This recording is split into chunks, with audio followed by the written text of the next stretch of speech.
The knife came down, the fish came apart, and I watched my own hands do it like I was watching a stranger drive my car. Salt, fish guts, sun coming off the water hard enough to feel like a personal insult. Behind me, my mother was scraping scales and complaining about the price of ice. My father was mending a net. My little brother was hiding from both of them, and every single thing in that courtyard was completely, boringly normal. I had died in Switzerland 3 days earlier. That was the part nobody else in the courtyard was dealing with. Let me be precise because the details matter. My name is Lin Bo.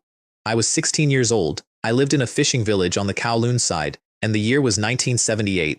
I was also 28 years old. I had a bank account with 200 million yuan in it, and I had gone to Davos to celebrate. There had been a 5-star hotel, there had been a very good bed, there had been a sound at 2 in the morning that I still don't have a word for, and then there had been nothing at all. And then there had been a fishing net, and my father's hands hauling me out of the water, and a whole family standing over me asking why I wouldn't speak. I hadn't spoken for 3 days because I was busy. There was a lot of new furniture in my head, and I was still finding out where it went. See, I wasn't the only guest in that hotel. Davos in January means the World Economic Forum, and the World Economic Forum means every floor above mine was stuffed with the men who actually run things. Banking, oil, defense, heavy industry, cars, aviation. The people who decide what a currency is worth before you finish reading the headline about it. Whatever happened that night reached up through the building and took all of them, and on the way out, it left something behind in me. Not their memories exactly, not their kids' birthdays or their divorces, just the work. Every deal they'd ever structured, every market they'd ever cornered, every clean little trick they'd used to make a competitor beg, filed away in my skull like documents on a hard drive, waiting for me to type in the right search term. Also, and this is the part that made me laugh out loud into a bucket of fish heads, the body I'd woken up in came with a photographic memory. The village called me a prodigy. There was a whole legend about it. I'd been born in a rainstorm, I got headaches as a kid, and some traveling fortune teller told my father I was the reincarnation of the god of literature, but the rain had washed my essence thin, so they should rename me Bo, after Wang the Benevolent, the man who tamed the floods. They did. The headaches stopped. My father has believed in that fortune teller like scripture ever since. I don't believe in fortune tellers. I do think somebody up there has a sense of humor.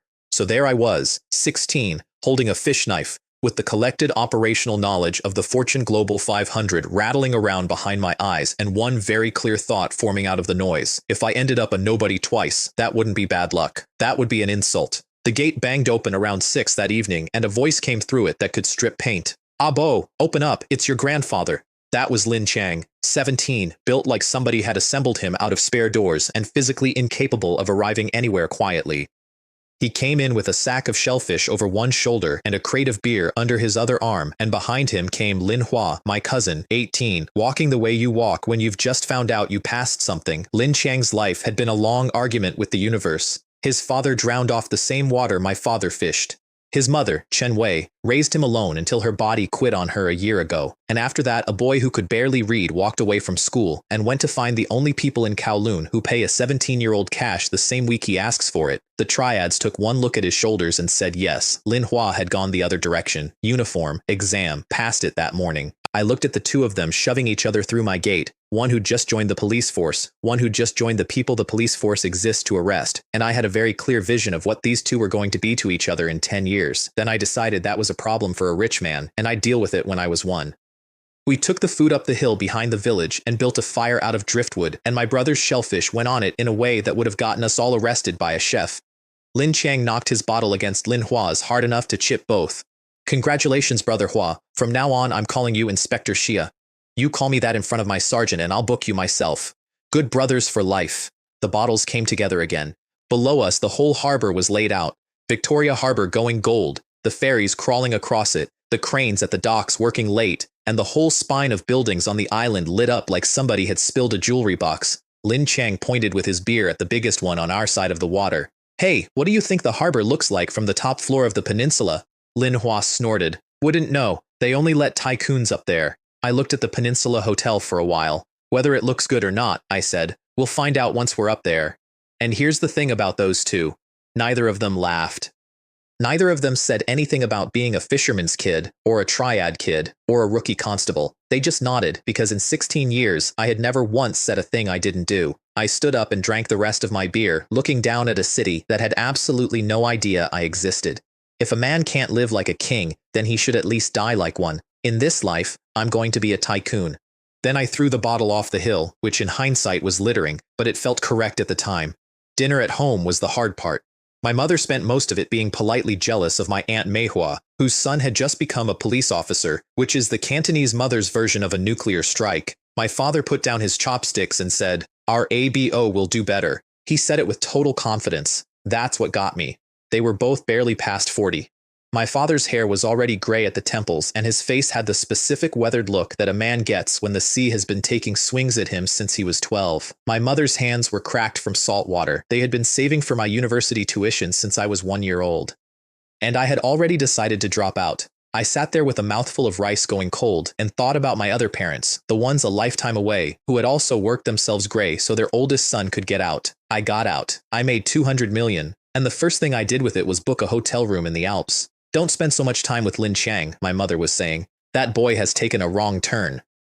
I said, and kept eating, because you don't win that argument, you outlive it. Here was my actual problem, laid out cleanly. 15 years of my parents' faith was pointing at a university gate. If I just walked in one morning and announced I was quitting, that faith would break, and a broken belief hurts a parent worse than a broken arm.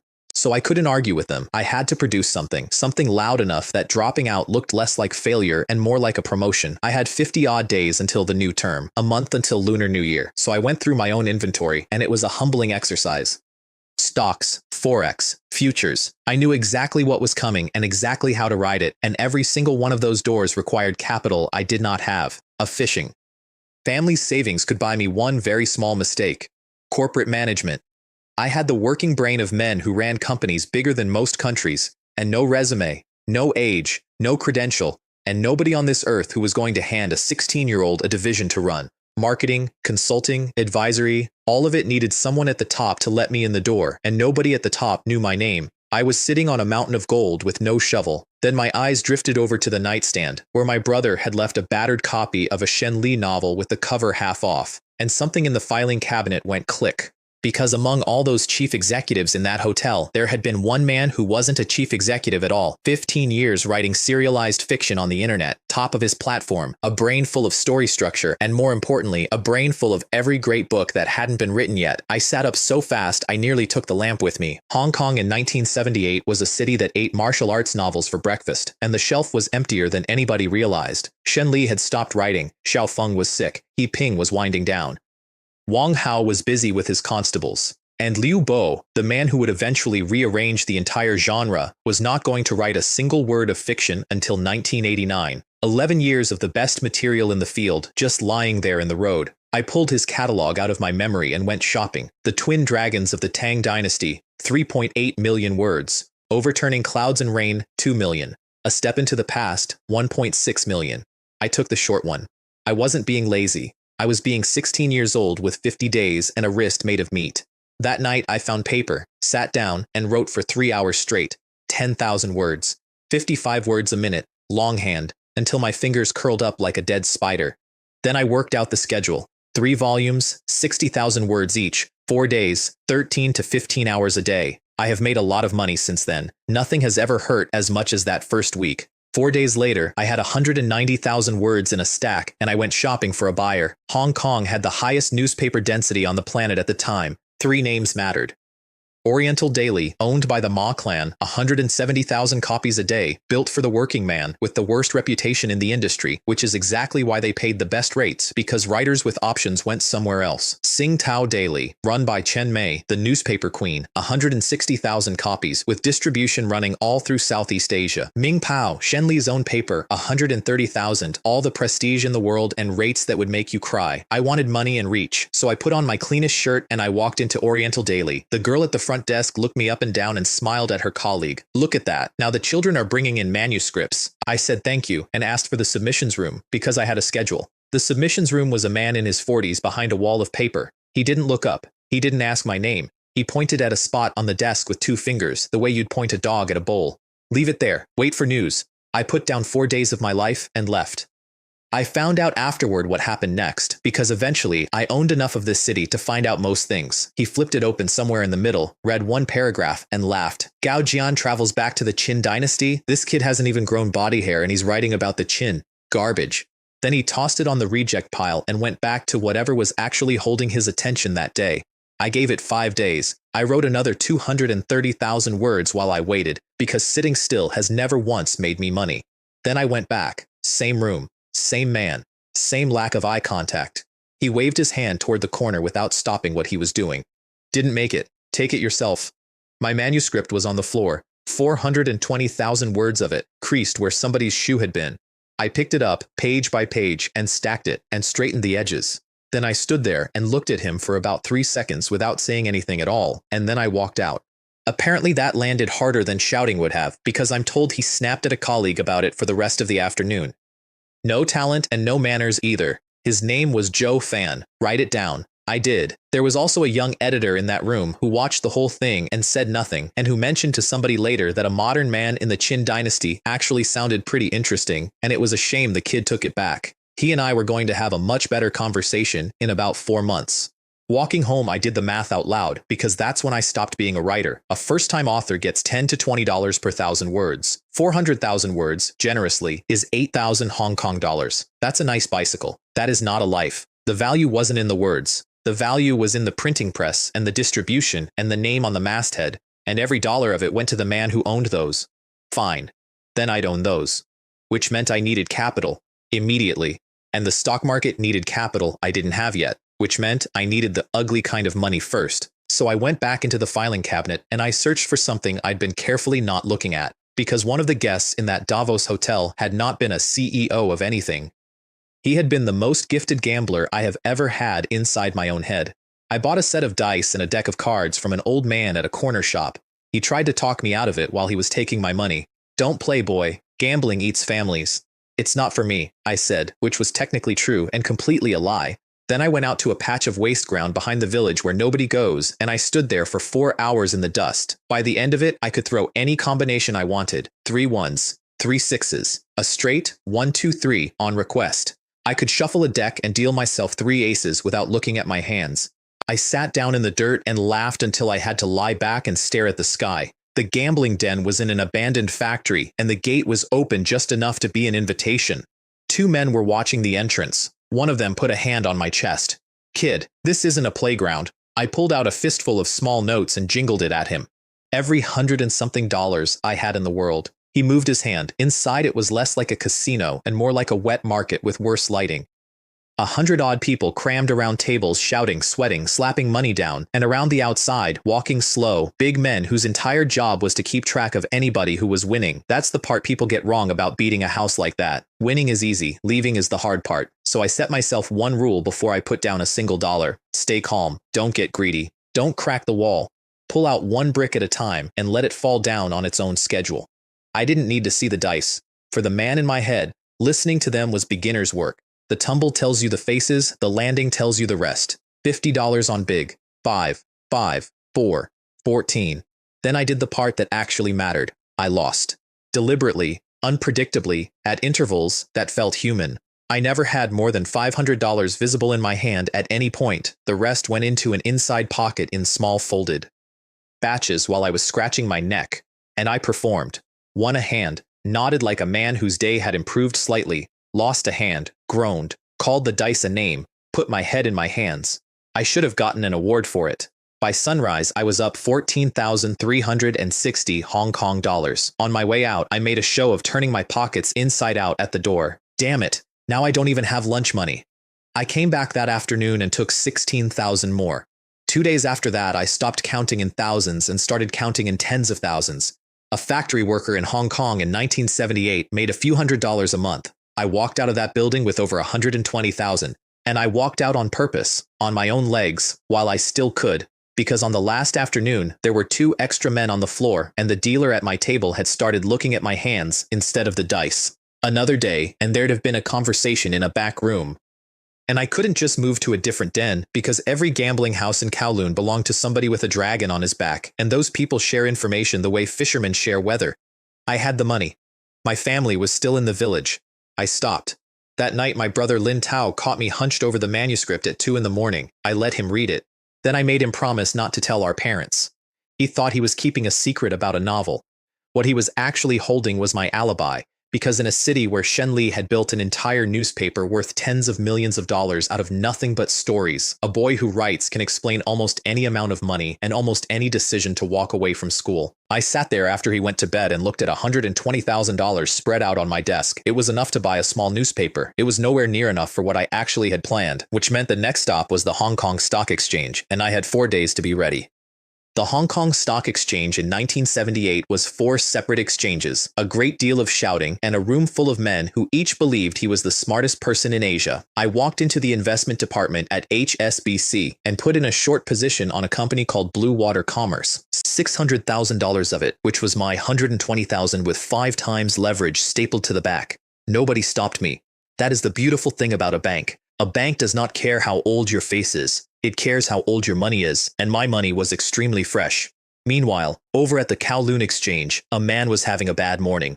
I only learned the details later. Once I was the kind of person people tell things to, but I enjoy it far too much to leave it out. There was an institution quietly setting up a squeeze on Blue Water, and one of their staff came to his manager looking gray around the mouth. "Sir, somebody else has shorted Blue Water, 600,000. It's already been taken up." Somebody leaked. Then he found out who the somebody was. HSBC.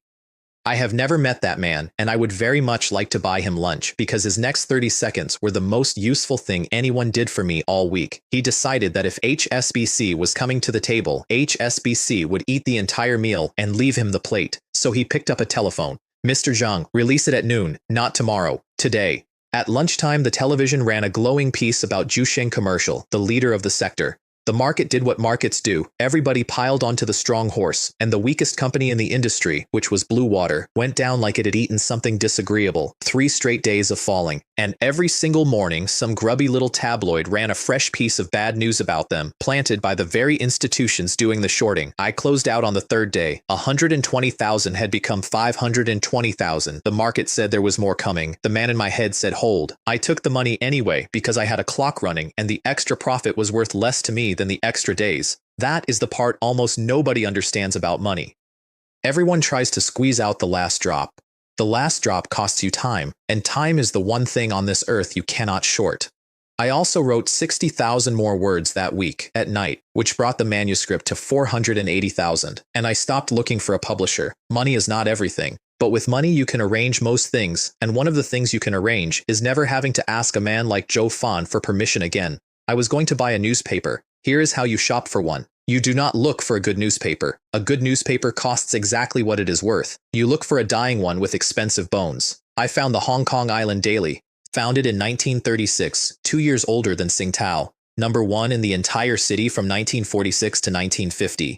Then the founder died of an illness without leaving anyone in charge, and his son took over, a young man whose one demonstrable talent was spending. He knocked the paper out of the top 10 in a single year and then sold it.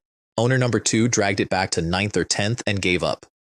Owner number 3 was a man named Xu Guoji, primary school education, who had bought a newspaper the way certain men buy a racehorse because he wanted to be the sort of person who owned one. Then the market crashed last year and took the rest of his businesses with it. He had been trying to sell for 12 months. Nobody wanted it. Current circulation, 3,000 copies a day. They had peaked at 5,000 back in August 1976, which tells you everything. Now here is what I was actually looking at. A 42-year-old brand name people still recognized. The dregs of a distribution network, which is the one part you cannot build in a hurry. A printing press of their own, sitting on a large piece of land in a city that was about to spend 30 years making land more expensive than gold. And people. 7 department heads, every one of them with 10 years or more in the trade and a phone book full of names. The market said the whole thing was worth 300,000. What is poison to one man is honey to another. To Xu Guoji, that building was an anchor. To me, it was a press, a brand, a route, and 7 veterans, and I would have paid $1 million. I went in intending to pay 250. Xu Guoji had been in his office since morning. By the time I arrived, he had been through 4 cups of tea and was watching the door the way a man watches for a doctor. His secretary, a young woman named Zhou Jing, opened it and showed in a 16-year-old. I watched his face make the whole journey, confusion, then the specific hot flush of a 50-year-old who thinks he is being laughed at. Then, because he had been in business for 30 years and business teaches a man to swallow things, all of it went back down. "Mr. Xia, please sit." And then I did the only genuinely clever thing I did that entire afternoon. I did not mention the newspaper. I asked about the building. I asked how the trade had changed since the 60s. I asked what he made of the property market, and I said something mildly interesting about interest rates, and I let him talk, and I watched him rearrange me inside his head. By the time we came around to business, he had decided, I could actually see him decide it, that I was the son of some old money family, educated at one of those schools where they teach you to speak like that, being handed a small toy to practice on. You cannot fake that kind of composure if you grew up at the bottom. That was his logic. I let him keep it. Being underestimated is expensive. Being misjudged in the right direction is free. 300,000, he said. He had been going to say 350. I watched the 50 die in his throat. Mr. Ding. The building is old and shabby. Circulation falls every day it stays open. The future of this paper is, and I say this respectfully, fog. I would be the one carrying all of that. I let it sit. 180,000. We landed on 230. A pleasure to cooperate, I told him, and I meant it because he had just sold me a printing press and a brand for less than the price of a small flat. We signed, we went to HSBC. The money moved, and then the two of us walked back into that building together so he could tell his staff they had been sold. There is a very particular silence that happens when a room of 40 adults discovers that their new employer is 16. Ding made the announcement and stepped back, and every face turned to me and did the arithmetic. New owner, child, rich family, toy, all of us job hunting by Friday. I did not try to talk them out of it. I said it for them. My name is Lin Bo, Xia as in summer, Bo as in Wang the benevolent, the one who tamed the floods. From today, I am your boss, then straight in. And right now, every one of you is thinking a rich boy has bought this paper as a plaything and that you are all about to be out of work. Somebody at the back made a noise. I kept going. My money does not grow on trees. I paid for this place, so I intend to make it work, which means rebuilding it, and rebuilding a newspaper starts with the staff. You could hear the room's blood pressure. Two of the older men were already looking at the floor. I let it hang for exactly as long as it needed to hang. So, effective today, everyone's salary goes up 20%. That is the finest sound I have ever purchased. And then, while they were still cheering, I put the other half in. If I decide you are not worth it, you go back where you came from. I don't feed people who don't work. Silence again, sharper this time. And if you do work, I don't only pay salaries, I pay for contribution. Make me money, and I will make you rich. Frighten a man and then feed him and he will follow you anywhere. Feed him first and he will only wonder what else he can get. Then I met my 7. Xu Guang. Finance, 40, a man who did not ask one single question the entire meeting and who therefore instantly became one of my favorite people alive. Jiang Wei, news desk, 38, 15 years in that building. Fan Tao, editorial and layout, 42. Lu Ming, distribution, 34, running a department of 3 actual human beings. Wu Yang, external relations, 36. Chen Kai, advertising, 37, whose entire department was Chen Kai. And Guofei, print shop, 42, 20 years on those machines, plus Zhou Jing at the front desk, barely into her 20s, who was about to have the strangest career in Hong Kong. 7 veterans, 1 starving press, 3,000 readers. I have built things out of worse. I gave them the new name that same afternoon. My goal is for this paper to be read worldwide. Hong Kong Island Daily is too small a name to carry that. From today, we are the Juding Daily. 9 Ding. The 9 great cauldrons, the old symbol of ruling everything under heaven, the ones the histories describe as heavy as mountains and rivers. If you are going to name a thing, name it something you can grow into. Short-term goal. Number 1 in Hong Kong by circulation. 7 faces. Not one of them said a word, which I appreciated, because the polite thing to say would have been a lie. Then I started handing out impossibilities. Re-register the company, expand the news desk to 4 times its size, and the layout. I sat down with Fan Tao and drew him a front page out of a memory belonging to a man who ran one of the largest media companies on Earth, 30 years in the future. Fan Tao looked at that sketch for a long time. Boss. Next to this, everything on the newsstand looks like it's from before the war. 2 pillars, I told them. Finance and fiction. Those are the 2 things a person will buy a paper for on a day when there is no news. Fan Tao, carefully. Boss, all the martial arts masters are already spoken for. Content is my problem. Then I put my notebook on the table. It was the working file on Blue Water and Jushing. The whole read, the sector logic, the timing, why the weak player was going to break and roughly when. The 7 of them crowded over it like schoolboys with a smuggled magazine. I watched Jiang Wei's ears go red. Wait, look at the dates. This was written before Blue Water collapsed. He called it. He called all of it in advance. Who wrote this? Whoever wrote this is a god of the stock market. Gentlemen, I said, look at the cover. The name is on it. They looked at the cover, then all 7 of them looked up at me at the same instant, which is a very specific sensation, and Lu Ming said about an octave higher than he had started the meeting. "Boss, that's you?" Lu Ming could not hold it in. "Boss, did you make a lot?" "I put in 120,000, I said. "It came back 400,000 heavier, in one session. I would like it recorded that a man in his 30s made a noise like a kettle." "There will be chances for you to make money as well," I told them. "Lift the paper first." And here is the honest note I made walking out of that room. A promise is a skill. There is a reason that in the life I remembered, entire companies got funded on nothing but a stack of slides and a confident man. People do not invest in results. They invest in the feeling that results are coming, and I had just handed 7 veterans that feeling for free. Then I gave them the manuscript. They read a step into the past standing in the corridor, passing pages back over their shoulders, and when Fan Tao finally looked up, he said it was not weaker than Shen Li or Xiao Feng, and then he remembered who had written it and looked at me like I had sprouted a second head. Assignments. Jiang Wei, higher on the scale of Oriental Daily, not on the scale of us.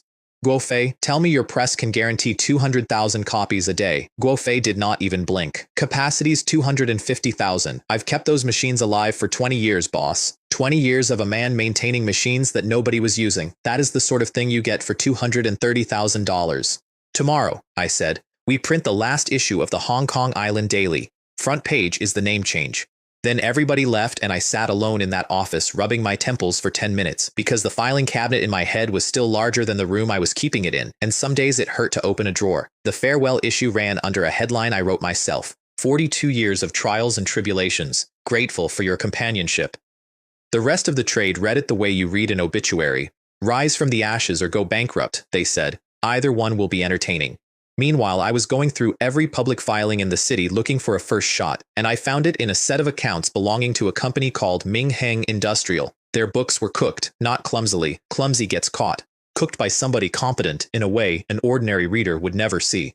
But the structure had a flaw in it, and flaws like that do not hold. 3 days, maybe 4, and it was going to go off by itself. So I decided to light it a day early, in my own newspaper, on my first issue. The money went like this.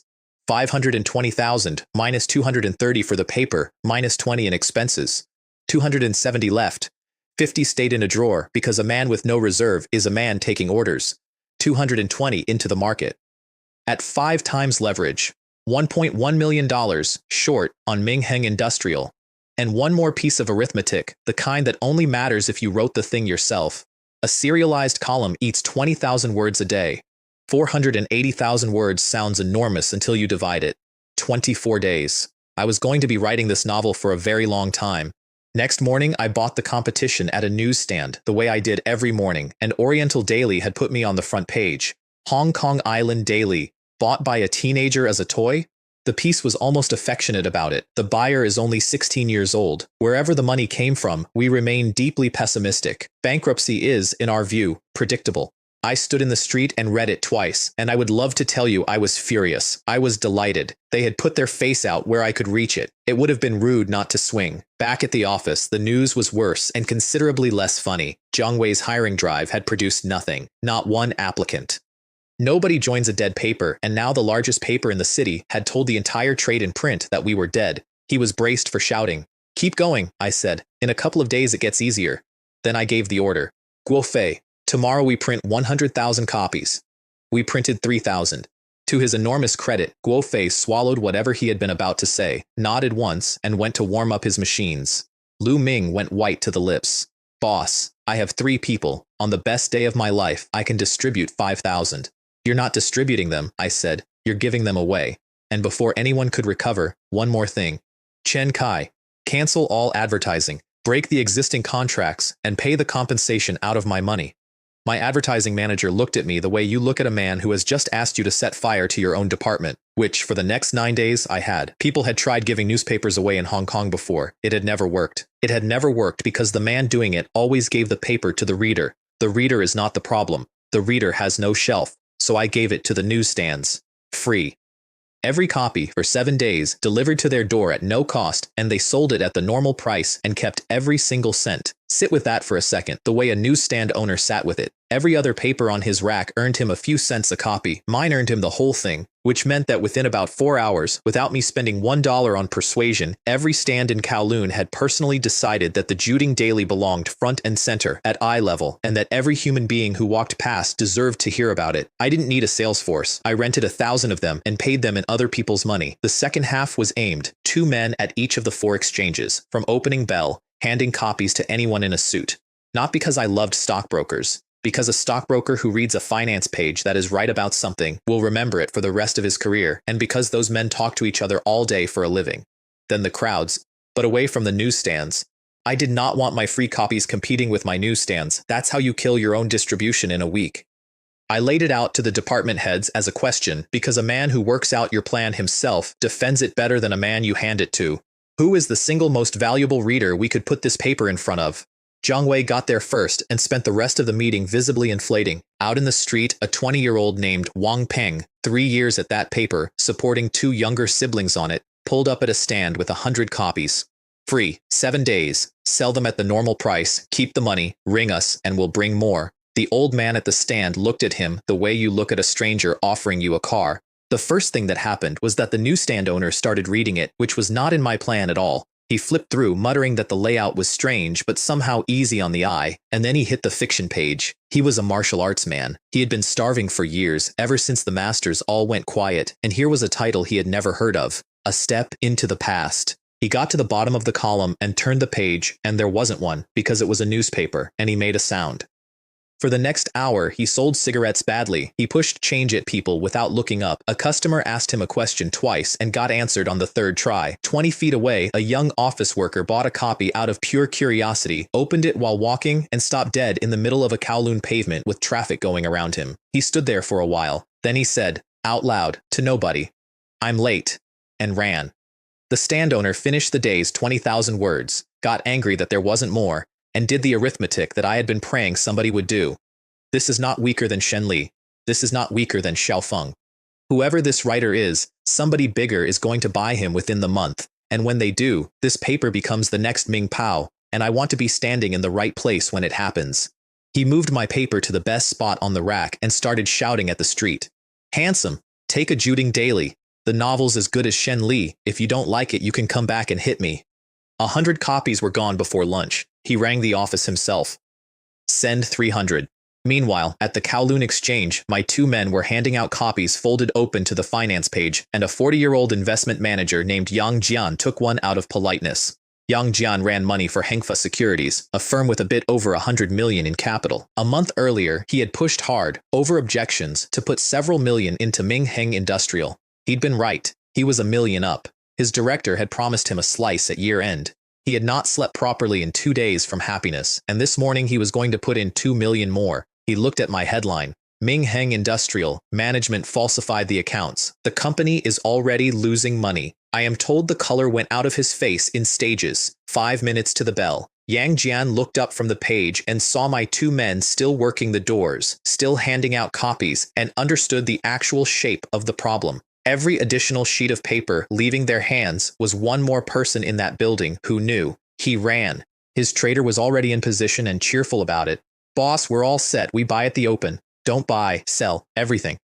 At cost, at the open, all of it. The trader turned around and stared at him. And here's the human detail I love, because I got it from the man himself years later at a dinner. That trader had a share of the year-end bonus coming. He had already picked out a car. He had already told his girlfriend about the car. Boss, we'd be walking away from $1 million in profit.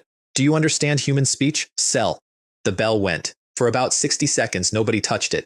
Then somebody took a small lot, and somebody else saw the small lot move, and the whole block went in about 90 seconds, and Yang Jian stood there, wiping his face with his sleeve. A minute later, Ming Heng was down by half and still going. On the other side of that same floor, a trader they called Quan Gay had just had the best morning of his life. He'd picked up his firm's whole target position a third below what he'd been authorized to pay, and he was rehearsing how to be modest about it when his manager came through the door. At a dead run with a newspaper in his fist. Don't touch Ming Heng. Yesterday's plan is cancelled. Boss. Quan Gay's mouth kept working for a second before the rest of it came out. I already bought. His manager closed his eyes. 4 minutes. That's what it cost. Somewhere between 4 and 6 minutes of not having read my newspaper. By mid-morning, the exchange had stopped being about Ming Hung and started being about the paper. I have a transcript of this in my head from a trader called Xiao Li because he repeated it to me at a function 2 years later while shaking my hand slightly too long. He didn't have inside information. Look at it. He built the whole thing out of public filings. There are men in this industry with 30 years experience who could not have pulled that out of those documents. Yang Jian, who had just saved his firm several $1,000,000 with 4 minutes to spare, said the sentence that mattered. I have never heard of Lin Bo in my life. From today, everybody has. Subscribe to that paper, every issue. Then he added sourly that his one regret was that he hadn't had time to short it. By 10 in the morning, men in suits were fighting over free copies on the floor of an exchange. Actually fighting, grabbing at my distributor's arms. Handsome, give me one. Back at the office, every telephone was ringing at once and Wu Yang's external relations department had gone hoarse. Zhou Jing brought me the 10 o'clock numbers. 76,400 copies out. 32,800 of those through newsstands, meaning sold, meaning money in somebody's pocket. Print 40,000 more on top of the 100, I said. Then everybody left the room and I sat there for a minute and told myself very deliberately that this was the first day of the first week and that arrogance is a tax you pay later with interest. By noon, all 100,000 were gone. Ming Heng went to a fifth of the previous day's price, then a seventh. Let me do the short for you plainly because it's the last time it'll be this simple. I had borrowed $1.1 million of that stock and sold it. When it dropped to a fifth, I bought the same shares back for 220,000 and returned them. The difference stayed with me, 880,000. Then 940, that's the ceiling on a short by the way. A stock can only go to zero, so the most you can ever make is everything. Whereas going long, the sky isn't a limit, it's a suggestion, worth remembering. I closed at 950,000 profit, 900 after fees. My account read $1,120,000, and with the newspaper on top of it, I was sitting on roughly $2 million. 5 days earlier, I'd had about $100 in a tin. I sat in the back of a taxi doing that multiplication over and over 10,000 times in 5 days. And I want to be honest about something, because I've heard a lot of men tell this kind of story, with the ugly part filed off. None of it happens without the 120,000 I took out of that factory with a pair of loaded dice and a face I practiced in a mirror. Every clean thing I own is standing on that. Am I a millionaire? I actually said it out loud in the taxi. The driver looked at me in the mirror. The next thing that happened was a man in gold-rimmed glasses walking across the floor of HSBC's investment department to introduce himself. Mr. Xia Yiming. I run the Kowloon branch.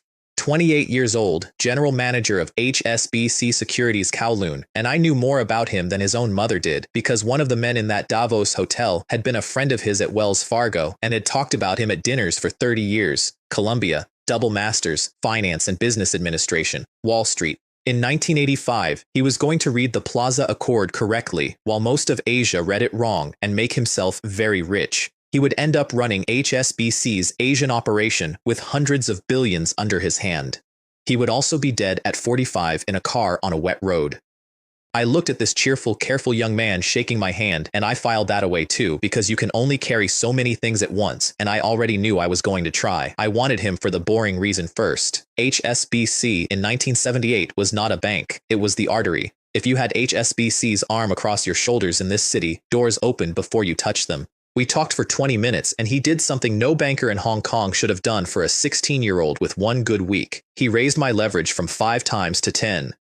We signed a confidentiality agreement, which turned out to be the single most important piece of paper in the story, and I put the entire account long on a mid-sized company, 500-600 million market cap, the kind of firm a well-off family builds its whole name on. He invited me to dinner. I had to say another time. I had a paper to run. He watched me go and said something to his assistant that got back to me eventually. Young, but his eye is sharp and he decides in seconds. That one's going a long way. That evening, Lu Ming came into my office holding the day's tally in both hands like it might spill. 145,000 copies distributed, 70,000 of them through the newsstands. Jiang Wei, who had been in that building for 15 years, did the comparison out loud before anyone else could. The 10th biggest paper in Hong Kong sells 68,000 a day. Nobody said anything for a second. Boss, we knocked the number 10 paper out of the top 10 with our first issue. The noise those 7 men made could be heard from the street. I let it run and then I paid for it because a cheer you don't pay for goes stale by morning. Double salary. Everybody, for the next 7 days, cheering. And when the free period ends, if we sell over 100,000 copies in a day, everyone gets an extra month's pay on top. Somebody did the arithmetic in their head and had to sit down. That's 2.5 times a normal month's earnings in a building that had been quietly waiting to be shut down since before Christmas. One more thing. Tell your friends we're hiring. Tell everybody you know. Starting tomorrow, that will be a much easier conversation. It was. By day 2, we had a queue. The newsstands had come around so completely that I had to put a cap on them. Nobody could order more than 120% of what they'd sold the previous day. Otherwise, they'd have inflated their orders and my print run would have gone into somebody's back room. 84,000 copies went out the door before 9 in the morning. The serious papers said nothing at all about us, which is what serious papers do when they're frightened. The small ones lost their minds. Miracle. Third-rate paper crashes Hong Kong's top 10 in a single day. The owner of Juding is a god of the stock market. His word decided the fate of Ming Heng Industrial. That second one was a problem I would deal with later. That week it was fuel, because on day 2 I recommended a stock in my own finance section. And here is the ugliest and most useful thing I learned that month. I did not need to be right anymore. Thousands of readers bought it because I said so. The buying pushed it up. The rise proved me correct. The proof brought more readers, who would buy the next one harder and faster. I had accidentally built a machine that made its own predictions come true, and I was 16, and nobody had told me that this is exactly the point where most men eventually walk off a cliff.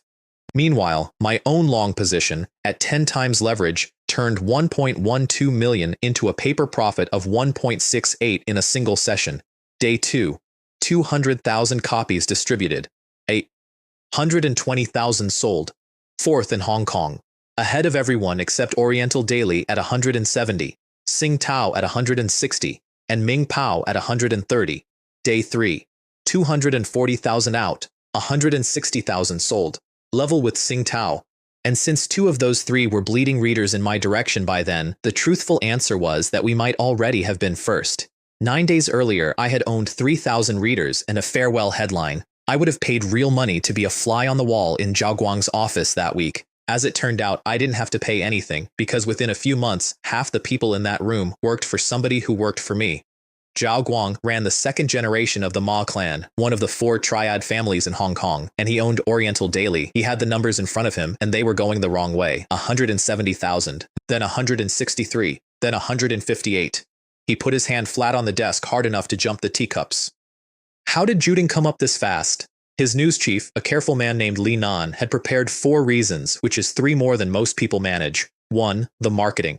Free copies plus a newsstand deal so generous that every vendor in Kowloon was now working for them unpaid. 2. The finance page. The Ming Heng expose. And then a stock recommendation that came true, back to back, in the first week.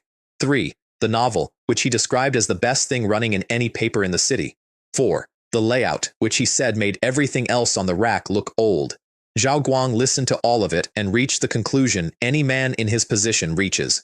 Then we buy them, take their finance writer and take their novelist, whatever it costs. Li Nan looked at his shoes for a moment. Boss, it's one person. Then take him. Boss, it's the owner of the Juding Daily. I'm told his face simply stopped moving, and then he thought the other thing. Of course he did. He was a triad boss with a paper losing readers by the 10,000 and a 16-year-old holding the knife, and the oldest solution in his family's book is a very short solution.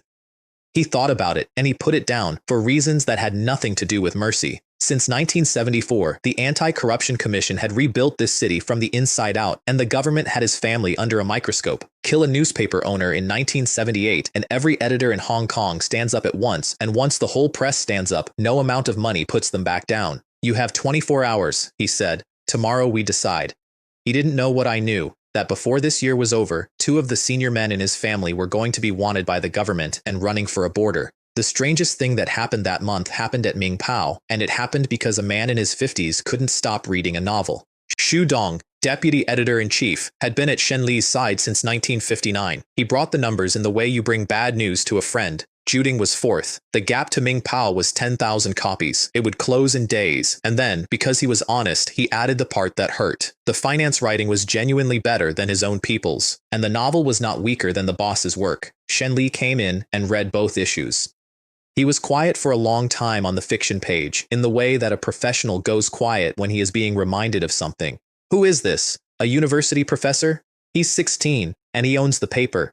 The young, said Shen Li, really are formidable. Then he pulled a sheet of paper over and started writing. Xu Dong read the first 3 lines and nearly took the pen off him. It was a review, a glowing one, of my novel, To Run in Ming Pao. You want me to print this? We would be handing our own competitor a loudspeaker. They are going to pass us either way, Shen Li said. So why not do it as a favor rather than as a defeat? The people who should be worrying are the woman at the Ma family's paper and the newspaper queen, not us. Then he said the part that, when I read it 2 days later, took the legs out from under me. Besides, the book genuinely moved me. I would like to talk to this young friend one day. Tsingtao Daily hit Oriental Daily the next morning and did not stop hitting them for a week, and I read every word of it over breakfast with the joy of a man watching two people he dislikes fall down the same set of stairs. Oriental Daily loses first place. The slap came quickly. They ran 3 pictures with it. Oriental's own sneering line about a teenager buying a newspaper as a toy. The circulation table, Oriental at 170 against yesterday's 158, and our numbers, 240,000 out, 160,000 sold. The writer mocked them for the entire length of the article and never once repeated a joke, which as a professional I found genuinely impressive. I asked Wu Yong why Tsingtao hated them that much, and he told me, and it stopped being funny. In 1968, the great detective Chen Long, the one they used to call the $500 million cop, took his retirement and the government started cleaning house in earnest. The Ma family, watching the weather change, decided they needed armor, respectable armor. So they built a newspaper. And to build it fast, they went to Tsingtao and took half their staff. Not hired. Took. The ones who said no got a second conversation, and the second conversation was not about salary. Hu Wenhu, who had founded Tsingtao, took to his bed in a rage and died not long after. His daughter, Chen Mei, the newspaper queen, put on mourning clothes and took over the company. That was 10 years ago. For 10 years, the only weapon she'd been allowed to use was print, and she had used it on them every single chance she got. I put the paper down. If it had been me, I thought I wouldn't have written about them for 10 years. I'd have bankrupted them. I want you to remember that I thought that, because life has a filing system and it does not lose anything. Shen Li's review ran with my name in it, and a sentence about a young genius whose achievements would not fall short of his own, and a line about hoping to talk with me someday. I sat with that for about 10 minutes feeling genuinely unwell, because I hadn't written it, not a word of it. I had copied down, from memory, a book a man named Liu Bo was going to spend years of his life making, in a world that no longer existed, and the greatest living writer in the Chinese language had just publicly told the city that I was his heir. I made my peace with it eventually, and I'll tell you exactly how, because I'm not going to pretend it was noble. I told myself that the novelist's memory in my head gave me the breadth even if it hadn't given me the depth, and that if I ever got the chance to write something of my own, I would. Then I wrote Shen Li a reply.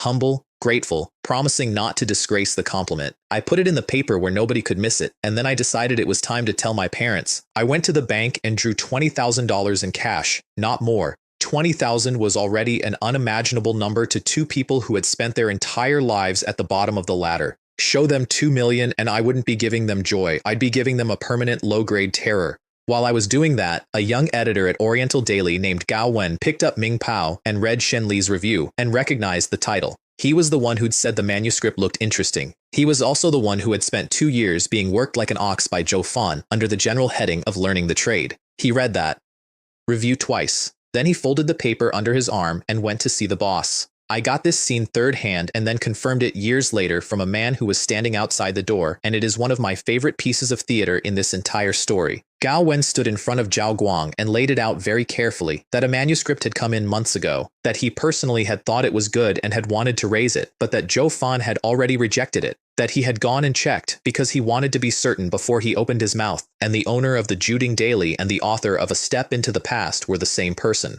Then he delivered the line he had clearly been carrying around all morning like a hot coal. They say he was refused publication, so he bought a newspaper, to print himself. Nobody said anything. There was a newspaper rustling and a set of fingers tapping on a desk. Good, said Zhao Guang. Go, send me Zhou Fan. Gao Wen got out into the corridor and wiped his face. Inside that office, a man was sitting with a circulation report that read 158,000 and falling. He had already had a strip taken off him by his father about it, and the entire catastrophe had grown out of one blind editor who could not be bothered to read past a first page. Down the hall, Zhou Fan had been sitting motionless at his own desk for half an hour with Ming Pao open in front of him. He'd worked it out on his own before anybody came for him, and he had spent 30 minutes praying to a god he probably hadn't spoken to in years that the boss wouldn't find out. Gao Wen put his head in the door. Brother Wu, the boss wants you. Come here. The first blow put Zhou Fan on the floor. Zhao Guang stood over him after that and kept going with his feet, screaming the whole time. Your father named you correctly, Joe Fan, no ability. I should have thrown you in the sea and let the fish have you. Joe Fan got up onto his knees and did the only thing left. I have old parents. I have small children. That is what stopped it, not decency, arithmetic. A dead editor is a police file, and a police file on the Ma family in 1978 was the one thing that could not be afforded, and a panicking newsroom prints a worse paper. So Zhao Guang stepped back and straightened his jacket. Get out. I don't want to see your face again. Around the corner, Gao Wen was listening with his heart going sideways because what he had wanted was to see the man humbled, and what he had almost got was the man killed, and those are two very different things to have on your conscience at 24. Zhou Fan packed a box. At the door, Gao Wen was waiting for him. Was it you? Think about how you've treated me for 2 years. Zhou Fan looked at him for a second, then he laughed. One short flat note. Ha, fair enough. And he went along the row of desks bowing to people who wouldn't look at him, and out the door, and out of this story. I never touched him. I never had to say a single word to him. I just took away the only thing that had ever made him worth being afraid of, which was the newspaper standing behind his chair. I'm told the last thing he said on the pavement was that if God gave him another chance, he'd never look down on anybody again. I hope he got one. I genuinely do. I'd just rather it happened somewhere I wasn't standing. At home that night, the paper had done 270,000 out and 180,000 through the stands, and I brought a stack of newspapers to the dinner table. My father can't read. Die, I'll read it to you. So I read him Shen Li's review out loud in our kitchen with the fan going, and my parents sat there politely waiting for the point, because there was no possible connection in their heads between the great Shen Li writing about a young author named Lin Bo and the boy sitting at their table who had washed the rice that morning. My brother lasted about 40 seconds. Die, Ma, a step into the past. That's GG. The Lin Bo that Shen Li is praising is him, my father laughed. Then he stopped laughing and his eyes went red and he laughed again in a completely different key. My son is a writer. The master was right. The master was right all those years ago. A literary star was born into this family. My mother didn't say anything at all. She just put both hands over her face and cried while smiling, which is a thing I have only ever seen my mother do. Then I put the bundle on the table and unwrapped it. 2 bricks of banknotes. $20,000. My mother made a sound and covered her mouth. Abo, where did this come from? Payment for the novel. I earned it. And that was the lie, and it went down easily, and it tasted worse than anything I'd ever eaten. My mother had the money off the table and out of sight in about 4 seconds. Nobody says a word about this outside this house. This is for Abo's wedding. She turned on my brother and sister. Not one word. Then I laid the next plank because I was still building the bridge I'd need in 50 days. I've gone in on the Juding Daily with some other people. I have a small share. They put up the money. I put in the work. My father nodded slowly. Then work honestly. Other men's money must not be lost. I said I would. Of everything I have ever agreed to in my life, that is the one I have kept most carefully. 2 days later, Sing Tao ran the picture. Sensation. Oriental Daily lost first place through its own rot. It serves them right. The photograph was Zhou Fan coming out of that building with his face wrong and his box under his arm. Underneath it, they laid out the internal politics of Oriental Daily in more detail than Oriental Daily's own staff had, and finished with a line asking whether somebody in that building might be physically at the east, but with his heart at Sing Tao. I looked at that photograph over breakfast, and I want to be accurate about what I felt, because the obvious answer is wrong. I felt nothing much at all. Not triumph, not pity either. Just a low hum of something like embarrassment at having ever cared. Have you ever seen a tiger look at a mouse? And the honest note underneath it. If that man had accepted my manuscript, I'd have taken his $8,000 and gone home happy. I would never have gone near that factory or those dice. There would be no Juding Daily. He built all of this by being rude to a teenager on a Tuesday. Shen Li's review did the rest of the work in 48 hours. Within 2 days, the novel wasn't a newspaper column. It was a thing people argued about on buses. I stood on the Star Ferry and listened to 2 strangers disagree about a chapter I'd written at 4 in the morning with my hand cramping. Day 7. The last free day. 350,000 copies distributed, 220,000 of them sold through newsstands, and on the market, the long position closed out and cleaned up. My capital went past $5 million. HSBC moved me to their premium desk, which is a thing they do quietly, by changing which room you get offered coffee in. That evening, I stood in front of the whole staff. There are men out there saying we're only big because we give it away, that the moment we start charging, our real face shows. I let them chew that. Tomorrow we answer them, not with an editorial, with a sales figure. Wang Peng was on the road before 6 because the stands had started calling their orders in the night before. His uncle at the stand took his bundle and sighed at it. Shame the free run's over. I made 2 months' money in 7 days. Uncle, if we gave it away forever, there'd be no paper to give away. Final count for the first paid day, 250,000 copies sold. The standing record for a newspaper in Hong Kong was 170,000, set by Oriental Daily, and it had stood for years. 25% of the people who'd been handed a free paper had reached into their own pocket the very next morning, which any advertising man will tell you is not a good conversion rate. It's a fantasy. I paid the bonus that afternoon instead of at the end of the month. I'd learned that one somewhere expensive. Money that arrives when you expect it is a wage. Money that arrives early is a story. The department heads carried in trays with red cloth over them, and when they pulled the cloth off, there were red envelopes stacked like bricks, and I called every single person up by name and shook their hand and said a sentence about what they'd done. Li Gang from the print floor snapped to attention and shouted, "Here!" because he thought he was being called out for something, and the entire room fell over laughing. And I stood there watching 40 adults cheer for a boy who had bought their building 3 weeks ago, and made a cold little note in the back of my head. This is why powerful men love ceremony. It costs almost nothing, and it buys almost everything. 2 or 3 more afternoons like this one, and these people will count my money for me while singing, even on the day I sell them. I'm not proud of thinking it. I'm telling you because it's true, and because it would be very easy to leave out. We settled at 250,000 copies a day and stayed there, and that is when things started coming back at me. Zhao Guang, I'm told, threw an antique teapot he'd owned for 20 years at a wall. Oriental Daily dropped to 140,000, down 30 in a fortnight, and slid to third. I'll admit I got a small cold feeling looking at those numbers. I had wanted to hurt them. I had not planned to break them this fast, and a wounded animal that big does not always behave rationally. So I turned the advertising back on, and Chen Kai, a man whose entire career had been begging shops to buy a quarter page, discovered what it feels like to hold an auction. My rules were simple, and I stole them from a memory of a man who ran a broadcast network. 1 advertiser per industry per issue. No contract longer than a month. Scarcity is a product. Sell the product. We booked $1,020,000 for the coming month. 120,000 over target, and then I walked out of the building and there were reporters on the pavement. "Mr. Shia, is it true you've made over $1 million on the stock market?" A third-rate paper called City News had run it that morning. God of the stock market. "Shia Yu makes millions." Their source was named in the piece as an employee of HSBC's investment department. "That's a rumor," I said pleasantly, and got into a taxi. It was not a rumor. It was just badly out of date. By that morning, I was sitting on nearly $7 million, and the number nobody in Hong Kong knew was that HSBC had given me 10 times leverage on it, which meant that when somebody eventually came for me, and somebody was already deciding to, they were going to run their arithmetic on a boy with 2 million and 5 times leverage. They'd be planning a fight against $10 million. They'd be walking into 70. Yiming did not wait for me to complain. By the time I got to his office, there were reporters loitering downstairs, and he had already run the whole thing to ground. The leak wasn't anyone who'd handled my trades. It was a man 3 desks away who'd had too much to drink with a friend and enjoyed knowing something. Liu fired him in front of the entire floor. "Go to personnel. Write your resignation," the man begged. I mean that literally.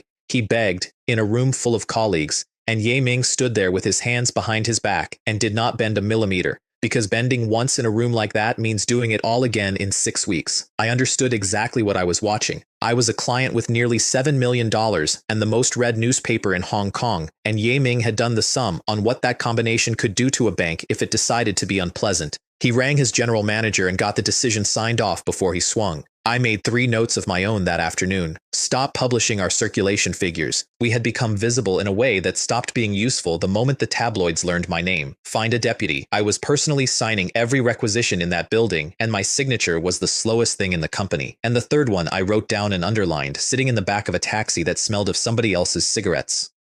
Personal security is now urgent. I bought suits that week, 3 of them, a few $100s each, and a watch that cost about the same. Not a Rolex. I want to be clear about that because it was a deliberate decision, and it saved me a great deal of trouble later. There is a stage in a man's rise where an expensive watch is not a reward, it is a signal flare, and I was not ready to be seen from that far away. The taxi I took home smelled like 11 years of other men's cigarettes, and the springs in the seat had opinions. Buy a car, I wrote down. Item 4. Then we came past the orphanage on Waterloo, and I looked out of the window because there was noise, and there was a woman standing in the middle of a courtyard full of children. She was in white. The kids were orbiting her like she had her own gravity, all of them talking at once, and she was crouched down listening to one of them with complete seriousness. Then she straightened up and looked out through the gate, and our eyes went straight into each other. Skin like snow off a mountain, eyes like clean water, the kind of face that the old poets used to describe by giving up and describing the weather instead. She dropped her gaze and the color came up in it and she turned away and a black car pulled up at the curb with two men getting out of it who moved like they'd been trained somewhere, and she got in and she waved to the children through the glass all the way down the street. I was out of my taxi about 4 seconds too late to read the plate, so I did the only thing available, which was interrogate a courtyard full of 8-year-olds. The round one cracked immediately. "Sister Wang!" An older girl clapped a hand over his mouth. "What if he's a bad man?" And a small boy in enormous glasses looked up at me with total gravity and asked whether I was intending to court Sister Wang. I said I was not. He looked unconvinced. He was 8, and he was a better reader of people than most of the men I did business with that year. What I got out of them, between the 4 of them, was this. She came all the time. She bought them clothes. She brought food. She sat on the step and told them stories and stayed until it got dark, and she arrived in a car with 2 bodyguards in it. That's the part I actually took home.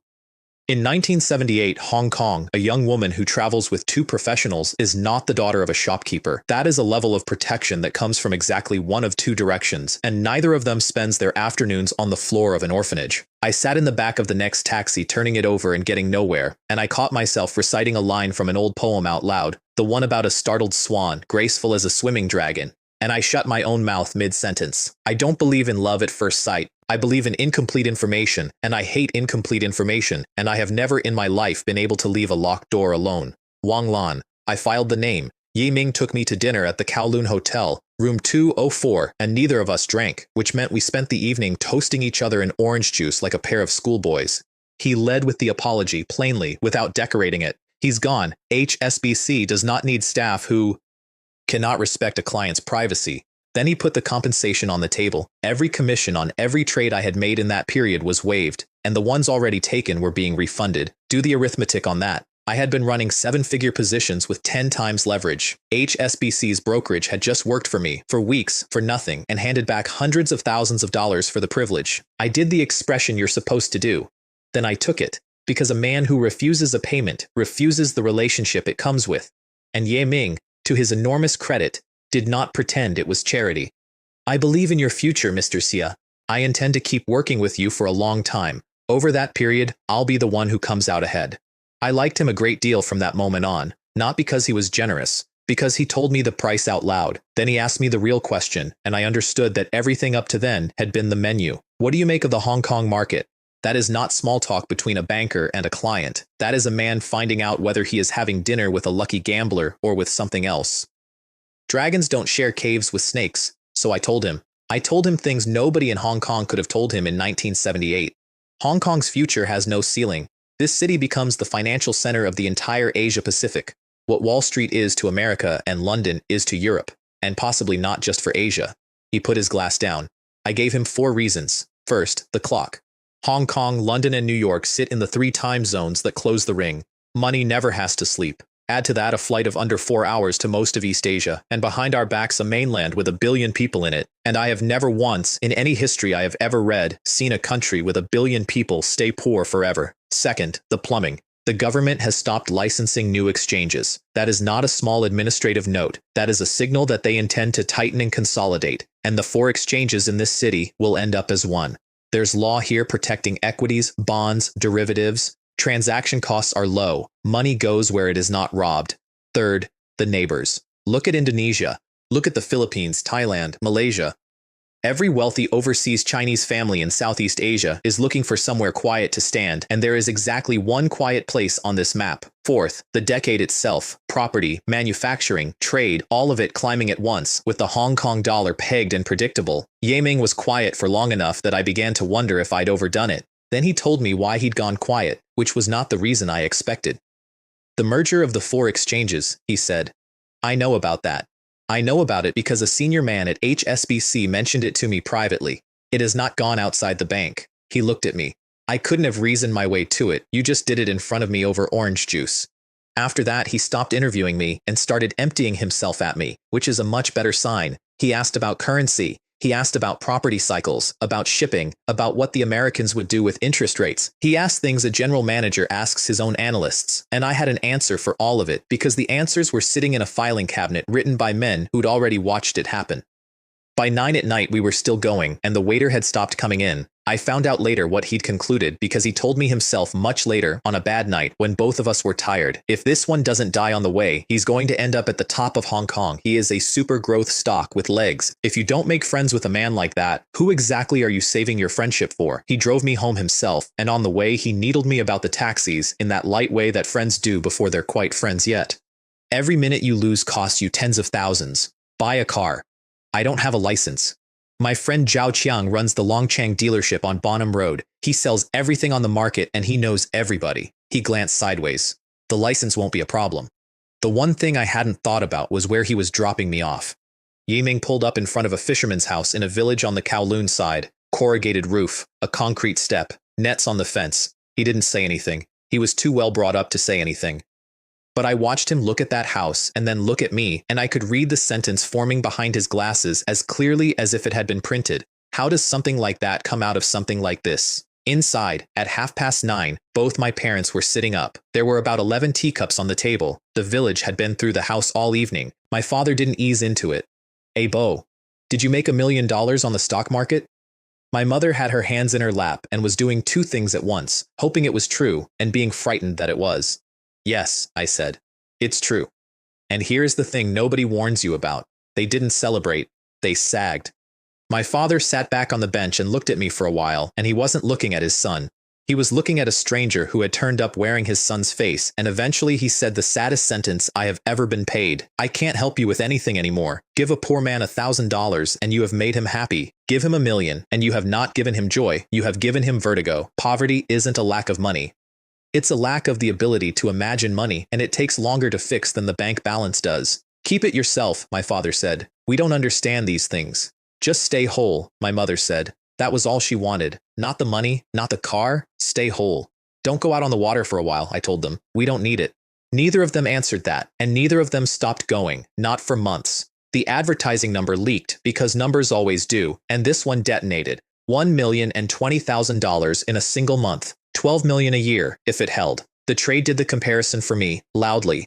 Oriental Daily at 170,000 copies had been pulling around 500,000 a month. Sing Tao about 550, Ming Pao around 430. We were doing double the best of them. The reason isn't circulation, and every advertising manager in that city spent a week failing to explain it to his boss. It's the #1 effect. An advertisement in the biggest paper in the market does two jobs. It reaches people, and it tells them that the company buying the space is the kind of company that buys space there.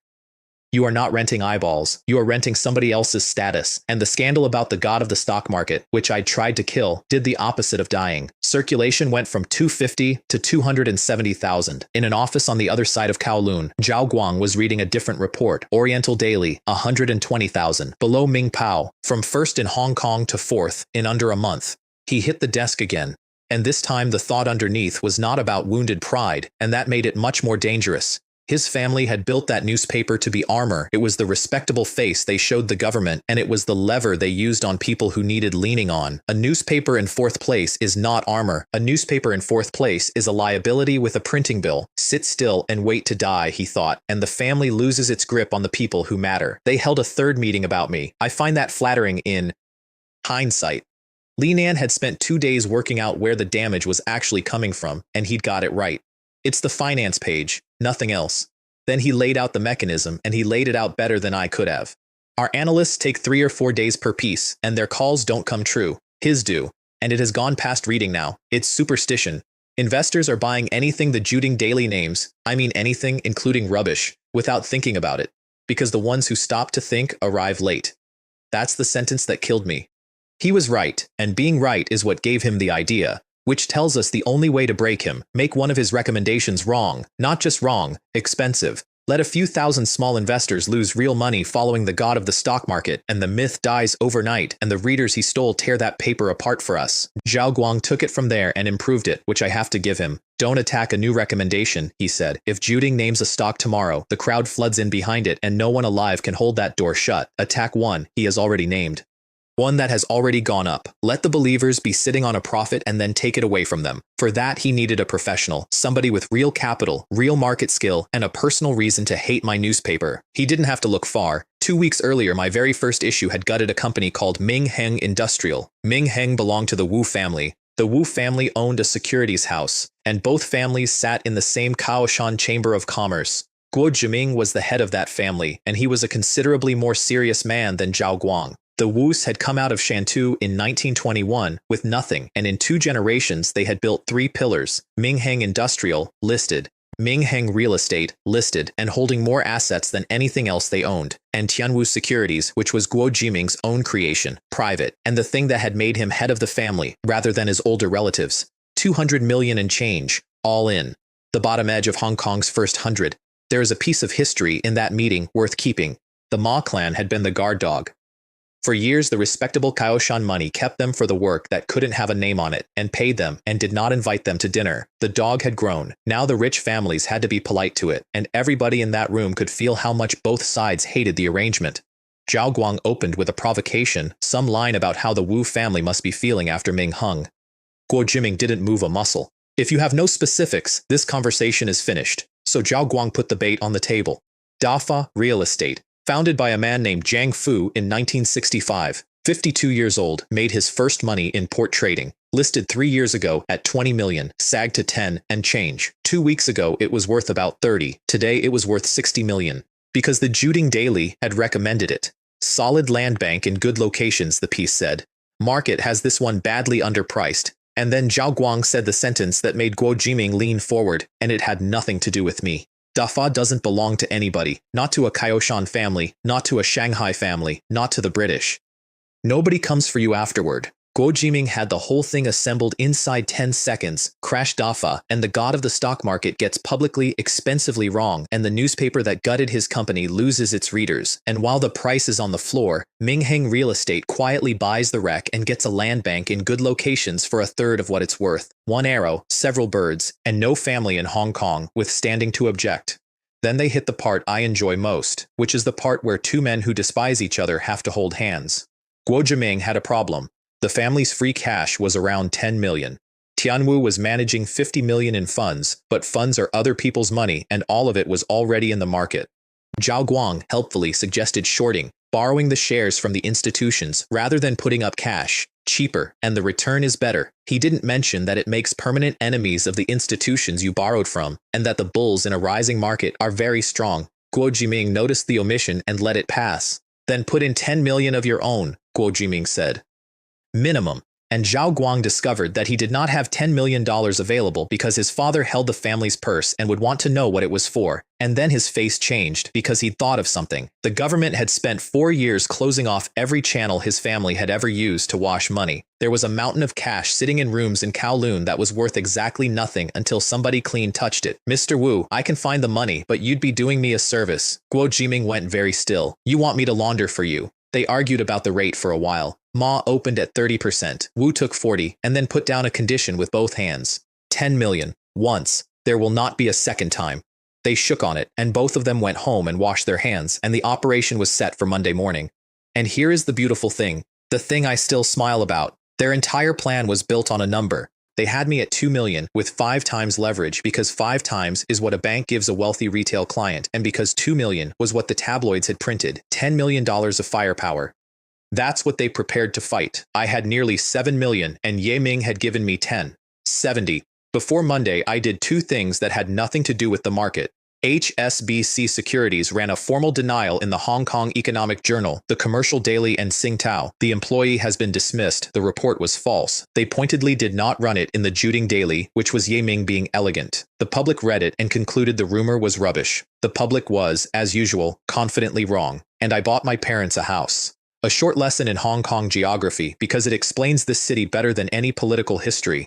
The peak and the mid-levels are the old money, and until 1906, a Chinese person could not legally live up there at all. Sir Henry Lee was the first, and he had to get permission. Then Kowloon Tong, Ho Man Tin, Happy Valley, later Repulse Bay and Stanley, where the shipping men and Chan Kwok Leung would end up. I chose Kowloon Tong. My roots were on this side of the water, and I wasn't going to make my mother take a ferry to buy fish. 2 floors, about 2,600 square feet, fully furnished, and I paid exactly $1 million in cash and had the keys in 2 hours. The Hang Seng Index was sitting around 600 that year. In 9 years, it would be over 4,000, and that house would be worth 10 to 20 million. And no, I did not become a property speculator before you ask. I could have. It would have been the single easiest money available to me in that decade, and I have never once regretted leaving it. If I had spent the next 10 years flipping flats with the knowledge in my head, those men in that hotel would have come back from the dead specifically to be disappointed in me. The car took an afternoon. Zhao Qiang at the Longchang dealership on Bonham Road was around 30, well-dressed in the way that means family rather than salary, and Ye Ming had clearly called ahead because he came out to the forecourt himself. My brief was narrow. A business car. Solid. Not loud. German. Not. Japanese. He walked me down the line. Volkswagen, he said, is the people's car, and you are not buying a people's car. Audi is young, BMW is younger than Mercedes, and sells itself on how it drives, which is a thing you say when you are being driven, not when you are arriving. Then he stopped in front of the Mercedes, the company that invented the automobile, the safest thing on any road in the world. And, he didn't say this part, I said it to myself, the only car in Hong Kong that a 40-year-old banker will look at without deciding anything about the age of the person getting out of it. 5th generation S-Class. The price started at $270,000. Zhao Qiang knocked it to $220 for a friend of Ye Ming and told me the license and all the paperwork would be in my hand by 4 o'clock that afternoon, which is how Hong Kong worked in 1978, and I'd love to pretend I was above it. Then I came out of his office and Lin Chang was standing in the reception area, and I knew before he opened his mouth. My parents had gone to the market. My sister was out. My brother came home early and found 2 men inside our house. One of them was carrying the black bundle, $20,000, the money I'd put on that table 4 days earlier, and watched my mother hide. My brother is 14 years old and weighs about as much as a bicycle, and he grabbed the man's arm. They knocked him down, and they ran. I stood in that showroom with a car I'd just bought and did the arithmetic, and it was very simple and very ugly. Yesterday, every newspaper in this city printed that a boy from a fishing village had made $1 million. Today, somebody robbed my house. The speed of it. That's what I couldn't get past. Not the money, the speed. And underneath that, the part that had my own teeth grinding, I had bought a house that morning, that same morning. If I had done it 2 days earlier, my mother would have been standing in a garden in Kowloon Tong instead of a shack with a door anybody could kick. One day. I was 1 day late and my brother paid for it with his face. There were 20 people in our house when I got there. My mother was sitting on the bed with her arms around my brother, her eyes swollen, and there was a handprint on his cheek that you could count the fingers of. My father was standing in the middle of the room being useless in the specific way that destroys a proud man. It's my fault. I went out. They didn't just hit a Tao. They took the money you brought. Understand what $20,000 was to that man. Not a sum. A decade. 10 years of going out on the water before dawn. My mother had fainted twice before I arrived. And then a voice cut across the room, high and bright and pleased with itself. Ah, yeah, sister-in-law, didn't your abo just make $1 million? What's 20,000 to you people? That was my aunt by marriage. Everybody in that village knew her. She had a reputation the way weather has a reputation. When I was small and sick and my parents were going door to door in this village asking to borrow money for a doctor, she was one of the doors. She gave them nothing, not $1, not a bowl of rice. It's in all the papers, she was saying, working the room now. The whole of Kowloon knows. Stock market money is free money anyway. Lend us a few tens of thousands. We're family after all. And 3 or 4 other voices in that room made agreeing noises. My mother, cornered, said, there was no million. The papers lie. Lin Chang came off the wall. Look at yourselves. Look at them, and then look at yourselves. Do you not feel ashamed? And then he turned to me and gave me the thing I actually needed, which was information. Abo. They didn't come to help. I got here first. Before you arrived, not one of them asked about the robbery. Not one. They spent 20 minutes asking Uncle Yang whether it was true about the $1 million. My aunt turned on him and went for the softest place she could find, the way people like that always can. You, boy with no father. I have watched Lin Chang fight 3 men at once without changing expression. I have never seen him go white the way he went white at that sentence. That's enough. I didn't shout it. I have found over the years that the temperature drop does more than the volume. Get out. You are not welcome in my house. She swung around to my father because that's where she'd always been able to push. Lin Yang. Is this how you raised your son? And my father, who had never in his entire life had an argument with a neighbor who apologized to people who bumped into him, put his head up and raised his voice for the first time in my memory. How I raise my son is not your business, and you are not welcome in our house. I want to tell you I felt vindicated. What I actually felt was something closer to grief, because I was watching a gentle man learn something at 42 that he had gotten to skip his whole life. I'll give you my rule since it was made that afternoon and I have never once bent it. I help with disaster. I don't help with poverty. Somebody in that room gets sick, needs an operation, needs a hospital. I don't ask questions. I write the number. Somebody wants a nicer life at my expense. Not 1 cent, ever. Lending money to people like that is worse than throwing a bone to a stray. At least the stray barks once in gratitude. Die. Pack. We're moving. I already bought the house. There is a security post at the entrance to that neighborhood in Kowloon Tong. The guard came out to check the documents, and my father sat in the passenger seat holding his own identity card with both hands like a man at a border. Then we drove in, and the road got wider, and there were old trees making shade over it, and behind the walls on either side were houses that my father had spent 42 years assuming were a different category of object, like weather or government. Inside, there was a chandelier, white tile, leather, wallpaper with a gold pattern in it, a television the size of a window, and my entire family stood in the doorway and would not come in. I mean that literally. 5 people stopped at the threshold as if there were a line painted there. My mother put 1 foot on the tile and took it off again. My parents sat down on the sofa and both of them startled because the cushions gave, and they thought for 1 second that they had broken it. My mother pressed her palm into it, testing, then looked up at me with an expression I don't have a good word for. A Tao, Lin Jie, there are 8 rooms, 5 upstairs, 3 down. Go pick which one you want.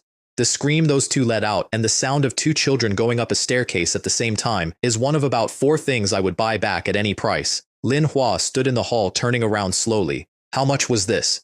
1 million. Exactly. I make 400 a month. He did the sum, and then he did it again because he thought he'd made a mistake. I'd have to save for a couple of 100 years. My mother cried in the kitchen where she thought nobody could see her. From the worst thing that had happened to that family in 20 years to the best thing, inside 8 hours. That's not a good way to live. It's just the way it went that day. In the car afterward, I put $60,000 on the seat between us. Changzi, get out of the society. That life is a razor and you're walking on it barefoot. He looked at the money and then out of the window, and he smiled in a way I did not enjoy. Too late, Abo. It isn't. There are already lives on me. He said it flatly, the way you'd report the weather. I'm a red pole in the fierce tiger society. I've got standing feuds with 2 other societies. If I walk out tomorrow morning, I'm dead by tomorrow night. That's not fear talking, that's arithmetic. Nobody said anything for a while. Then he turned around in his seat, grinning like the 17-year-old he still was underneath all of it. Anyway, I'm more used to you this way. Changzi, you're going to be a tycoon. Look at this city. It's chaos out there. Every big man in Hong Kong has problems that don't get solved in an office, and when you have one, I'll solve it.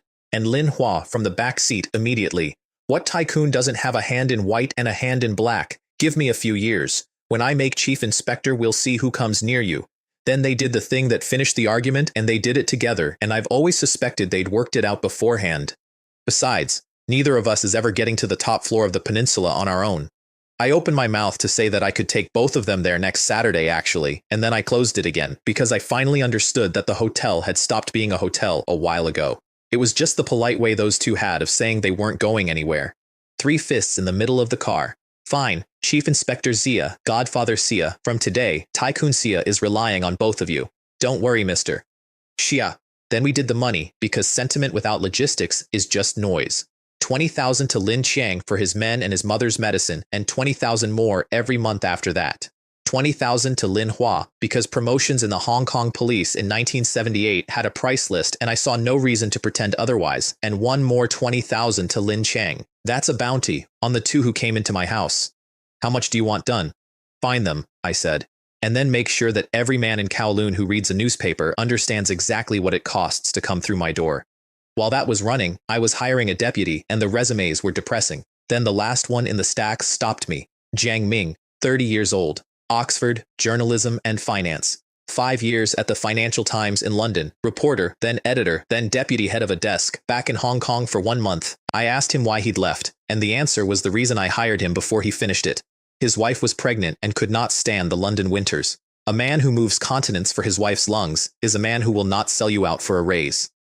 He asked for 50,000 a year. That is less than the deputy editor of Sing Tao was on. He had run a desk at the Financial Times, and he was asking me for less than second place at a local paper because he'd been home a month and hadn't found anything. You're asking too little, I told him. He blinked. 50,000 salary, plus 1% of the profit. He did the arithmetic on his face, badly, and then stopped doing it. Let me do it for you. Advertising alone was running at 12 million a year. 1% of that is 120,000. Add circulation, and he was looking at around 200,000 a year, 4 times what he'd walked in asking for. There's an old line about how a scholar will die for the man who understands him. I watched it happen across a desk. And the clever part, which I'd like credit for, is the shape of it, not equity, a share of the profit. Equity is a thing a man can take with him when he leaves and use against you.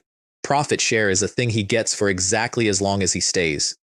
By that week, the market position was sitting on $8 million after everything, the house at $1 million, the car at $220,60 to the brothers. The advertising money had gone straight back into the market, and Ye Ming's refunded commissions came to nearly $400,000 on their own. Then Lin Chang called, got them, the bounty worked in one night. There is an abandoned house on the coast road where the tide comes almost to the doorstep. 2 men on the floor, tied, gagged. 4 of Lin Chang's people around the walls. They talked immediately. They hadn't even been robbing us for themselves. They'd been sent, and the money was already gone up the line to a man called Scarface Chang of the Black Shark Gang. Black Shark, Lin Chang said, and his jaw did something. Blood enemies of the fierce tiger, and Chang and I have a private account as well. One of the 2 on the floor got a proper look at him then, and I watched the man's face go through a door. You're Chang the Tiger? I stood in that doorway for a moment with the sea going in and out behind me. I could have handed them to the police. My cousin was the police. It would have been clean, and it would have taken about 9 months, and they'd have come out and told the story of the newspaper boy who calls the constables. Chiangzi, I said. Their hands. They came for my money with them. I made myself stand there for it. I did not look away, and I did not go outside, because a man who gives an order like that and then goes for a walk is lying to himself about what he is. When it was over, those 2 never took anything from anybody again, and every man in Kowloon who might have been thinking about my front door heard about it inside a week, which was the entire point. I'll tell you the thought I had, standing there, and you can do what you like with it. In among all those executives filed away in my head, there were men who had done considerably worse than this to considerably better people, for a quarterly number. Compared to some of those rooms, that shack on the coast road was a nursery. That is not a defense. It's just the shape of the world I had woken up in, and I had already decided I was going to the top of it. We handed them to Lin Hua in the morning.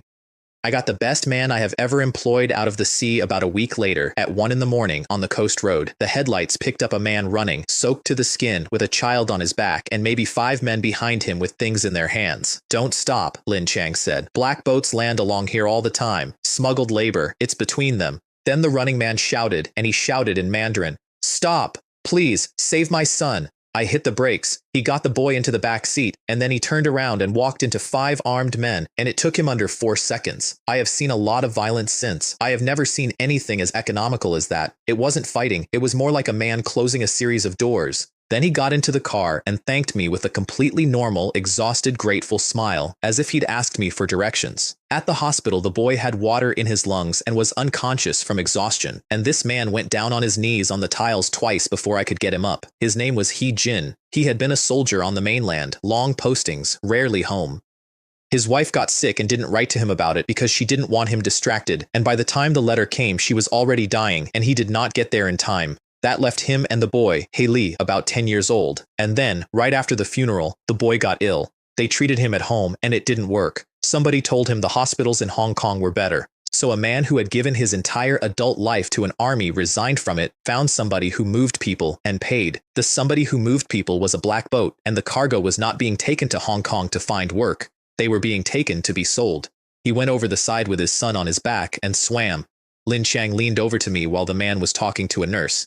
Callus pattern on his hands is from a weapon, and look how he's standing. That's not a farmer. That man is dangerous. Then the doctor came back with the boy's results, and the word was cancer. Lung. He Jin went down on his knees a 3rd time, in a hospital corridor, in front of a 16-year-old. I have nothing. I have no money and nothing to give. Save my son and my life is yours. Now here's the part where I decline to be admirable. I did want to help that boy. That was real. But it is not why I said yes. And I have never pretended otherwise. There were no professional close protection firms in Hong Kong in 1978. If I wanted a bodyguard of the standard I actually needed, I would have had to import one from Europe and wait months, and somebody had just tried to put a knife in me outside a herbal clinic. And standing in front of me, wet through, was a man who had taken apart 5 armed men in a car park in under 4 seconds, trained, disciplined, weapons capable, and loyal down to the bone by construction. and his one weakness was lying on a gurney behind him, already open, already mine to hold. That is not cynicism, that is what the ledger actually said. I'm not a saint. If you want me to invest in you, show me the value. A doctor at that hospital lowered his voice at me in a corridor and said the thing that changed several lives. There's a clinic in Kowloon. Chinese medicine. They say a man there cured a lung cancer. Chun Q. The place smelled of 30 kinds of root. There was an old man in a gray robe with white hair and a young man's face and color in his cheeks, and he did not look up from the wrist he was holding while I stood there. Then he finished with his patient and looked at me. Young friend, you're strong and full of energy. You haven't come here for treatment. So what brings you? We drove to the hospital. He took the boy's pulse, looked under his eyelids, and switched into Mandarin with a Sichuan accent thick enough to lean on. This can be treated. It will be slow. Jin did not say anything at all. He put his face against his son's shoulder and made a noise I'm not going to describe. They moved the boy into the inner courtyard of the clinic and Jin moved in with him. I put a brick of cash on the table. The best of everything. Money isn't a factor. The old man stroked his beard and looked at it, and then he said something odd. A physician's heart is a parent's heart. Then dryly, besides, I already know you aren't poor, so I shan't be economizing. I assumed he'd seen the Mercedes. He hadn't seen the Mercedes. It was parked around the corner. His name was Chen Ku. The clinic was named after him, which in that trade tells you what the neighborhood thinks of a man. The war started with a telephone call from Ye Ming. Dafa Real Estate, it's collapsing. I went and got my own notebook and reread my own analysis line by line looking for my mistake, and there wasn't one. Dafa was genuinely underpriced. It had a solid land bank, and it was riding a wave of public attention. That share had no business falling, which left exactly two explanations. Somebody was pushing bad news into the market, or somebody was shorting it. So I went and bought every newspaper in Hong Kong. All the big ones had nothing, total silence. And then Oriental Daily. Dafa Real Estate expanded too fast. Cash flow has dried up. Major shareholders are frantically dumping their stakes, and behind them, 4 or 5 of the little tabloids running the same shape of story. I read that headline 3 times, and then I found the thing that gave the whole game away, and I found it because of the one skill that actually survived from my previous life. That paper was printed before the market opened, and the market had been closed all weekend. So when, precisely, were these major shareholders frantically dumping? If I had missed that, I would have deserved to lose everything I had. Dafa had gone from 60 million to 50 and was still going down. Ye Ming said large money was leaning on the price and he was finding out whose. And here's the thing about my position that week. I didn't own a single share of Dafa Real Estate. Not one. I had nothing at risk in that company at all, except the only asset I actually cared about, which was the sentence, "I'm the man whose recommendations come true." And that sentence was the foundation the entire building was standing on. Ye Ming came back inside a day. Tianwu Securities. 10 years old. 50 million under management. Founder is a man called Guo Jiming. And then, because he was a banker and bankers keep genealogies, he joined it up for me. Tianwu belongs to the Wu family. The Wu family also owns Mingheng Industrial. Pause. And Mingheng Real Estate. I sat back and laughed out loud in his office. Oriental Daily, Tianwu Securities, Dafa Real Estate, Mingheng Industrial, Mingheng Real Estate, and the Juding Daily. Every single line on that map ran through me. I'd been in this business for 1 month. Then I did the sum that mattered, $8 million of my own. 10 times leverage from a man who had watched me work and decided he liked what he saw. $80 million. Dafa Real Estate at its all-time peak had been worth 60. There's an old line about how a man with grain in his barn doesn't panic in a famine. I finally understood the appeal, so I invited Ye Ming in with me, partly because I needed hands and I needed the name HSBC standing behind the buy orders. Partly because he was already holding Dafa stock himself and had his own reasons to want that price off the floor. He said yes before I finished the sentence. And then I did the thing that everybody gets wrong in a fight, which is nothing. Let them keep pushing. Every dollar Tianwu spends driving that price down, buys my shares cheaper, and makes my profit bigger. And let Oriental Daily hit me with everything they have tomorrow morning at full volume in front of the entire city. Because if I'm going to break somebody in public, I want a crowd. One good beating, done where everyone can see it, prevents 100 more. There was a man in the middle of all this who had not done anything to anybody, and I want to give him his page because he's the part of this story I still think about. Zhang Fu, 52, going gray, founder of Dafa Real Estate. He'd come up out of nothing in the port trade in the 60s and built that company by hand. He called an emergency shareholders meeting and 3 chairs were empty. Those 3 chairs held 16% of his company between them. He rang the first one and got no answer. He rang the second and third, and both of them apologized and hung up on him inside 20 seconds. He worked it out sitting at his own boardroom table. They'd sold, quietly, over the weekend before the story ran. Decades of friendship, he thought, don't weigh anything at all against naked money. The blood went to his head and the room tilted, and he held on to the edge of the table until it passed, because he had one clear thought, and it was the right one. If a rumor got out that the founder of DAFA had collapsed, there would be no DAFA by Friday. So he sat up straight and asked the shareholders who had bothered to turn up whether they would put money in with him to buy the stock back. They looked at each other, and they looked at the table, and nobody said anything at all. The part he didn't know until much later was that Zhao Guang and Guo Jiming had gotten to those 3 men weeks earlier and bought their holdings out from under him, which meant Oriental Daily's story was not a lie. Major shareholders had dumped their stakes. That's the craft of it, by the way, and I'd be a hypocrite not to admire it. A story that's entirely false can be knocked down with one document. A story that's true in its bones and rotten in its conclusion cannot be knocked down at all. In a room on the other side of the harbor, Zhao Guang was enjoying himself enormously. Tomorrow we hit it again, and the papers we've paid will pick it up. There is nothing Juding can do for DAFA now, nothing at all. Zhang Fu called a press conference, and it went as badly as a press conference can go. He stood up and denied that his shareholders had sold, and a reporter in the 3rd row stood up and read out the 3 names, and the number of shares, and the dates. His face moved before he could stop it. The cameras got all of it. The next morning, Oriental Daily came for me directly, and this time they didn't bother with a company as a proxy. They ran photographs. Ordinary people sitting in their own kitchens, with the caption underneath saying that they had bought on the advice of Lin Bo of the Juding Daily and had been ruined, and then every other newspaper in Hong Kong joined in. Not the ones Ma had paid, all of them. The god of the stock market is a fraud. He moves prices by manufacturing opinion. Anybody who follows him will be destroyed. I want to be fair to my colleagues in the press. Most of them weren't bought. They'd just been watching a 16-year-old go from 3,000 copies to 300,000 in 6 weeks. And the chance to help him down the stairs was more entertainment than any of them could resist. Every stock I had ever named stopped moving, wobbled, and started to sag. At Mingpao, Shen Li read the morning's papers and shook his head. Zhao Guang is ruthless, and he found the one place to hit. That young man is surrounded. Then to Shudong, with actual interest, I would very much like to know how he intends to break out. At Tsingtao, Chen Mei recognized the handwriting in about 4 seconds because she had been reading the Ma family's handwriting for 10 years, and for the first time in her life, she found herself quietly hoping a competitor would survive. And in my office, there were 3 grown men sitting in front of my desk, Jiang Ming, Jiang Wei, Fan Tao, looking at me the way people look at a doctor. I put my feet up on the desk. It's under control. Go and calm your departments down and put out a paper. Here is the thing nobody tells you about watching a company die on a ticker board. It is unbearably boring, and it is the most exciting thing you will ever see at the same time, and it makes your hands cold. DAFA Real Estate broke 20 million and kept going. 20 million. For a property company that owned buildings, actual buildings, made of actual concrete, standing in actual Hong Kong. 2 weeks earlier, it had been worth 60, and the only thing that had changed in between was that a newspaper with 140,000 readers had printed a rumor, and nobody had stood up to call it a lie. Tianwu's securities should have closed their hand right there. They had won. All they had to do was buy. They didn't buy. They wanted 18. Then they wanted 16. I sat in my office with the exchange numbers coming in every few minutes, and I felt something I had not expected to feel, which was relief. Greedy men are readable. Greedy men have a bottom in their head, and they will wait for it while the building burns down around them.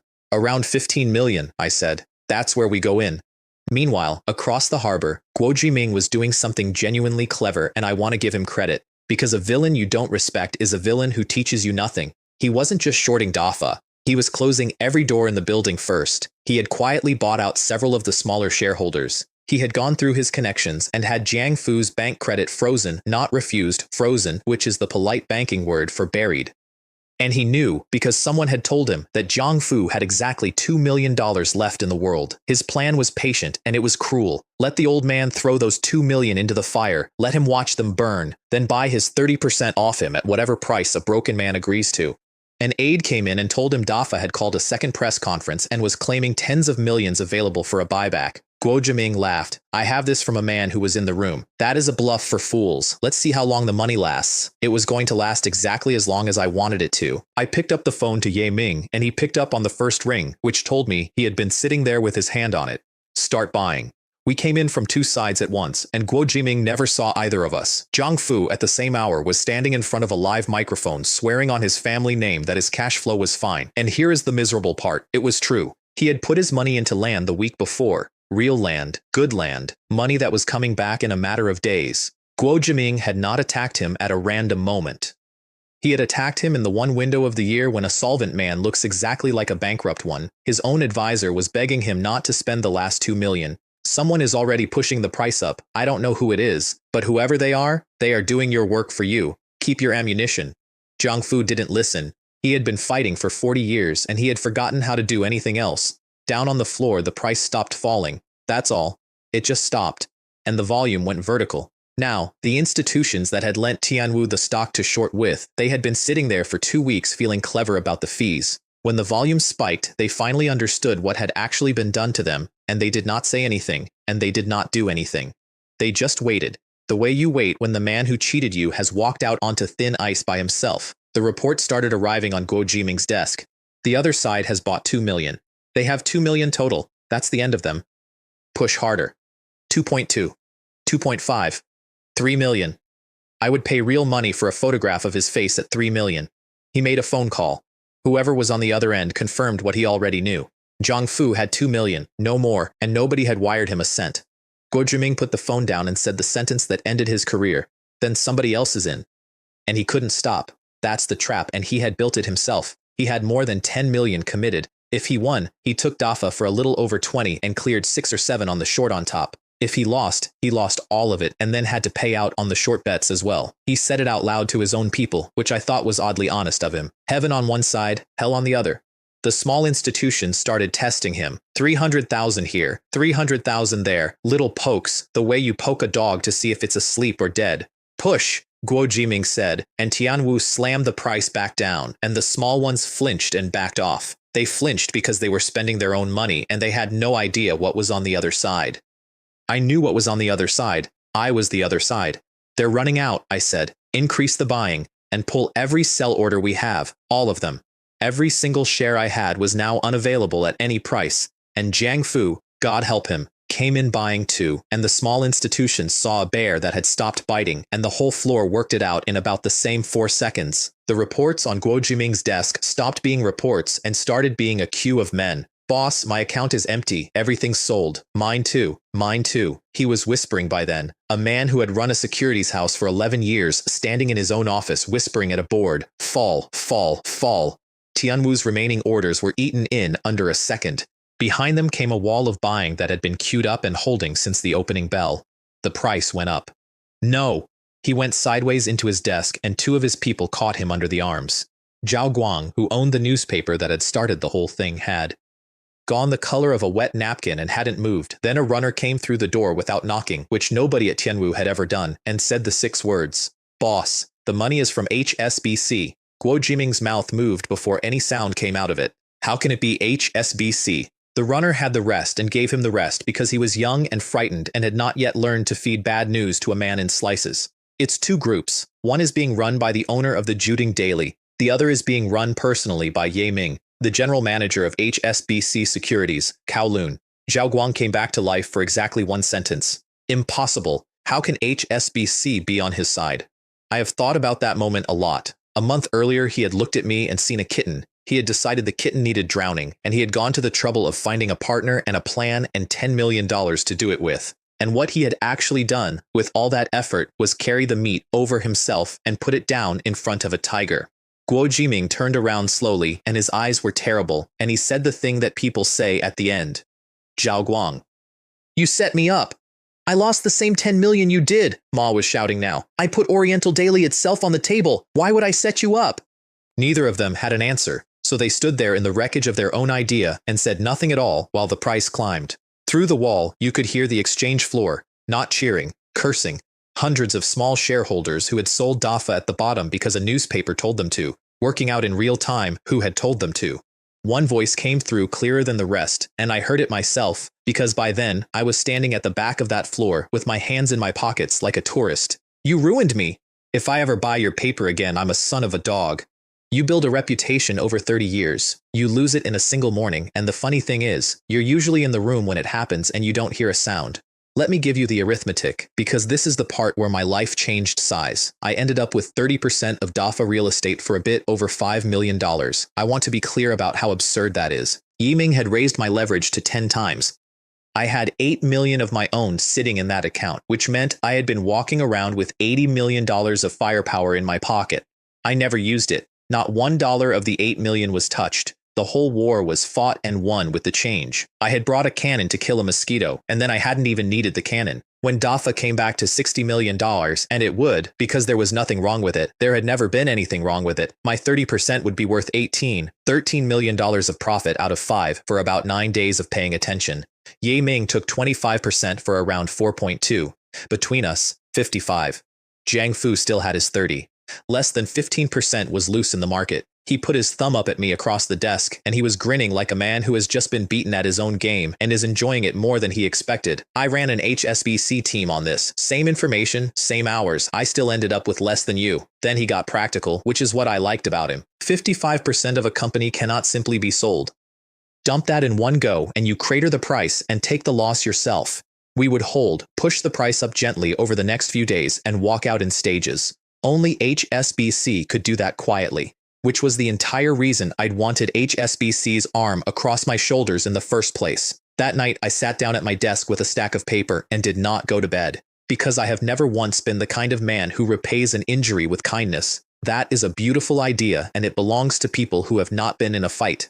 The Wu family stood on 3 legs. Ming Heng Industrial, Ming Heng Real Estate, Qianwu Securities. I intended to take a leg. Around 2 in the morning, I wrote a note to myself on the top sheet, and I'm a little embarrassed by it now, and I've never thrown it away. 1800 years ago, a man named Chen Lin wrote a proclamation against Cao Cao that was so vicious the target read it and his headache went away out of sheer admiration. I don't have a headache to cure, but I would like Zhao Guang and Guo Jiming to choke on theirs. The next morning's Juding Daily was not a newspaper. It was a firing squad with a masthead, front page. Oriental Daily manufactured the rumor that DAFA Real Estate's cash flow had collapsed in order to deliver the company to Ming Heng Real Estate. The two of them are in it together. What right do these people have to publish a newspaper? Page 2. And this is my favorite thing I have ever written. Let me tell you a joke. A shameless man and his gang of hooligans spent 2 weeks manipulating public opinion and used the time to accuse this newspaper of manipulating public opinion. The thief shouts loudest for the thief to be caught. Page 3. The falsified accounts at Ming Heng Industrial cannot be quietly forgotten. The rot goes to the core. My honest advice to shareholders is to abandon hope. A delisting would be the kindest available outcome. Page 4. Aimed with love. Tianwu Securities lost $30 million in a single day attempting to short DAFA Real Estate. The abilities of its owner Guo Jiming speak for themselves. Investors should withdraw their funds immediately, or are you waiting for the bankruptcy? Every line was built so that a lawyer could not touch it and a reader could not misunderstand it. I never once said a thing I could not put a document behind.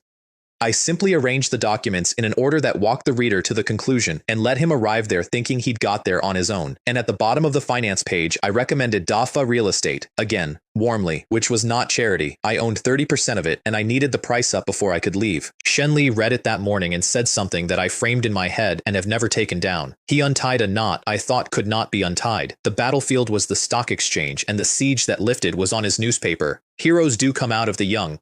Chen Mei of Tsingtao laughed out loud in her office. She had been waiting 20 years for somebody to hurt Oriental Daily and had long since stopped expecting it to happen. Zhao Guang, somebody has finally been born who can handle you. Zhao Guang took his own office apart with his hands. Juding Daily, Lin Bo, I will fight you to the death. And Zhang Fu called me and said the only thing anybody said that week that I did not enjoy.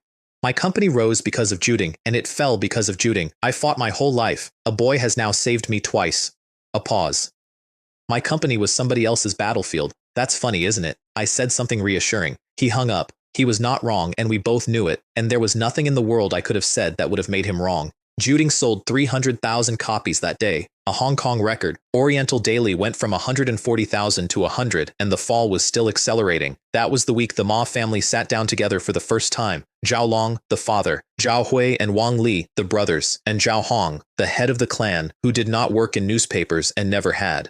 Zhao Guang reported the failure straight, with no excuses, which surprised me when I heard about it. The plan was excellent, his father said. Where was the error? We moved on Juding Daily and Lin Bo without researching either of them. Good, at least you haven't lost your head.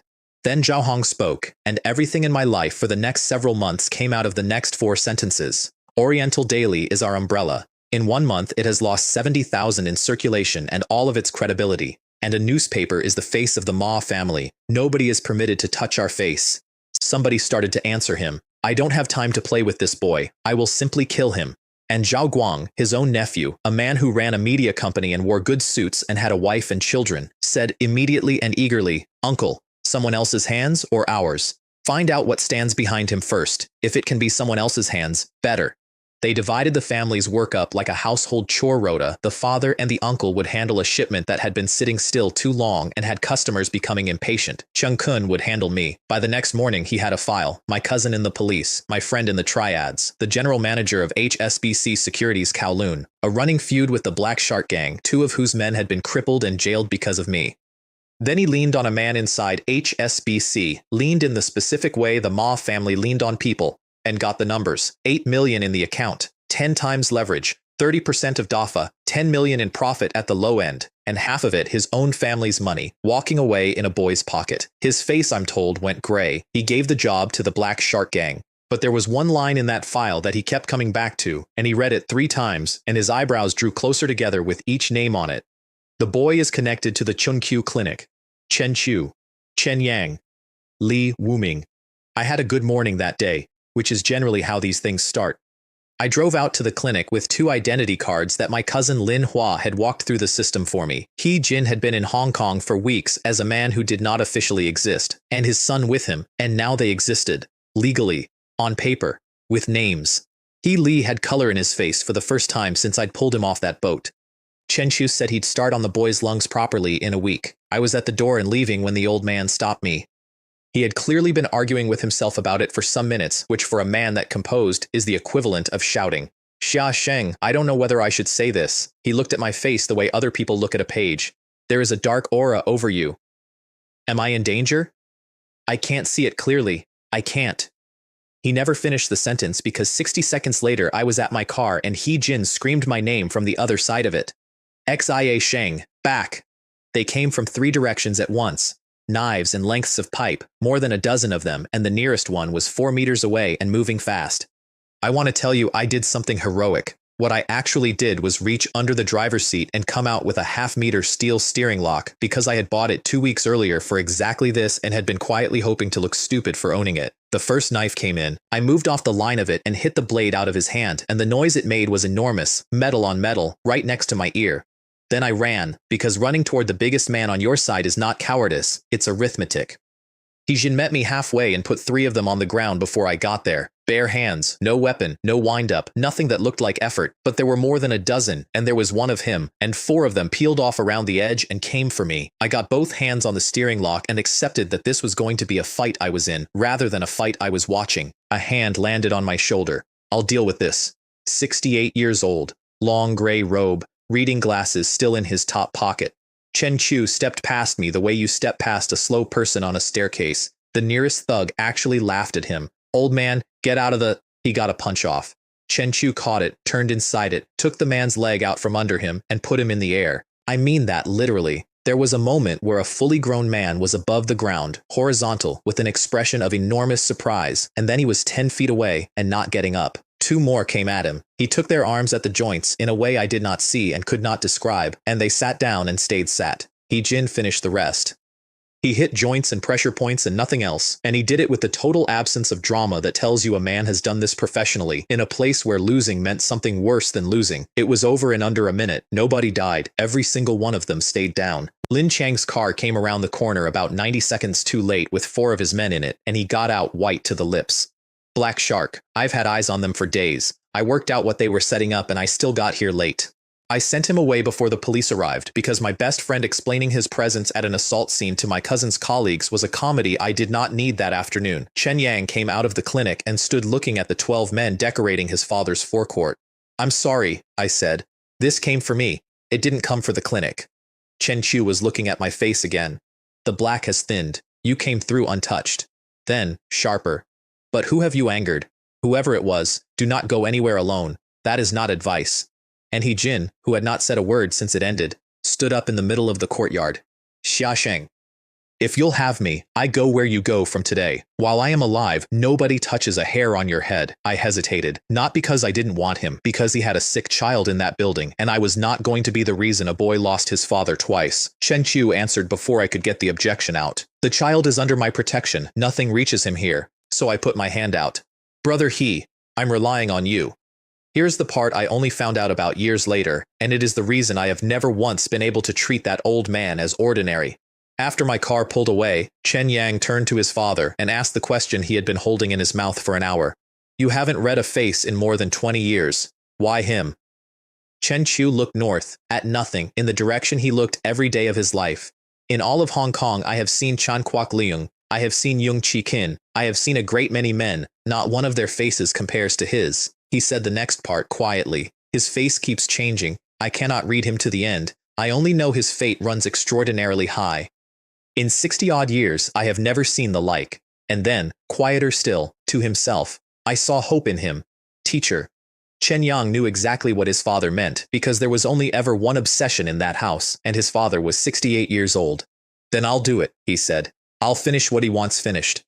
Nobody told me any of this. I drove home listening to He Jin ask, extremely politely, whether he might do the driving from now on, as he had driven in the army. I said yes, and did not ask which part of the army. A man who takes down 4 attackers with his hands and then apologizes for the noise is not a man who drove supply trucks. But military discipline does not expire when the uniform comes off, and if he wanted me to know, he would tell me. He also asked me to stop calling him Mr. Yan. We compromised on boss, which he seemed to find comfortable, and which took me about a month to hear without flinching. Then I did the least dramatic and most important thing of that entire month. I cut back my own stock recommendations, deliberately, sharply, because a newspaper that lives on one man's predictions is not a newspaper, it is a seance, and the moment that man is wrong twice, the whole thing comes down. Juding had to stop being about me, so I went out and commissioned columns from every serious economist in Hong Kong, and I want to note with enormous satisfaction that almost all of them said yes, whereas 10 days earlier, they had not returned my calls. And then I went looking for the next thing to build, and I went looking in the strangest library anyone has ever owned, my own head.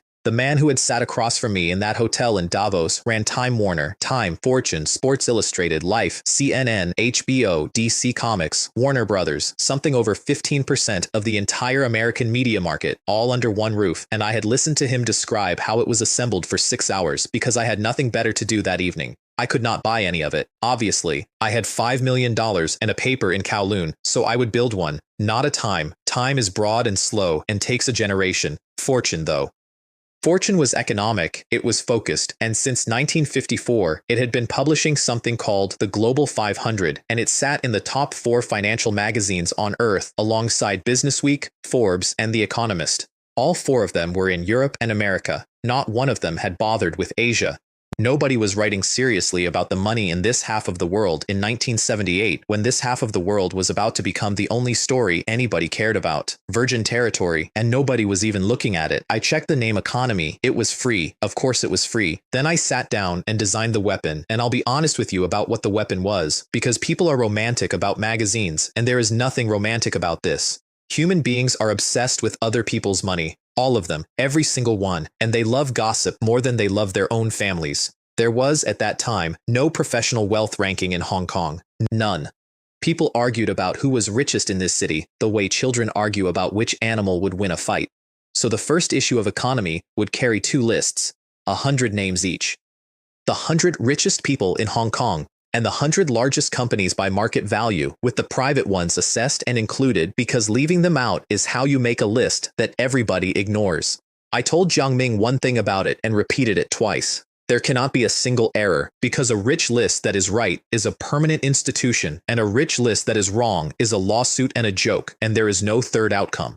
I wrote the whole plan myself, in one sitting, straight out of 6 hours of a stranger's dinner conversation. Jiang Ming read it end to end without speaking. Boss, the plan is flawless. I have nothing to add. What he was actually thinking, and he admitted this to me at his retirement party 11 years later, was that he had just read a document written by a 30-year veteran of the media industry, and that he had watched a 16-year-old produce it in an afternoon, and that he had decided some questions are not worth asking. I gave the whole 5th floor of the new office to the Economic Research Department. Whole floor, card access. 3 people in the building were allowed through that door, the department, Jiang Ming, and me. And I told them to hire Economists, professors, consultants, anyone with a university behind them and a head for numbers. Don't worry about hiring too many, worry about hiring too few. DAFA came back to 40 million inside a week, once the company published the documents proving it had been solvent the entire time. 60 was a fortnight away. That was when we'd walk out.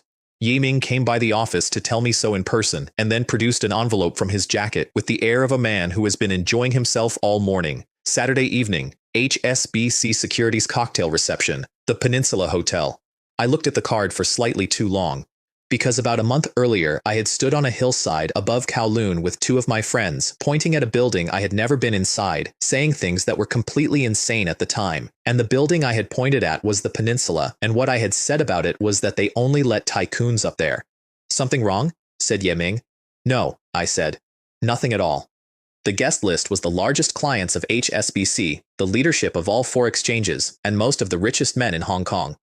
I arrived alone, which I discovered on the way in was a structural error. Every man in that room had a woman on his arm. I had a folder I had thankfully left in the car. Yiming introduced me to his wife, Zhao Meiling, who was gracious about my age in the specific way that made it worse. You're good-looking and you're successful, Liu said, entirely straight-faced.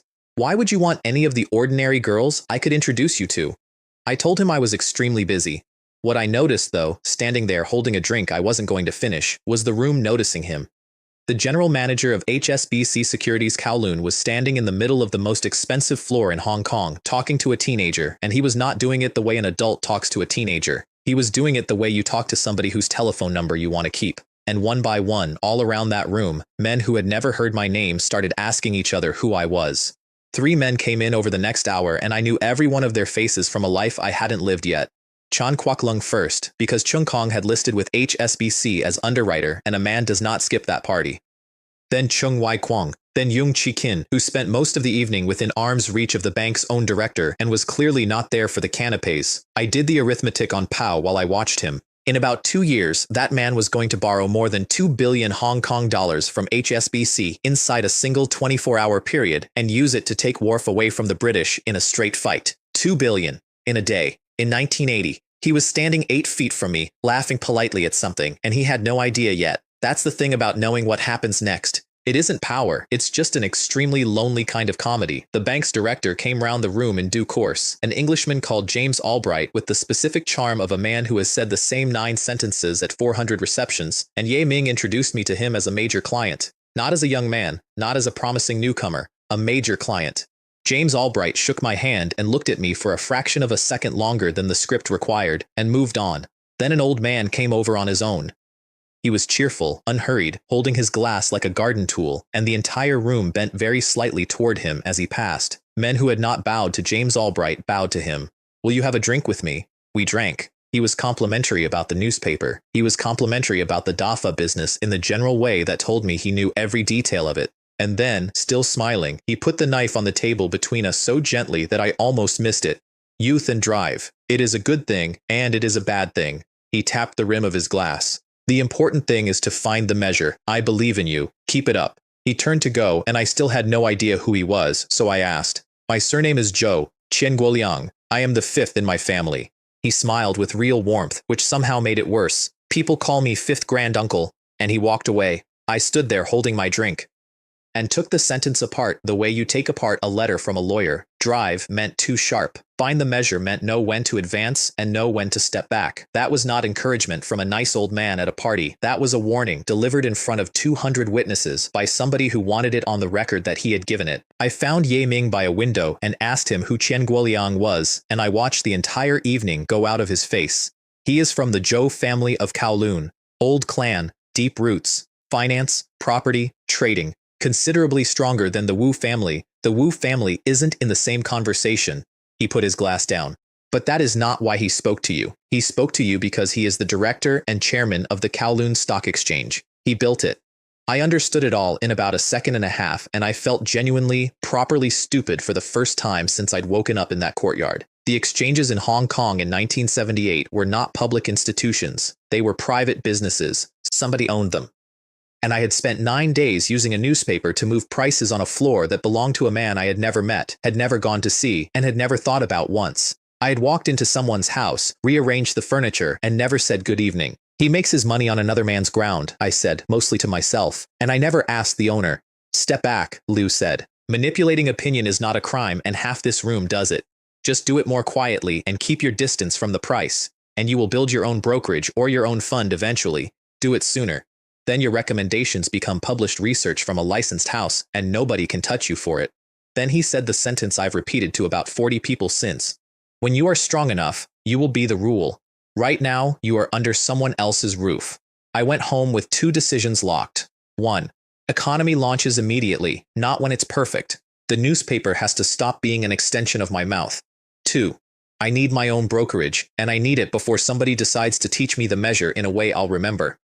And then, on the way through Simshatsui, I told Hee-jin to stop the car. There was a bar with a lit window. In the window stood a brown bottle about half a meter tall, the kind of decorative thing nobody ever drinks, with a name on the label, Tata, and on the neck of the bottle, small, in a different hand, 2 letters, SD.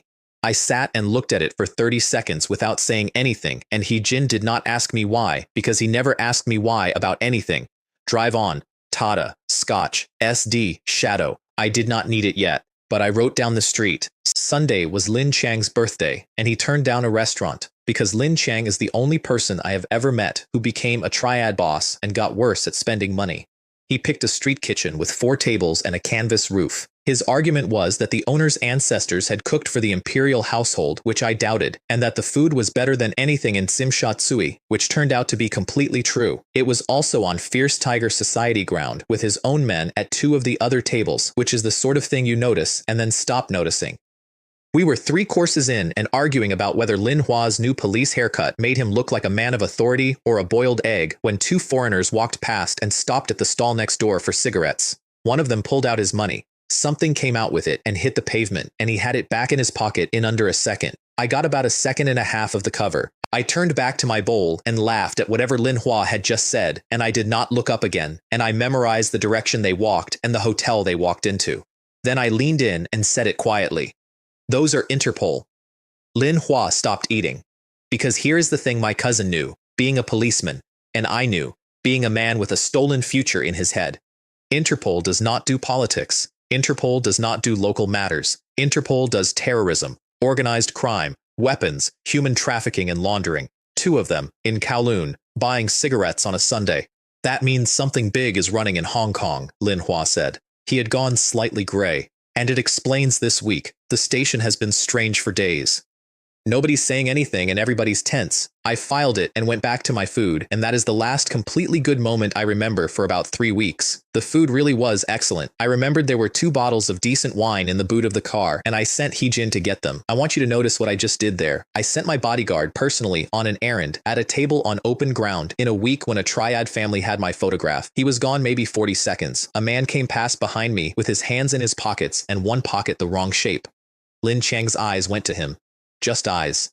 And the man saw that he had been seen, and he panicked, and everything that happened after that happened because of that 1/2 second. The gun came out, and it was pointed at my back. I did not see any of this. I was talking. I have replayed it 1,000 times from other people's descriptions, and I still cannot put myself in it. Lin Chang came over the table. The shot was very flat and much quieter than I expected. There was a dull sound like someone dropping a bag of rice, and Lin Chang made a noise I had never heard him make, and then his whole weight was on top of me, and we were both on the ground. Lin Hua took the shooter's arm off target with a stool, and the pistol went across the pavement. Then 6 more men came out of the shop next door with knives, and the customers ran in every direction, screaming, and the canvas roof came down on 2 of the tables. I got my head up. Lin Chang's face was white. The front of his shirt at the waist had gone dark and was still going darker. Ayu! He was pushing at me. I'm fine. Run. And then that enormous idiot with a bullet in him got up. He got up off the ground, took a stool in one hand, and walked into 6 men. I would like to record here what my thinking was, because there wasn't any. There was no calculation, no future memory, no market instinct. There was just the fact that I have never in my life been the sort of man who leaves his brothers on the ground. And this particular brother had just taken a bullet that had my name filed into it. I picked up a stool too. I got about 4 seconds into being brave before the professionals arrived. Boss, back. Hee-jin came through that street like weather. He went into 6 armed men the way a tiger goes into sheep, and the whole thing was over in the time it takes to read this sentence. He took the first knife off its owner, and after that, nobody was holding anything.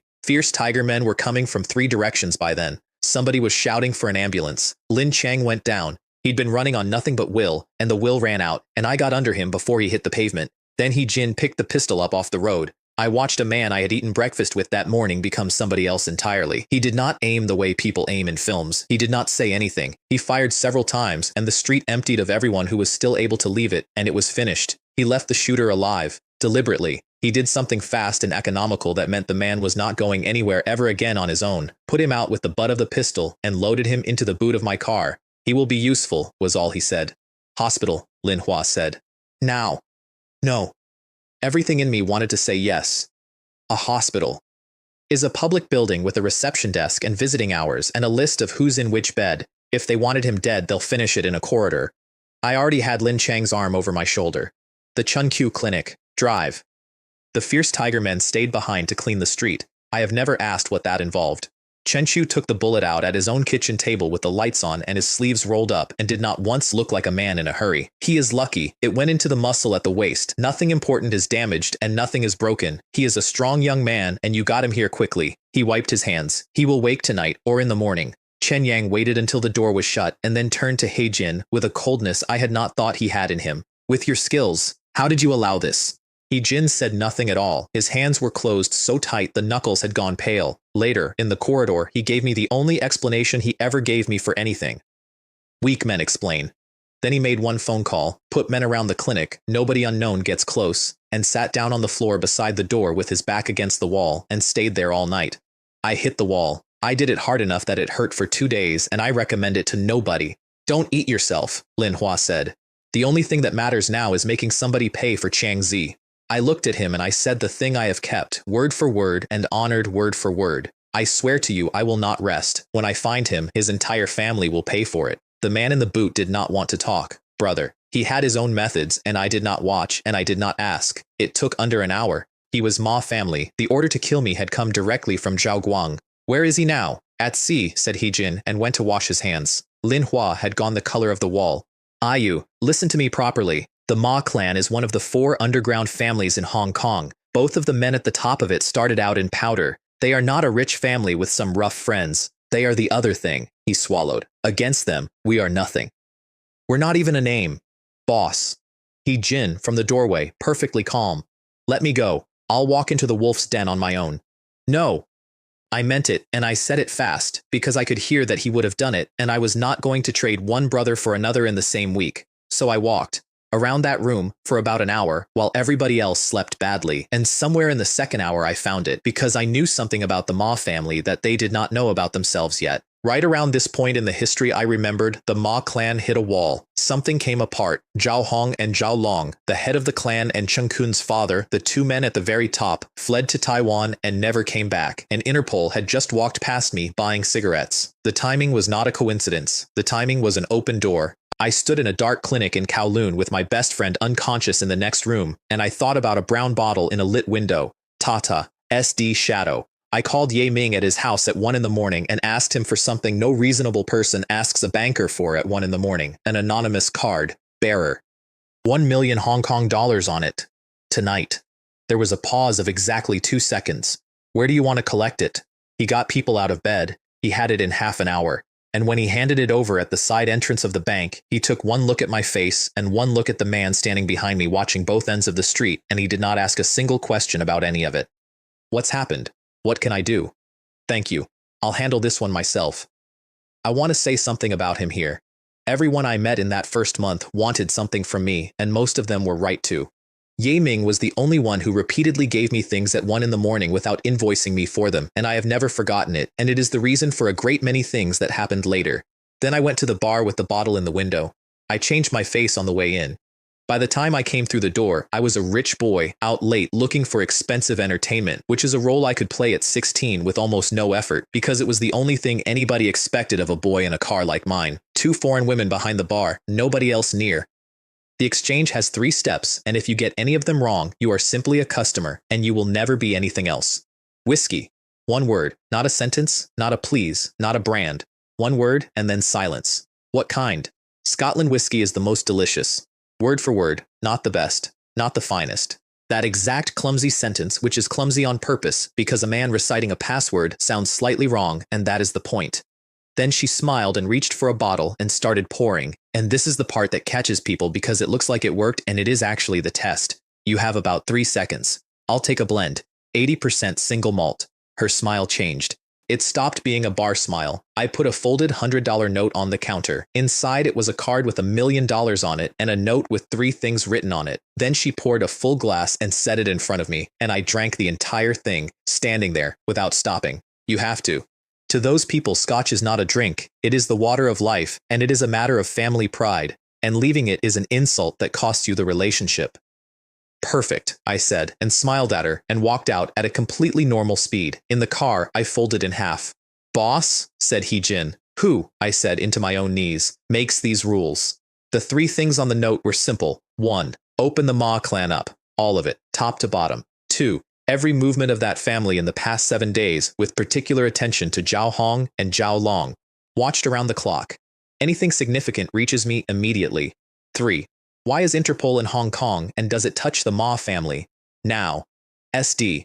SD is short for shadow, and the reason you have never heard of it is the entire product. It is an intelligence brokerage. It has existed for at least 300 years, and it is still, in the 21st century I came from, sitting near the top of that world. Every government on Earth tolerates it, for 2 reasons. It sells information and only information. In 3 centuries, it has never once accepted a contract on a human life. And the families standing behind it are not the kind of families you inconvenience. It is controlled by the Campbells, the Dukes of Argyll. Chiefs of a clan with more than 3 million people scattered round the world, one of the 3 strongest ducal houses in England.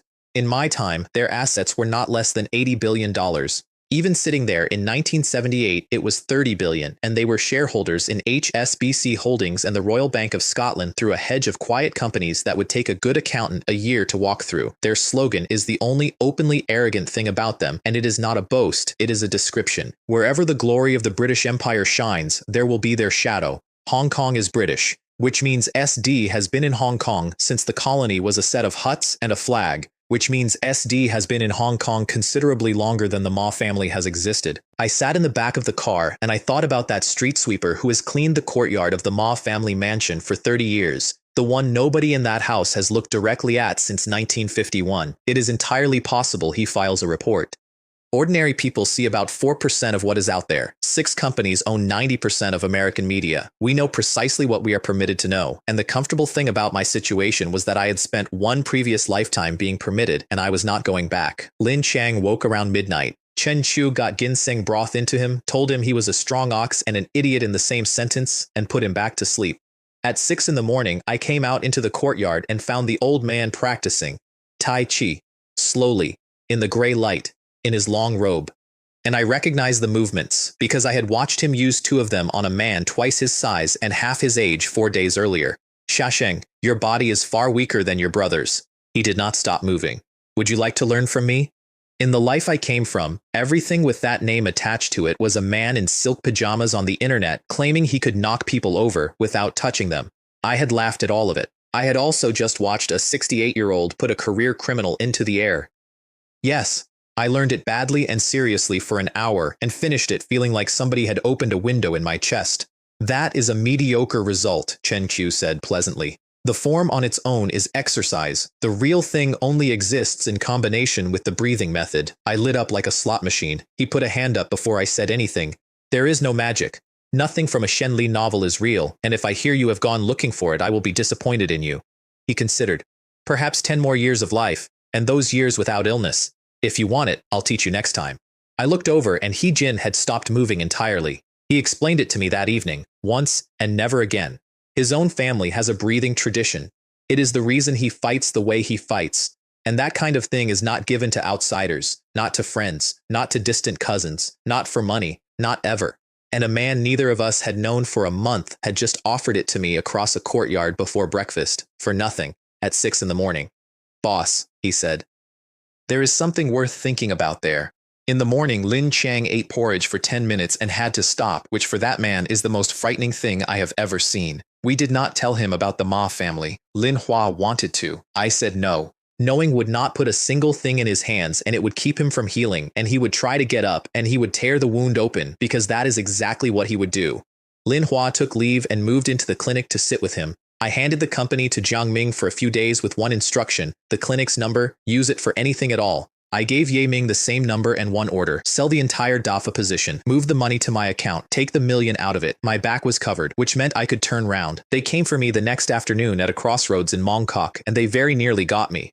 I saw the truck coming from the left with maybe a second and a half to spare, and the thing that told me it was not an accident was the driver's face. He was not braking. He was not frightened. He had the expression of a man doing a job he had decided to do that morning.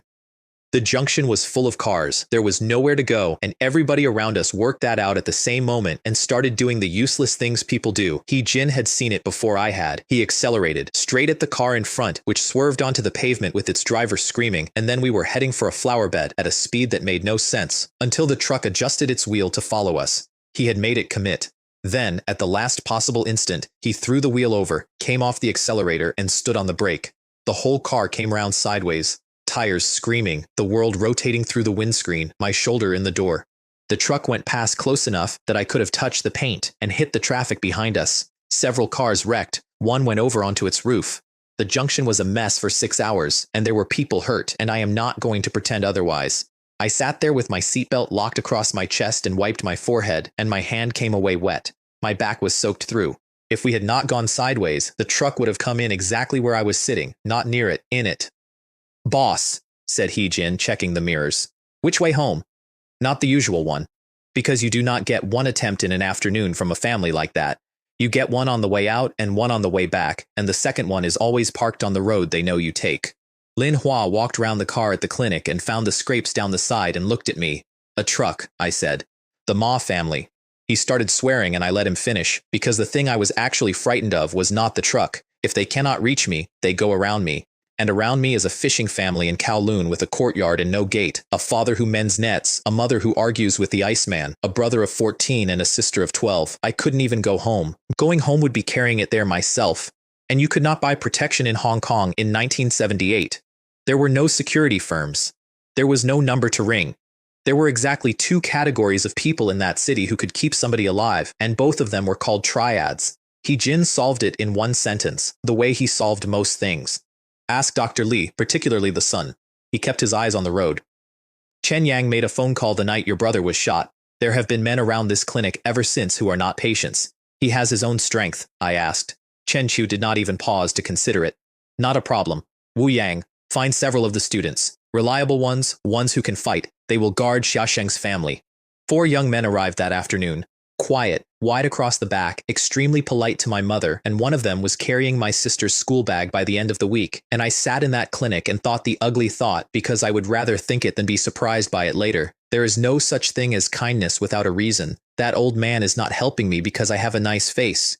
He wants something, and he has not said what it is, but being worth using is a good position to be in. The man nobody has any use for is just eating bread. Whatever he is after, I will find out. And whatever it turns out to be, I'm going to remember this week for the rest of my life. The SD file came back that evening, and it was thicker than I expected, and much worse. The Ma family had built everything they had on bodies, not metaphorically.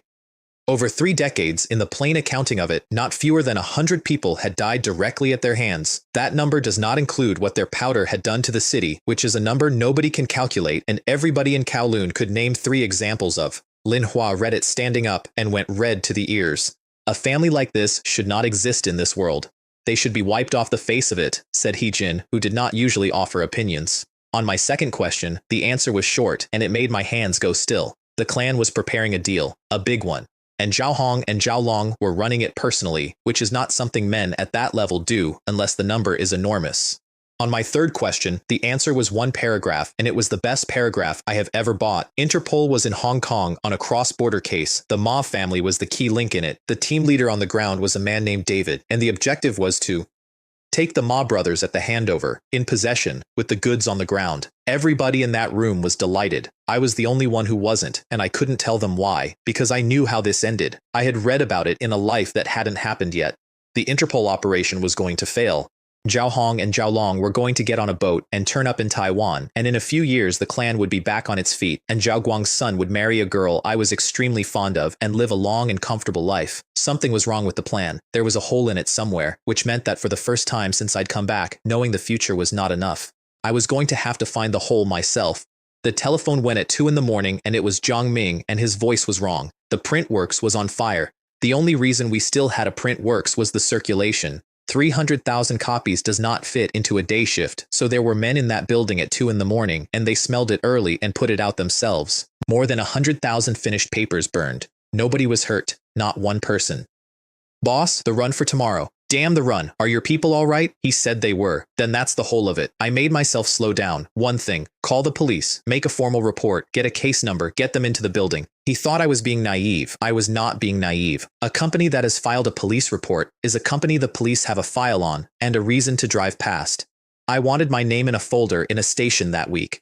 It was the same week a family of criminals had decided to remove it from the world. I lay on a bench in that clinic afterwards and did not sleep. They can't reach me in here, so they have started hitting everything that isn't in here. And if they go for my family, none of the rest of this matters at all. Morning. Courtyard. Tai Chi. He still had not offered me the breathing method, and I did not ask. You do not chase a man like that. You show up at 6 every morning until he decides. Lin Chang was sitting up and complaining about the food, which meant he was healing. He Li had color in his cheeks and started on his lungs that day. Every paper in Hong Kong was running the printworks fire, and every one of them was pointing at the Ma family without naming them, which is a skill I had personally taught the city 10 days earlier. Then, in the afternoon, the last file arrived, and everything in my life narrowed down to one page. The deal was tonight. Interpol, with the Royal Hong Kong Police, would take Zhao Hong and Zhao Long in the act, and underneath, in the flat, unemotional register that made SD worth every dollar I have ever paid them, there is a Ma family asset inside the police. The name is not yet confirmed. The operational plan has in all probability already been passed to the clan. Treat the plan as compromised. There it was. The whole. I sat with that piece of paper and had the single most useful daydream of my life, which was about how good it would be to own an intelligence service. A real one. KGB, FBI. Something with a budget and a building. One day I thought, I am going to have my own. Then I put it away and did the thing I could actually do that night. Brother He. The pistol from the eatery. Still have it? 15 in the magazine. Another 20 were on the shooter. 35. Enough. Could you kill several men tonight? He did not blink, and he did not ask why. He asked one word. Who? At 9 in the evening the telephone had not rung, and I had walked far enough to wear a line in the floor. At 9:20 it rang. I listened for 4 minutes and wrote on a sheet of paper, and then I handed out the parts. Linhua, Interpol has already left. The route they are driving is a decoy the Ma family fed them. This is the real route, and this is the real pier. I put my hand flat on the page so he had to look at me. You go in uniform with your warrant card, and you hand this to Interpol, not to the Hong Kong police. Interpol only. The informer has been identified, and his name is on the bottom of that sheet, and there are no Ma family people inside Interpol. He took it. His hand was steady, which I have always admired him for. Brother He, you memorized the layout of the Ma residence. You have seen photographs of the family. I heard my own voice do something I had not heard it do before. It got quieter and flatter. The moment Lin Hua confirms the handover, you go to that house. Wait 1 hour, then take the principals. He nodded once and went to get his coat. I was not at either of these places. I have put the next part together from my cousin, from David himself over a dinner some years later, and from a police report I should probably not have been shown. The convoy was 5 unmarked civilian cars at a junction in the New Territories. Lin Hua stepped out into the road in front of them with his warrant card held up over his head in both hands, which is an extremely good way to get run over. Stop! Urgent report! They put him on the ground very efficiently, searched him, and threw him into the back of the second car, and sitting in that car was a broad Englishman with gray at the temples who did not introduce himself because he did not have to. Officer David. My cousin, 22 years old, flat on a seat with 2 men holding his arms, delivered it in one breath. I swear on my life. There is a Ma family informer inside the Royal Hong Kong Police. His name is Zhou Wei. Your plan has been sold. The place you are driving to right now is a fake. David said nothing. So Lin Hua did the thing I had told him to do only if he had to, and turned the paper over, and on the back of it was a mark. David looked at that mark for a long moment.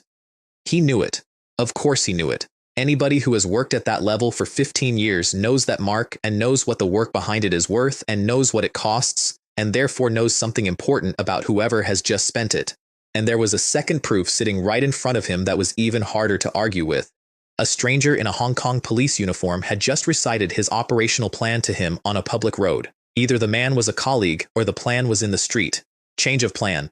David was already reaching for the radio and then deliberately not using it. Mark, take half and run the original plan exactly as briefed, everyone else with me. He did not tell the Hong Kong police, not one word, not one car. He trusted his own people and nobody else in the territory, which was correct and which very nearly killed him. From a hillside a long way off, He Jin watched a convoy of 5 cars split into 2 groups and go different ways. That was his signal, and he started walking. The decoy worked beautifully, which is a horrible thing to watch.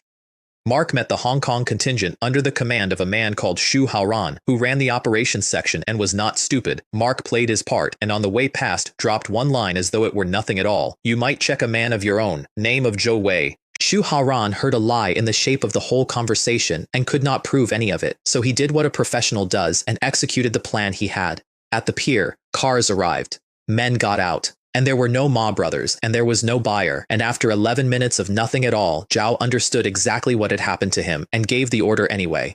They took 9 men without a struggle. The 9 men were smiling. The cars were empty, not light, empty, not a package, not a bag, not so much as a knife. The one in charge was called Liao Quan, a Ma family enforcer who had been arrested more times than he could count, and had walked out of the building on every single occasion.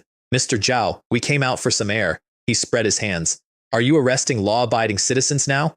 Xu Haoran, who had 30 officers standing in the dark watching him be made a fool of, lost his temper and put him on the ground.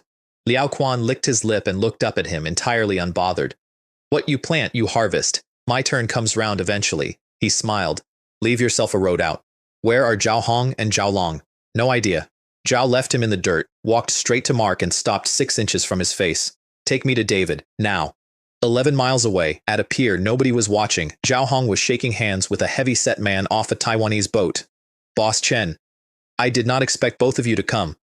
Boss Chen was delighted and loud and shook with both hands. White powder ma and golden horse ma on the same night. This is an honor.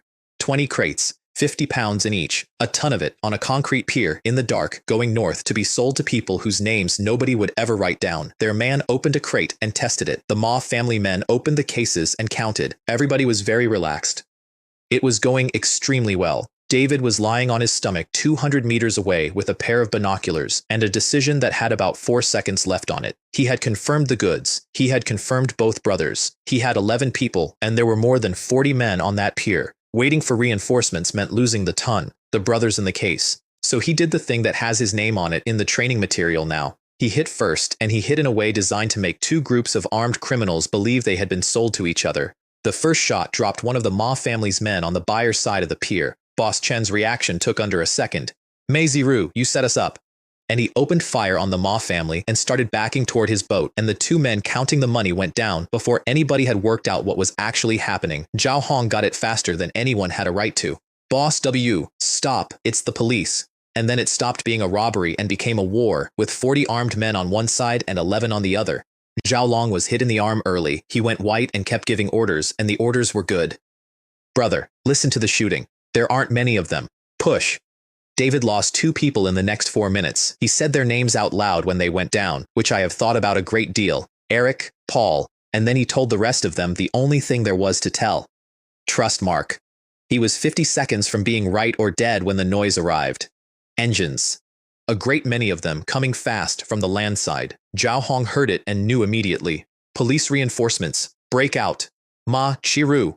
Boss Chen was screaming across the pier at a man he had been congratulating 20 minutes earlier for outwitting the authorities. You sold me! Xu Haoran arrived with everything he had, and the entire shape of that pier reversed in under a minute. And in the middle of it, 2 brothers, one of them hit. Zhao Hong got his arm under Zhao Long and started hauling him toward the water, and Zhao Long shoved him off with his good hand. Nobody gets out carrying me. They were both shouting over the noise. While I'm alive, I can still fight. Run. If we both fall here, the Ma family is finished. Zhao Hong looked at his brother for 1 second. Second brother. Look after yourself. And he ran. And he was crying. I have never had any sympathy for either of them, and I am not offering any now. But I have never been able to make that moment small either. Whatever else those men were, that part was real, and it was wasted on them. Xu Haoran ran the pursuit personally, and he ran it hard, and I understand exactly why. He had been made a fool of in front of Interpol on his own ground. There was precisely one way to wash that off, and there was a second reason on top of it that he would never say out loud. A police commander who lets the heads of the Ma family walk away is a police commander with a very short future in every sense of the word. Boss Chen leaned out from cover to direct his people and did not lean back. The boss is down. Go. After that it came apart quickly. Men in the open, on a pier, with nowhere to go and a boat too far away. The shooting stopped inside 10 minutes. Zhao Long was dead on the concrete. Zhao Hong was taken alive, coughing, and would not let go of his brother's body, and 4 officers could not make him. Xu Haoren stood over him. Zhao Hong. You didn't get out after all. And the old man looked up with his brother in his arms and said it very calmly, the way you say something you have known your whole life. The winner is the king. The loser is the villain. Zhao ordered him taken to a hospital because a living Zhao Hong was worth more than a dead one, and because there were about 400 questions in Hong Kong that only that man could answer. Then David came down the pier with his jacket open and made a point of saying it in front of everybody because he had understood exactly how the night had gone and who was owed. Mr. Zhao, the information came from one of your own police officers. That man is the reason this worked.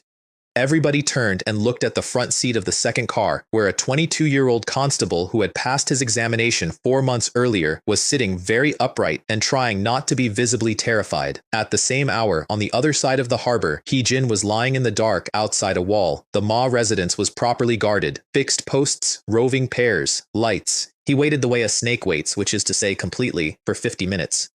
Then he took the 2 nearest sentries, one at a time, in silence, and set them against the wall in a way that from 30 feet looked like 2 men standing. He went round the back and looked in through a window. Zhao Guang was in that room, so was his brother Wang Li. Zhao Hui was not, and neither was Zhao Wei. He did not hesitate, and he did not announce himself, and there was no speech, because he was not that kind of man, and this was not that kind of night. 2 shots, then a third. The whole house came apart in noise behind him, chairs going over, men shouting from 3 directions at once, someone screaming a name up a staircase. He was already over the wall. One more guard came round the corner into him on the way out and did not stop him. By the time the pursuit was properly organized, there was nothing on that road but a set of footprints going the wrong way. I was standing in a clinic in Kowloon watching a clock.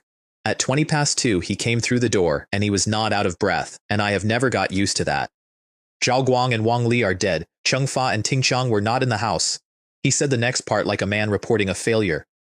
The task is not fully complete. I did not say anything for a moment. I had ordered it. I want to be extremely clear about that, because I have heard men tell this kind of story with that part sanded off. Nobody made me do it, and I was not in a corner, and I had thought about it for 11 hours before I said a word out loud. That family had shot my brother in the back at a birthday dinner, put a truck through a junction to reach me, and set fire to a building with men working in it. It's done, I said. Thank you, brother He. The telephone went 20 minutes later. Zhao Hong arrested. Zhao Long shot dead at the scene. The clan in complete disorder and the underworld already moving on the territory. The Ma family is finished. I laughed. Out loud, alone, in a corridor, at 2:30 in the morning, and I am not going to apologize for it, because here is what I actually knew. And what none of them knew. In the life I remembered, those 2 men got on a boat. The clan came back inside 5 years, stronger and quieter. Zhao Guang's son married into a good family and had children and was happy and lived to be old, and nothing ever happened to any of them. In that life, heaven was blind. In this one, I have decided to help it open its eyes. By midnight the following day, Zhao Hui and Zhao Wei were both dead as well, and it was not us. Every rival force within 40 miles came in at once. Old blood feuds got settled the same night. The ones with no grudge simply took the ground and stayed out of the way of the ones who had. There were no men left in the Ma family. SD sent 1 line, which was the coldest sentence I have ever received in writing. Target no longer exists. Contract closed. The press conference was 2 days later, and the governor of Hong Kong stood at the podium himself, which had not happened in years. Murray McLeho's live on several channels at once, the largest case in the territory's recent history. Golden Horse Ma dead at the scene. White Powder Ma in custody. 2 of the family's heirs killed in a gang war. Warrants out for everybody else. And then the last item, which I had been waiting for with my hands flat on my desk. Because the Oriental Daily had been used to pass information about the shipments, dates, quantities, meeting points, all of it hidden inside a newspaper that half of Hong Kong bought every morning. The police were producing evidence they had, it turned out, been quietly holding for some time. The paper's registration was revoked, effective immediately. As of that day, the Oriental Daily did not exist.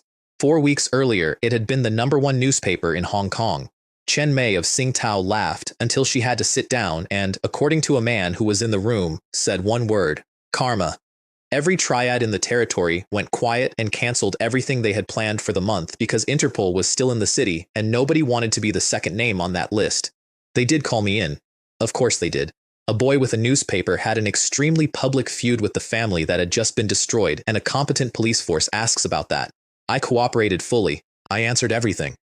There was nothing to find, because there was nothing to find, and also because the week before somebody had burned down my printworks and the investigation into that had produced precisely nothing. I walked out after 2 hours, and when I came through the door of my own building, 3 floors of people stood up and cheered, and I had to stand there and take it, and I was 16 years old and had not slept properly in 9 days. Then I did the coldest thing I did that month, and I did it before I took my coat off. I put a stack of paper on Zhang Wei's desk. Carefully selected pages out of the SD file, the parts about the Ma family that were true, documented, and would not tell anybody where I had got them. Tomorrow, the whole country reads about the Ma clan, I said, and they read it here first. Zhang Wei turned over the 3rd page and stopped breathing for a second. Boss, where did tomorrow exclusive? I want to be honest about the calculation, because the calculation was the whole point. A newspaper that breaks the story everybody is talking about, with documents nobody else has, stops being a newspaper that sells well and becomes a newspaper people believe. Credibility is the only asset in that business that compounds, and I had just been handed a year's worth of it in a folder. Then Jiang Ming walked me up to the 5th floor to show me the other thing that had happened while I was busy dismantling a criminal dynasty. The economic research department existed, not on paper. Behind a card access door, on a floor with its own everything, 30 people had been hired, briefed, and put to work in under a fortnight. 15 researchers, 15 assistants, 1 to each, because a researcher who has to compile his own tables spends 4 hours a day being a clerk, and I was not paying professors to be clerks. Halfway down the corridor, we could hear shouting through a door. I stopped. Jiang Ming did not. Professor Chen and Professor Wu, he said, with the fondness of a man describing a pair of well-behaved dogs. They are the best 2 we have. They are also close friends, and they are both incapable of losing an argument politely. They will not stop until one of them has proved it. Chen Jian taught finance at the University of Hong Kong and was technically on holiday. Wu Bo was professor of economics at the Chinese University. There was a researcher called Wang He in there too, and about 10 more of that quality, and every single one of them had come to work for a newspaper that had been 3 weeks from closing at Christmas. Professor Chen came to find me the next day and did not call me boss. Mr. Jia. I knew immediately what was about to happen because I would have done exactly the same thing in his position. A 60-year-old academic had read a stack of articles with a teenager's name on them and had decided to find out, politely, in person, whether the teenager had actually written them. In every one of those pieces, you are certain that the Hong Kong financial market can only rise. I would like to hear you make that argument out loud. So I made it, the same one I had made to Ye Ming in a bank office about a colony of 5 million people sitting on the doorstep of the largest reindustrialization in human history, about where the money would have to come through and why there was no other door. Both professors sat very still. Then Chen Jian came at me the way a serious financial man comes at a thesis, which is not by arguing with the conclusion, but by finding the seams. He found 4. They were good ones. 2 of them I had not thought about. I closed them one at a time, and it took about 40 minutes, and I enjoyed every second of it. At the end, he sat back and said something that I have never repeated to anybody until now, because it sounds like bragging, and it isn't. It's the opposite. Your breadth and your grasp of finance exceed mine. He took his glasses off. I came in here intending to offer to arrange a place for you at the University of Hong Kong. I see now there would be nobody there to teach you. That was the first time somebody told me the thing I had been quietly afraid of. There was no school for this. There was no next level to be admitted to. Everything I was ever going to know, I had either brought back with me or was going to have to find out the expensive way. On the exchange, DAFA hit 60 million and kept going to 65. Ye Ming sold 5% for 3.2 million and set about placing the other 25 over the following days without letting the price feel it. And I started doing something with my evenings that nobody who worked for me understood at all. I sat down with the filings of every listed company in Hong Kong and began building the market capitalization tables for the magazine myself, by hand, ownership structures, cross-holdings, who really sat behind which name. Jiang Ming thought I was wasting my time on clerical work. I was doing the opposite. I was learning the business map of that city with my own hands, one company at a time, so that when it mattered, I would not be reading somebody's summary. And in the middle of all of it, my cousin came home, a hero. Under questioning, he had held the line exactly as briefed. A stranger handed me a paper and told me to get it to Officer David personally. Nobody could break it because there was nothing behind it to break. David reported him to the governor. The governor named him in public. The commissioner, Guo Jianmin, credited the operation to him, closed his probation months early, put him on the permanent establishment, and added his name to the list they keep of people who are going somewhere. He told me all this in the clinic corridor at speed, in the wrong order, twice. So, I said, the Ma family did turn out to be useful, as a step in your promotion. He hit me. Gently, for him. The city took the Ma family apart on its own for the next week, and it was the strangest thing I have ever watched. I heard the best of it on a bus, because I still took buses that month for reasons I could not have explained to anybody who worked for me. A man 2 seats up was reading our exclusive, and he got about halfway down the second column and simply erupted, out loud, to a bus. This family deserved every bit of it. They treated a human life like dirt on a shoe. The woman next to him said she had subscribed to the Oriental Daily for 9 years, which meant she had been paying into that business herself, every month, for 9 years.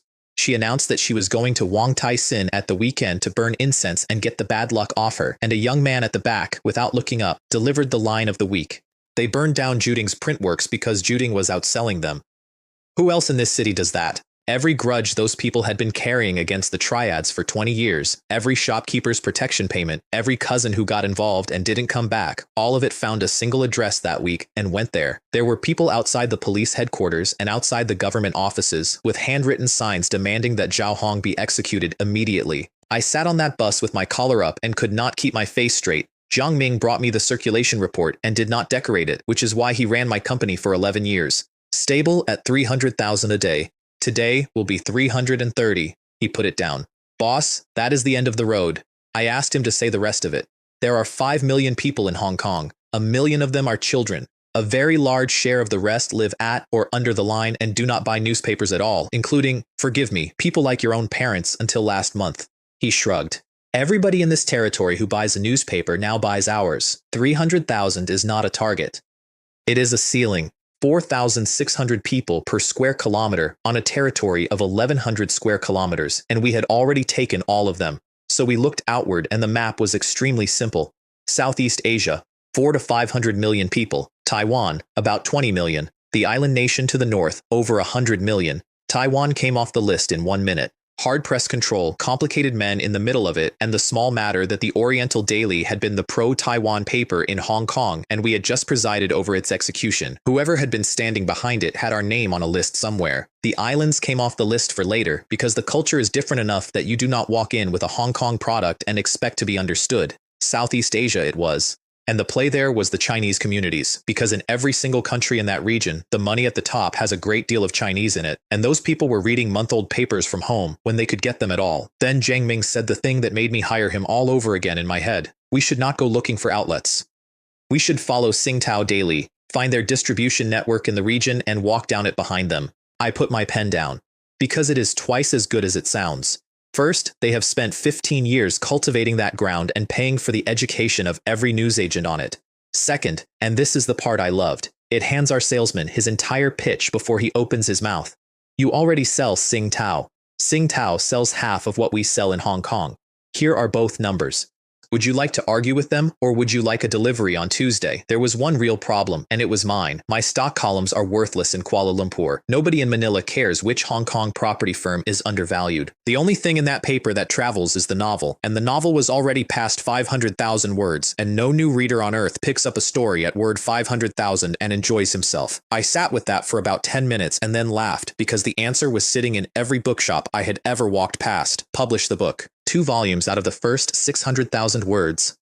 Sell the books into the region first and let them do the work. A reader who finishes volume 2 and wants to know what happens next has exactly one place to go, and it is a newspaper with our name on it, and on the way we would be founding our own publishing arm and our own book distribution, which we were going to need eventually anyway. I gave it out in 4 sentences. Lu Ming, open up Tsingtao's regional network and hire distributors along it. Fan Tao, lay out the 2 volumes. Guo Fei, buy book presses and hire the people to run them. And Guo Fei, I want no split spines, not one. If a man in Penang buys our book and it comes apart in his hands, we have paid to advertise against ourselves.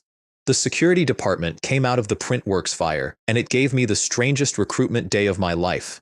I had ordered it the morning after, our own people, on our own buildings, around the clock, at the office and at the presses. There was a queue down the pavement, because there is always a queue in Hong Kong. Jin and I came out through the front door and he stopped dead in the middle of a sentence. Monkey? A man in the queue turned round so fast he nearly went over. Commander? His name was Gao Yong. He had served under Jin. They stood in the street hanging onto each other's arms and neither of them said anything for about 10 seconds, which from those two men is roughly the equivalent of weeping. There were 5 of them, and the story came out over the next hour in pieces. 5 years earlier, all of them already out of the service, they had been drinking together when they saw a group of local thugs tormenting a woman in the street. They did what 5 ex-soldiers do. In the fight, somebody hit somebody badly and a man died, and none of them had meant it. The dead man had connections. The police came for them. And rather than surrender to a case they knew they would lose, 5 men walked into the sea and swam to Hong Kong. For 5 years, they had carried cargo on the docks. Jin interrogated his own friend in front of me in a flat parade ground voice with no allowances at all. Did any of you join a society? Never. Gao Yong was standing to attention without noticing he was doing it. How could we lean on ordinary people? I took the uniform off. I am still a soldier. He looked at me instead of at Jin for the first time. Not one of the 5 of us has ever put a hand on an ordinary person. We stuck together with the honest lads so that nobody would push us around at the docks. That is all we did. Gao Yong, Wang Bo, Sun Jie, He Gang, Xie Yong. I hired all 5 without an interview, then got in the car and told the driver to take us to the Kowloon city docks because I wanted to see the rest of it myself. You have not lived until you have parked a Mercedes on a working cargo pier. The entire shift stopped, and then Gao Yong got out of the back of it, in his own clothes, on his own dock, and I have never seen 20 men's faces do that before. Their group was 25 in total. Wang Bo came and asked for the other 20, and did it badly, because he had clearly never asked anybody for anything in his life. They are all honest and they all work. We never took anybody who wasn't. I took all 20. Then I turned down about 40 other men who wanted the same job that afternoon, and I want to be clear that I turned them down for exactly one reason. Not one of those 20 needed a reference, because Wang Bo had just put his own word on all of them in front of his old commander, and there is no document in the world worth as much as that. Security department, 25 men. Jin running it on top of standing next to me all day. Wang Bo as his deputy. 4 section leaders with 5 men each. 2 months earlier, I had been gutting fish. I now had a private security force, and the only thing that worried me about it was how quickly I had stopped finding that strange. Ming came in with the final DAFA number and I had to read it twice. The whole 30% was sold. With the odds and ends, my account stood at $26 million. HSBC had done nearly $12 million on their 25% against a cost of a bit over fourfold in days. Ming's year was made and everyone above him knew whose idea it had been. Now, I said, I want a brokerage. He did not laugh, which I appreciated. Applying for a fresh license takes a year of a lawyer's life and a regulator's patience. So I was not going to apply.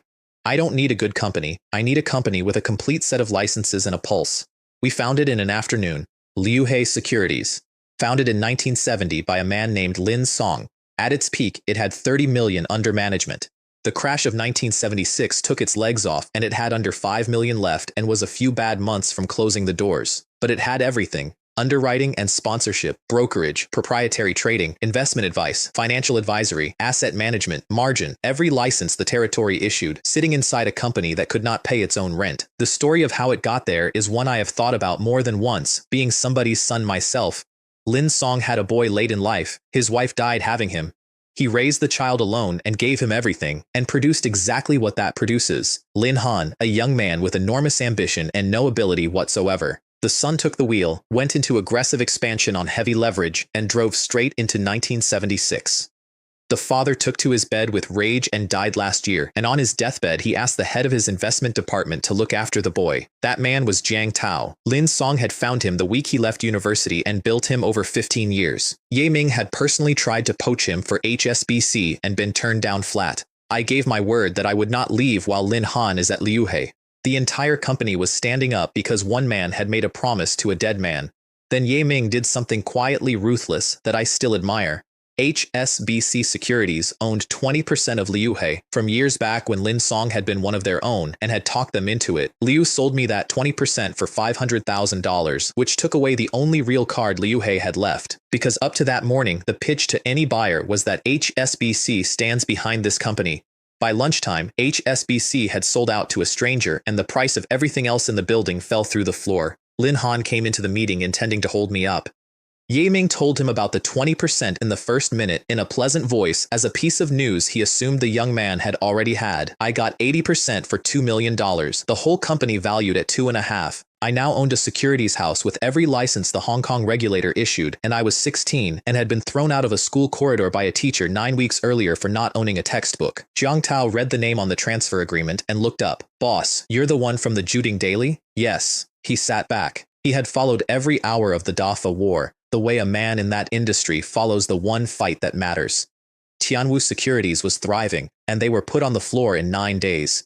Every brokerage in Hong Kong was frightened that week. Yes, I said, and I am going to put more than $20 million into this company. His eyes went round. Then Ye Ming said his line, which we had agreed in the car, because there are things that land differently from a stranger with a bank behind him.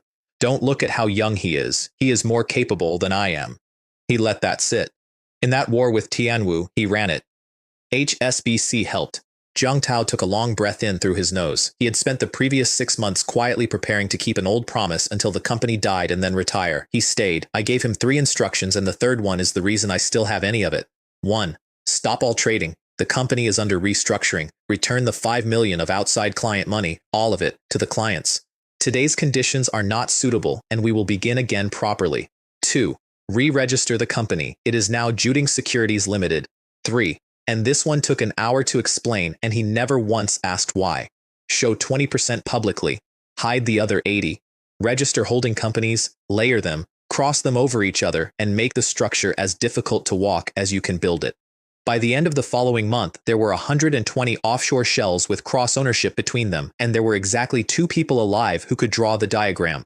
I had watched enough men get taken apart in one lifetime to know how it happens. It is never the market. It is somebody finding out precisely how much you have and precisely where it sits. The 28th day of the 12th lunar month, which meant that a little over a month had passed since I had opened my eyes in a courtyard full of fish and understood that I was 16 again.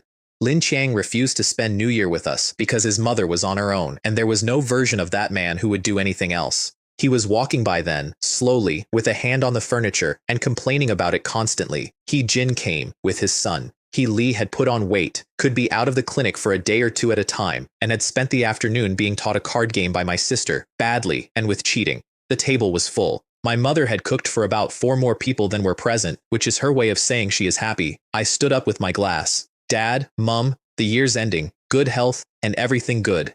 Then I handed out the red envelopes. My brother, my sister, Hei Li. A thick one for He Jin, and I said what it was for out loud so he could not give it back. Thank you for keeping me alive.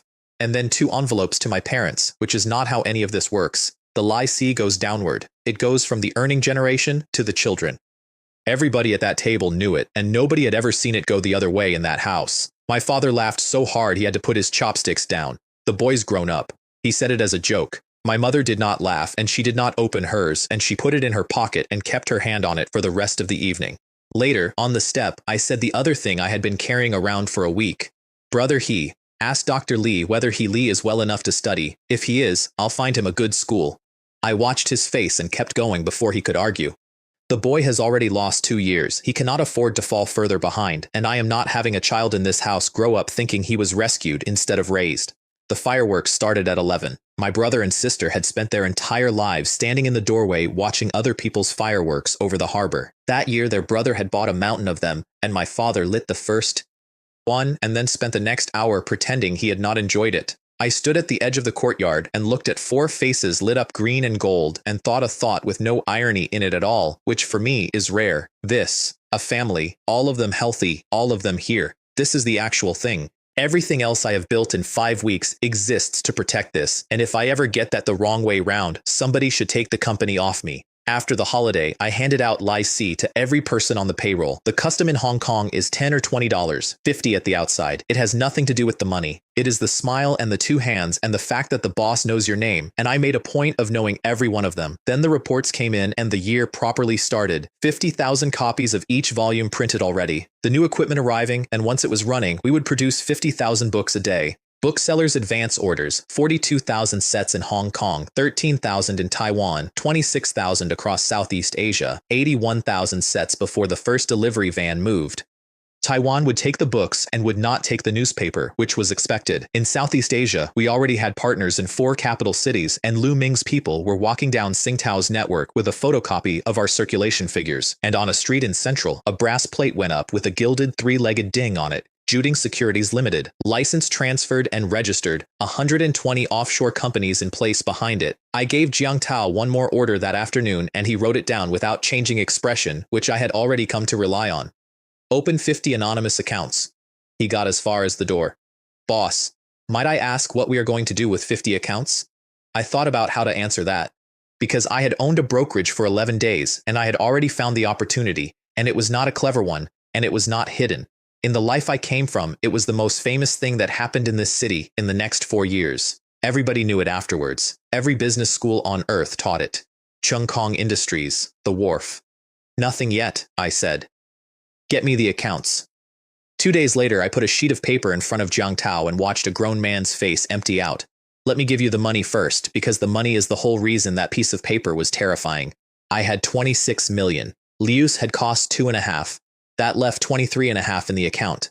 At the leverage HSBC had extended to me, that was $235 million of buying power. The sheet had 4 names on it. Qingchao Cement, an old British firm belonging to the Keynes family, about 80 million in market value, with the Swire Group sitting on the shareholder register, Swire being the second of the 4 great British trading houses in the territory.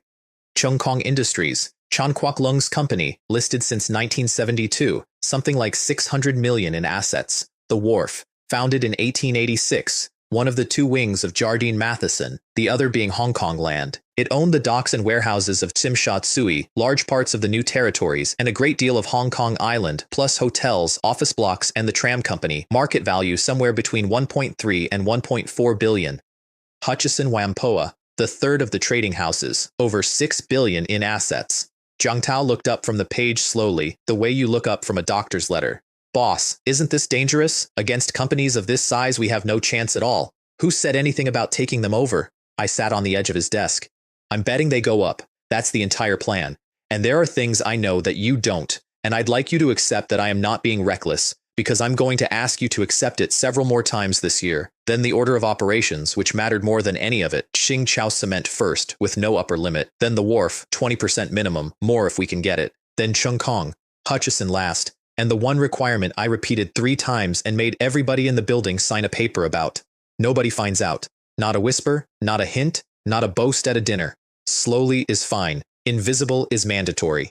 Because here is what I knew and Jiang Tao didn't. In the early part of 1978, Chan Kowloon quietly started buying Qingchao Cement. At 25%, he became the largest shareholder. At 40%, he took the chairmanship. He did not want a cement company. He wanted the land it sat on, in a district that was going to be worth an unspeakable amount of money in the 80s, and when I looked at the tape, Tsingtao was not moving. At all, which meant he had not started yet, which meant I could be there first and sell him a large block at a price of my choosing. The Wharf was the bigger one, and it was almost embarrassing. The shares were at $13 to $14, with fewer than 100 million issued, and the land underneath that company, at the best address in Kowloon, at what the government was getting at auction, $6,000 or $7,000 a square foot worked out at something close to $50 a share. 50. Trading at 13. Chan Kwok Lung saw that too. He started buying. He could not carry the position financially and sold 10 million shares on to Yung Chi Kin, making tens of millions on the trade. And the second 10 million eventually went to Pao as well, for more than 300 million. I had one lifetime of watching other people do that from the outside. If I sat this one out, lightning ought to come through the ceiling and finish me on the spot. And on the ethics of it, since I have been asked, Chan Kwok-lung was not sent back through time. If he ever worked out that somebody had got there ahead of him, all he could do was admire the coincidence and sigh at a world that produces two men with the same idea in the same month. The company and the newspaper together were worth a little over 50 million at that point. If the cement and the docks came in, it would be hundreds. And then the book came out and Hong Kong lost its mind, which I had not planned for at all. We shipped 114,000 sets before release day. 228,000 physical books, 52,000 sets into Hong Kong, 18 into Taiwan, 44 across Southeast Asia. I heard about the Mongkok bookshop from 4 different people and then went and stood across the road from it myself the following morning, which I would like it noted was extremely undignified behavior for the owner of the publisher. There was a queue outside from 6 in the morning. A man went past on a bicycle, slowed down, and asked the crowd what was being given away. "Uncle, have you ever seen a bookshop give money away?" The new book comes out today. There was a boy near the front, 17 or so, opening and closing his fists like a man waiting outside a delivery room. There was an office worker in a clean shirt checking his watch every 90 seconds and visibly doing arithmetic about how much of a scolding he was prepared to take and losing that argument with himself because he was still there when the doors opened. The best part was the owner. He arrived at 10 to 7 and could not get into his own shop. "Where do you think you're going? There's an order to these things. I own it. I own the shop," he was shouting by the end. "How am I supposed to open it if you won't let me in?" The crowd parted so fast that 2 people fell over. He told me later that he had only seen it once before in his life, in 1972, when the last Shenli serial went to print. He had ordered 150 sets, 300 books, and as he unlocked the door, he was doing the sum in his head, $1 a book, $300, a good day. 11 minutes later, he was standing in front of empty shelves saying, out loud, to nobody, "Is that it? Is that all of them?" The men at the front had taken 4 each, then 6. One of them took 10, for friends, for cousins, for people at his office who had given him money at the bus stop. He got to the telephone with his face completely out of shape. "Mongkok books, send me 150 more, no, 300 of each volume, and send them today." It was like that across the whole territory. Our switchboard did not stop. Shop owners who could not get through gave up and drove to the print works themselves, and by mid-afternoon, there were enough of them parked outside the building that the road was blocked. We caused a traffic jam with a novel. By close of business, we had sold or taken orders for 203,000 sets, 406,000 books, $4 retail, 3 wholesale, which gave the shops 25% instead of their usual 30%, and not one of them complained, because a smaller slice of a number that size is still the best week they have had since the war. Day 1 revenue was $1.218 million, more than the newspaper takes in advertising in a month, and with no royalty going anywhere, because I owned the rights, because I was the author, because of a set of circumstances I have never been able to explain to anybody without lying. I gave 3 orders in one breath, 3 shifts, print around the clock, and expand the plant to 4 times its current size. Starting now, sign whatever needs signing. There was one line on the last page of Volume 2 in small type, and it was the entire reason the book existed. The story continues only in the Juding Daily. 406,000 books in a day was a new Hong Kong record for single-day sales, higher than the peak Shenli numbers, and before anybody writes in, I know exactly why, and I said so at the time. In 1972, people had less money in their pockets, and the readership was split 4 ways between the masters. I got a bigger number in an easier market. That is not the same as being better, and I have never once claimed it was. Shenli himself wrote about it a second time. He said the novel could already be counted as a classic, unfinished as it was, and that the new generation of martial arts writers now had a leader. He Ping said something generous. Wang Hao said something generous. I read all 3 of them in my office with the door shut and did not tell anybody how that felt, and I am not going to tell you either. Then the orders kept coming and we simply could not print them. The backlog went to 68,000 sets, then 98, then 145,000, and it stayed there until the new machines arrived and took us to 250,000 books a day. And for 2 days, because every press we owned was printing books, we had to suspend the serial in the newspaper. I have been shot at. I have had a truck aimed at me at a junction. Nothing in that entire month frightened my staff like the 2 days we stopped the serial. People rang the switchboard to shout. One man rang 3 times. Readers do not care about your production capacity. Readers care that the story stopped, and they are correct. We took the newspaper into Southeast Asia by air freight at a loss on every single copy, and I told the finance department to stop bringing me the number. That is what investment is. You either believe the region is worth owning or you don't, and if you do, then the first 6 months are simply the price on the ticket. Local offices and local presses would come later. The center of the whole thing was Singapore, independent since 1965, 719 square kilometers, under 4 million people, over 70% of them Chinese, and about to become one of the 4 Asian tigers, though nobody was calling them that yet except me, in my head, annoyingly. The Hong Kong method did not transfer directly. You cannot hand out free papers to pedestrians across a territory that size. You would need an army, and you would still miss most of it. So we kept the part that worked and added a part that hadn't existed. The newsagents got the same offer. 7 days free, sell at full price, keep everything. And then we put posters on their stands, big ones, with 2 things on them: what the paper sells in Hong Kong and the fact that the continuation of a novel 400,000 people had already bought was available in this newspaper and nowhere else on earth. A newspaper advertises other people's products. That is what the space is for. Nobody in that region had ever seen a newspaper buy its own advertising on the stand it was sold from. And for about 3 weeks, it worked like a crowbar. First day across Southeast Asia, 280,000 copies, more than our first day in Hong Kong had been. Singapore 70,000, Malaysia 68, then Indonesia, Thailand, Brunei, and 20,000 out of Taiwan, where we had not gone at all and where somebody was clearly carrying them in by hand.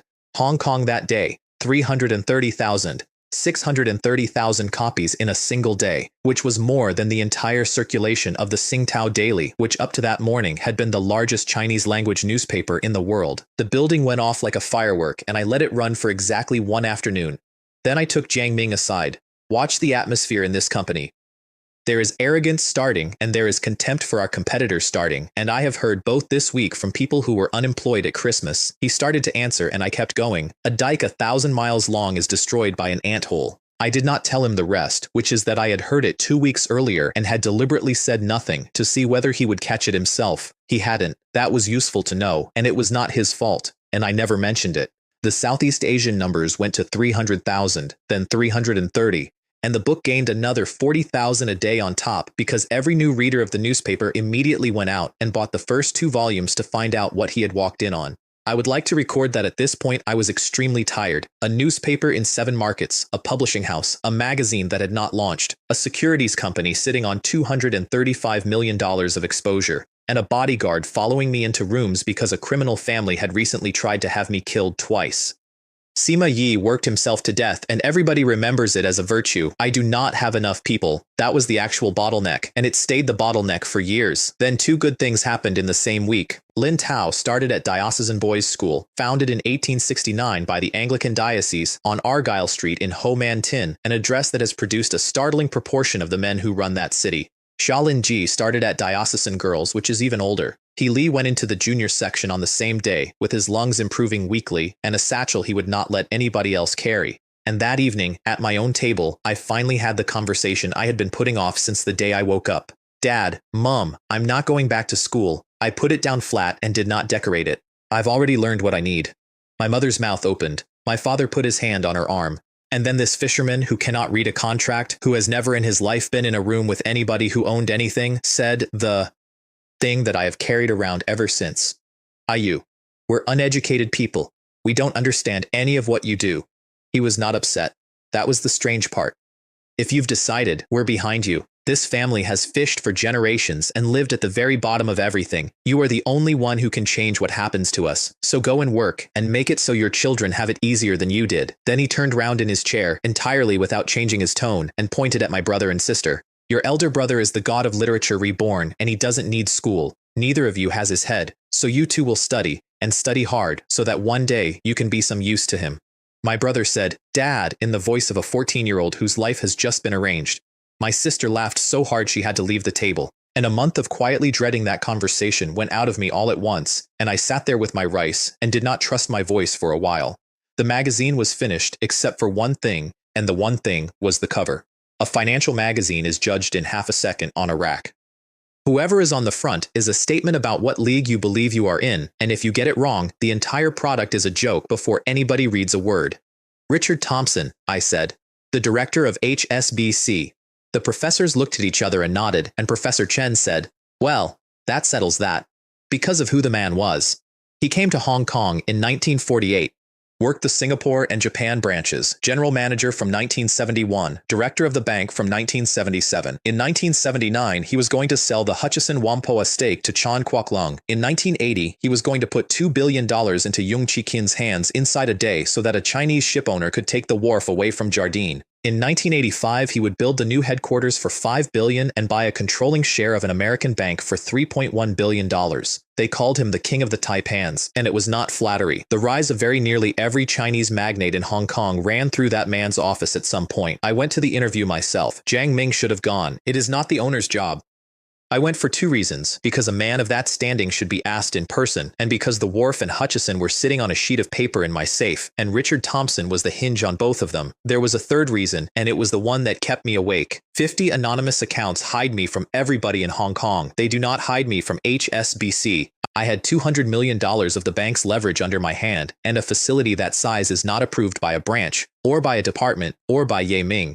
It is approved by the man whose photograph I was about to put on my own magazine cover, which meant that until I owned a bank of my own, my circle was not closed. I made a note that night, build the bank. It took 11 years. Sandberg was courteous and quick and asked good questions, and when I told him the magazine was aiming at Forbes and Fortune, he raised one eyebrow about 4 millimeters. Young man, your ambition is not small. The proof copy came up 2 days later, and it was beautiful. Sandberg on the cover, and the photograph carried the weight of the man, even flat on a table. Coated stock. Full color throughout, which almost nothing in Hong Kong was in 1978. It's ready, I said. Print it. And Jiang Ming started shifting his feet.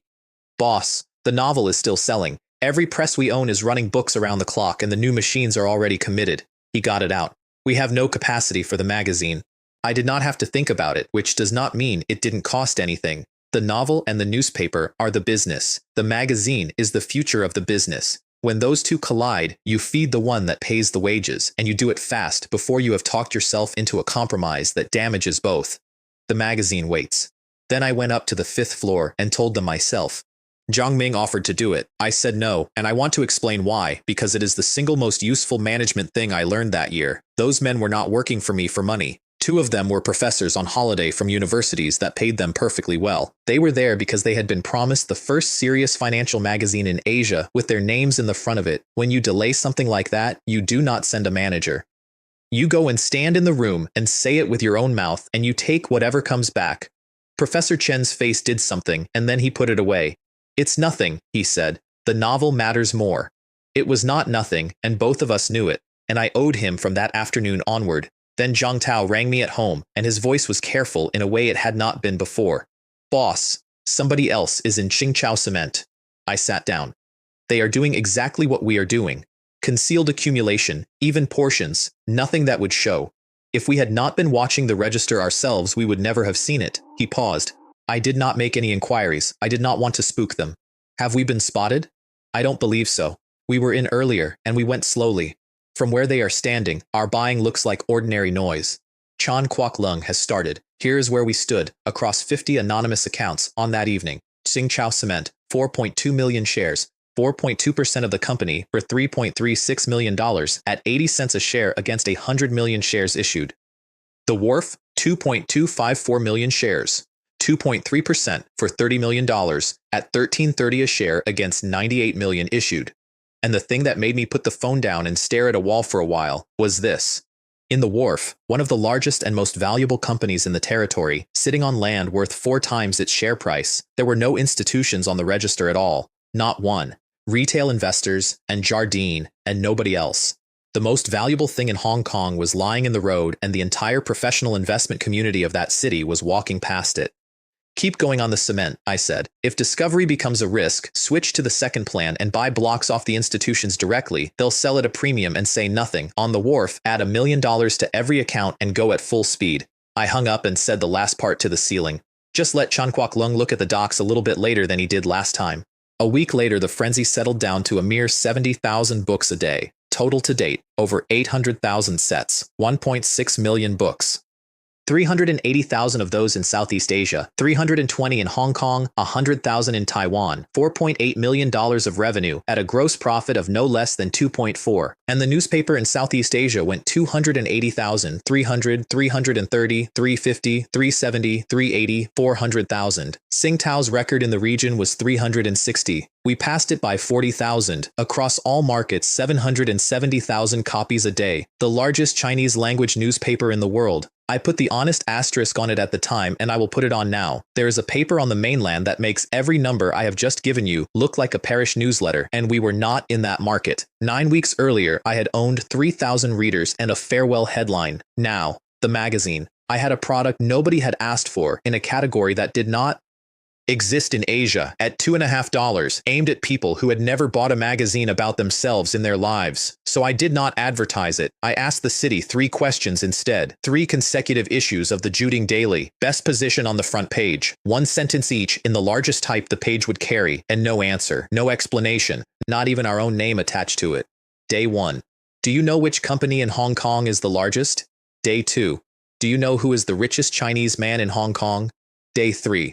Do you know which family in Hong Kong is the wealthiest and who is the king of this economy? The city came apart at the seams. Everybody had an opinion and nobody had a fact. Some said Yung Chikin because of the ships. Some said the gambling king Lam Yatsan. Some said the jewelry magnate Lau Mingyan. Some said Chung Wai Kwang. Some said Fok Tin Hei. Some said Chan Kwok Lung. Somebody in a tea house made the comparison that went round the whole territory in 4 days, that it was the sword contest on Mount Hua all over again. Eastern heretic, Western venom, Southern emperor, Northern beggar, Central god, any number of titles. But only one of them can be first. Then the other newspapers did the thing I had been counting on. They picked it up. They ran their own guesses, their own lists, their own experts. Their circulation went up. And every single one of them spent a week advertising a magazine they did not know existed, while privately hoping we were about to humiliate ourselves with a ranking we could not defend. The sons of wealthy families started ringing around to find out whether their surname was going to be near the top. Juding's own circulation went to 345,000 on the back of 3 sentences. Public opinion is a balloon. You blow it up and you wait, and the entire art is knowing exactly when to stop blowing. The economics for the record were terrible, and I knew it going in. 150,000 pre-orders, 80,000 Hong Kong, 20,000 Taiwan, 50 across Southeast Asia. $2.50 on the cover, $1.80 to the distributor, $1.50 to make, 30 cents a copy. Nobody makes money selling magazines. You make money selling advertising in a magazine that matters, and that is a fight measured in years. Jiang Ming suggested we cut the price to move more copies. No, that one I was certain about.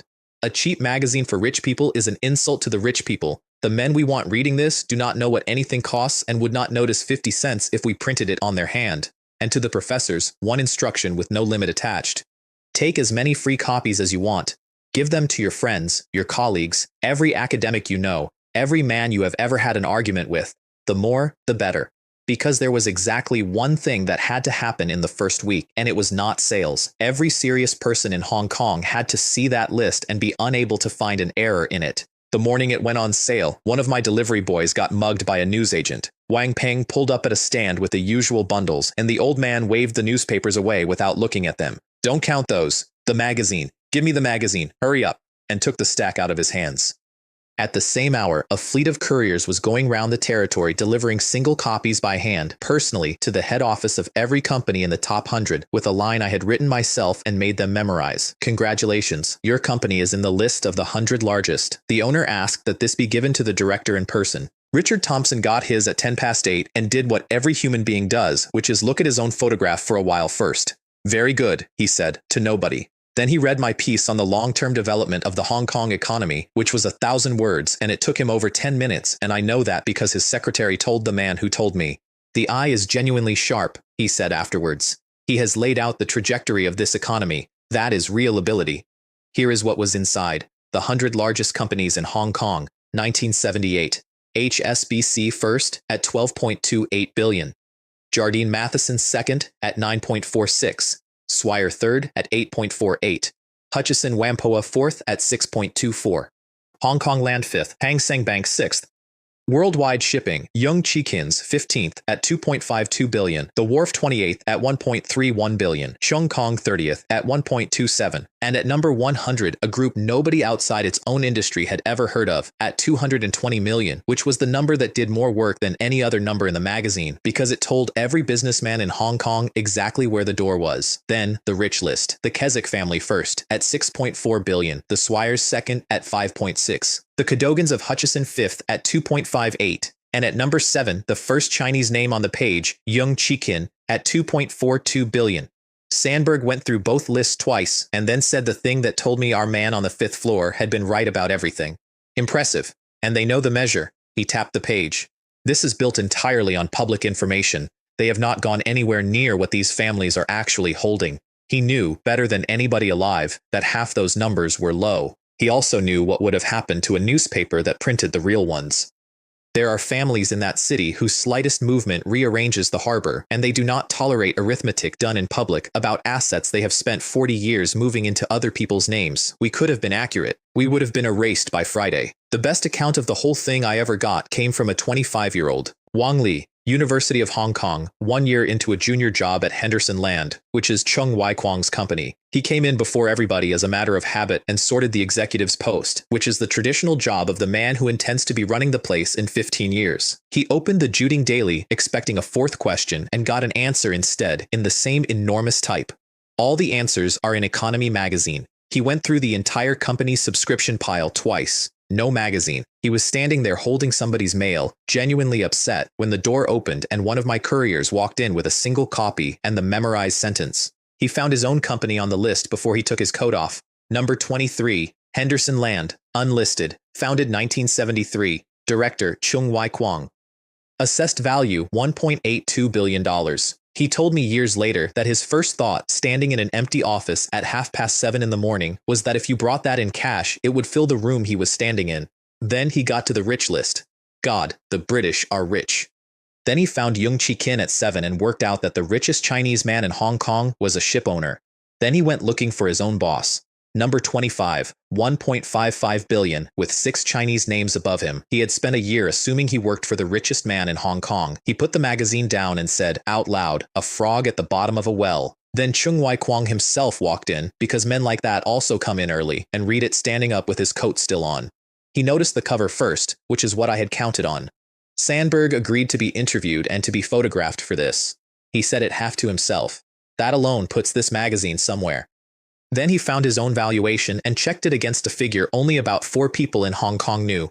1.82 billion. A pause. That is correct. Then he looked at the bottom of the page to see who had signed the methodology. Professor Chen, Professor Wu, and the owner of the Juding Daily. That explains how it was built. He put it down.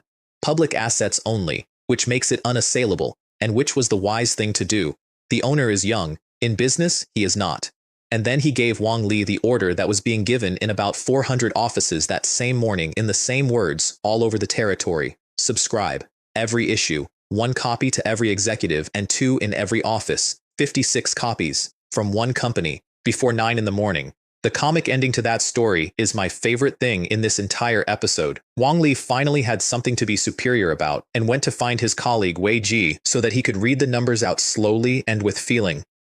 He got about 2 sentences in before somebody on the other side of the floor shouted the same numbers at the whole room, and the entire office ran off to look, and he was left standing there with his moment removed from him at the exact instant it began. I have thought about that man's face many times, and it has never once failed to cheer me up. Day 1, 220,000 copies. Then 260, then 210, then 120, 7 days, exactly 1 million copies, 320,000 in Hong Kong, 480 across Southeast Asia, 200,000 in Taiwan, advanced subscriptions for issue 2, 380,000. For scale, in a future I remembered and could not explain to anybody in the room, Forbes ran about 5 million copies a week. Our first issue took a fifth of that. Everybody in the building wanted to celebrate. I stood up and put a pin in it, and I was not being modest, I was being accurate. That million was bought by the marketing. Those people paid $2.50 to find out whether their boss was on a list. They are not readers, they are spectators. I let that land. The second issue is the real number. 700,000 is good. Below 600,000 and we have a problem. Then something happened that I had not designed, and that turned out to be the whole business. The financial firms found a use for it. They started buying the magazine in bulk, 20, 30 copies at a time, and putting junior teams on the list to strip them for investment ideas. Undervalued companies, cross-holdings nobody had mapped, families with more property than the market had noticed. And it worked. They made money out of it. So they subscribed permanently, and the small firms were the loudest about it. For a few $dozen a week, we get research we could never afford to produce. That is when I knew we had built an institution rather than a magazine, because a product people enjoy can be replaced, and a product people make money with cannot. Everybody tried to copy it inside a fortnight. Top 200, top 500, the richest men in Kowloon, the richest families in the new territories. Every one of them was taken apart by their own readers within a day because they had done it with 3 men and a week instead of 120 people and a month. There is no harm without comparison, and the comparison was extremely helpful to us. The economic research department went to 4 times its size, 60 researchers and 60 assistants. New objectives, all of them obvious in hindsight and none of them obvious at the time. Extend both lists from 100 to 500. Open branches and print works in Southeast Asia and Taiwan. Build national rankings for every country in the region, plus a combined one, and hire local people to do it because a list of the richest men in Thailand compiled in Kowloon is a list of the richest men in Kowloon's imagination. And one more instruction, which I gave to Jiang Ming alone, with the door shut. My companies go into the company list honestly, do not inflate them, and do not deflate them. Of course. And my name does not appear on the rich list. Ever. He started to say something. If there is genuinely no way around it, put me in low. If I have 1 million, print 100,000. Print less. Because I had just published a document that told every criminal, every rival, and every tax authority in Asia exactly where the money in this region was standing, and I had watched what happened to a family that got famous, and there is no upside whatsoever to being on that page. We announced the magazine's circulation in our own newspaper, which was not modesty either. The reaction across the Hong Kong press was silence, and I have been told what the silence was about. 1 million copies at $2.50, spread across the week, that is 142,000 a day, more than the daily circulation of Ming Pao, which was the 3rd newspaper in Hong Kong. You do not compete with that. You go and find something else to do. The full accounts at that point, because this is the month everything changed size. Newspaper, 800,000 copies a day. Novel, 1.05 million sets, 2.1 million books. Magazine, 2nd issue, 680,000, slightly under my target of 700, comfortably over my floor of 6. I told the professors it was a triumph and told myself it was a pass. And then the advertising, which is where a media company actually lives. The newspaper, 3.6 million a month, 3 times what the first million had been. The magazine, 1.8 million for a single issue, 40 pages, twice the advertising positions of a newspaper, and the first issue had run with none at all so that nobody could say the lists had been bought.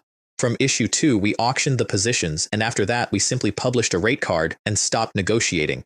Annualized, that is 94 million from the magazine across 52 issues and 43 million from the newspaper. 137 million Hong Kong dollars a year in advertising alone. I let the department heads enjoy that number for one meeting, and then I did the exchange rate in front of them, on a board, because somebody had to. $4.50 to the US dollar. 137 million Hong Kong is about 30 million US. In America, a newspaper with 800,000 circulation would not make the top 20, and it would earn twice what we earn. A magazine at 680,000 would clear 70 million US at the very least. We look enormous, I said, because the water here is shallow. That is the only reason. The world is very large and we are a small fish in a pond, and the day we forget that is the day somebody bigger swims in. We did not publish financial statements. We never have. Every dollar of that money was taken off a competitor. There is no reason on earth to print the receipt and hand it to them.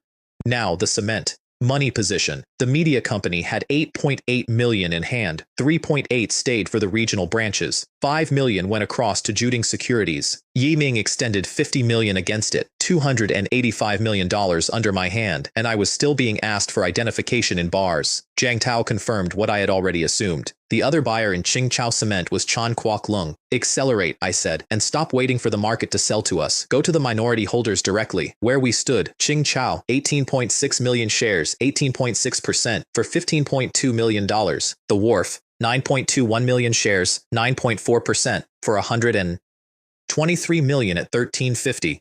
146.8 million still free, and the cement price had started to move.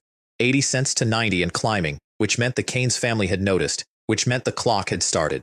So So let me tell you the actual plan, because I have never seen it written down anywhere, and it is the best thing I did that year. I was not going to take Qingchao Cement. I did not want a cement company. I was going to buy enough to matter, then step back, then expose Chan Kwok-lung in my own newspaper, put his name in print, force him into the open, and let him and the Keynes family go at each other over a company I already owned a quarter of. Whoever won, they would have to come to me. And whoever came to me would be paying a price set by a war I had started, and at the same time, quietly, with the other hand, I would be buying Cheung Kong, because if Chan Kwok-lung won that fight, it would be the first time in the history of the territory that Chinese capital had taken a major British company. The share price of the company that did it would go up like a flare. And I owned a newspaper, and I could give it a push.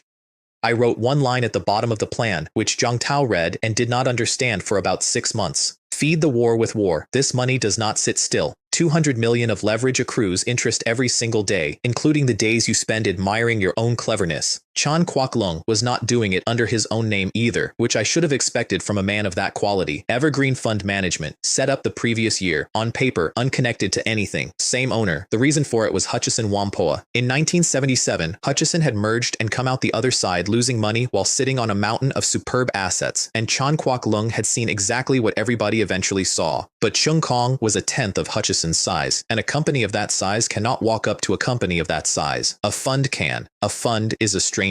The general manager was a man called Fan Chiang. Chan Kwok-lung had seen the same land in the same district that I had, and had said the thing that people at his level say: good soup is made slowly, there is no hurry. Then Fan Chiang rang him and told him there was another buyer in the register. He had 13%. His plan had called for 25 before anybody noticed, and he changed his entire approach in one telephone call, which is why he is who he is. Then we stop hiding, start buying openly, and go to the shareholders with a 20% premium. Pay it now. It is always cheaper than paying it later.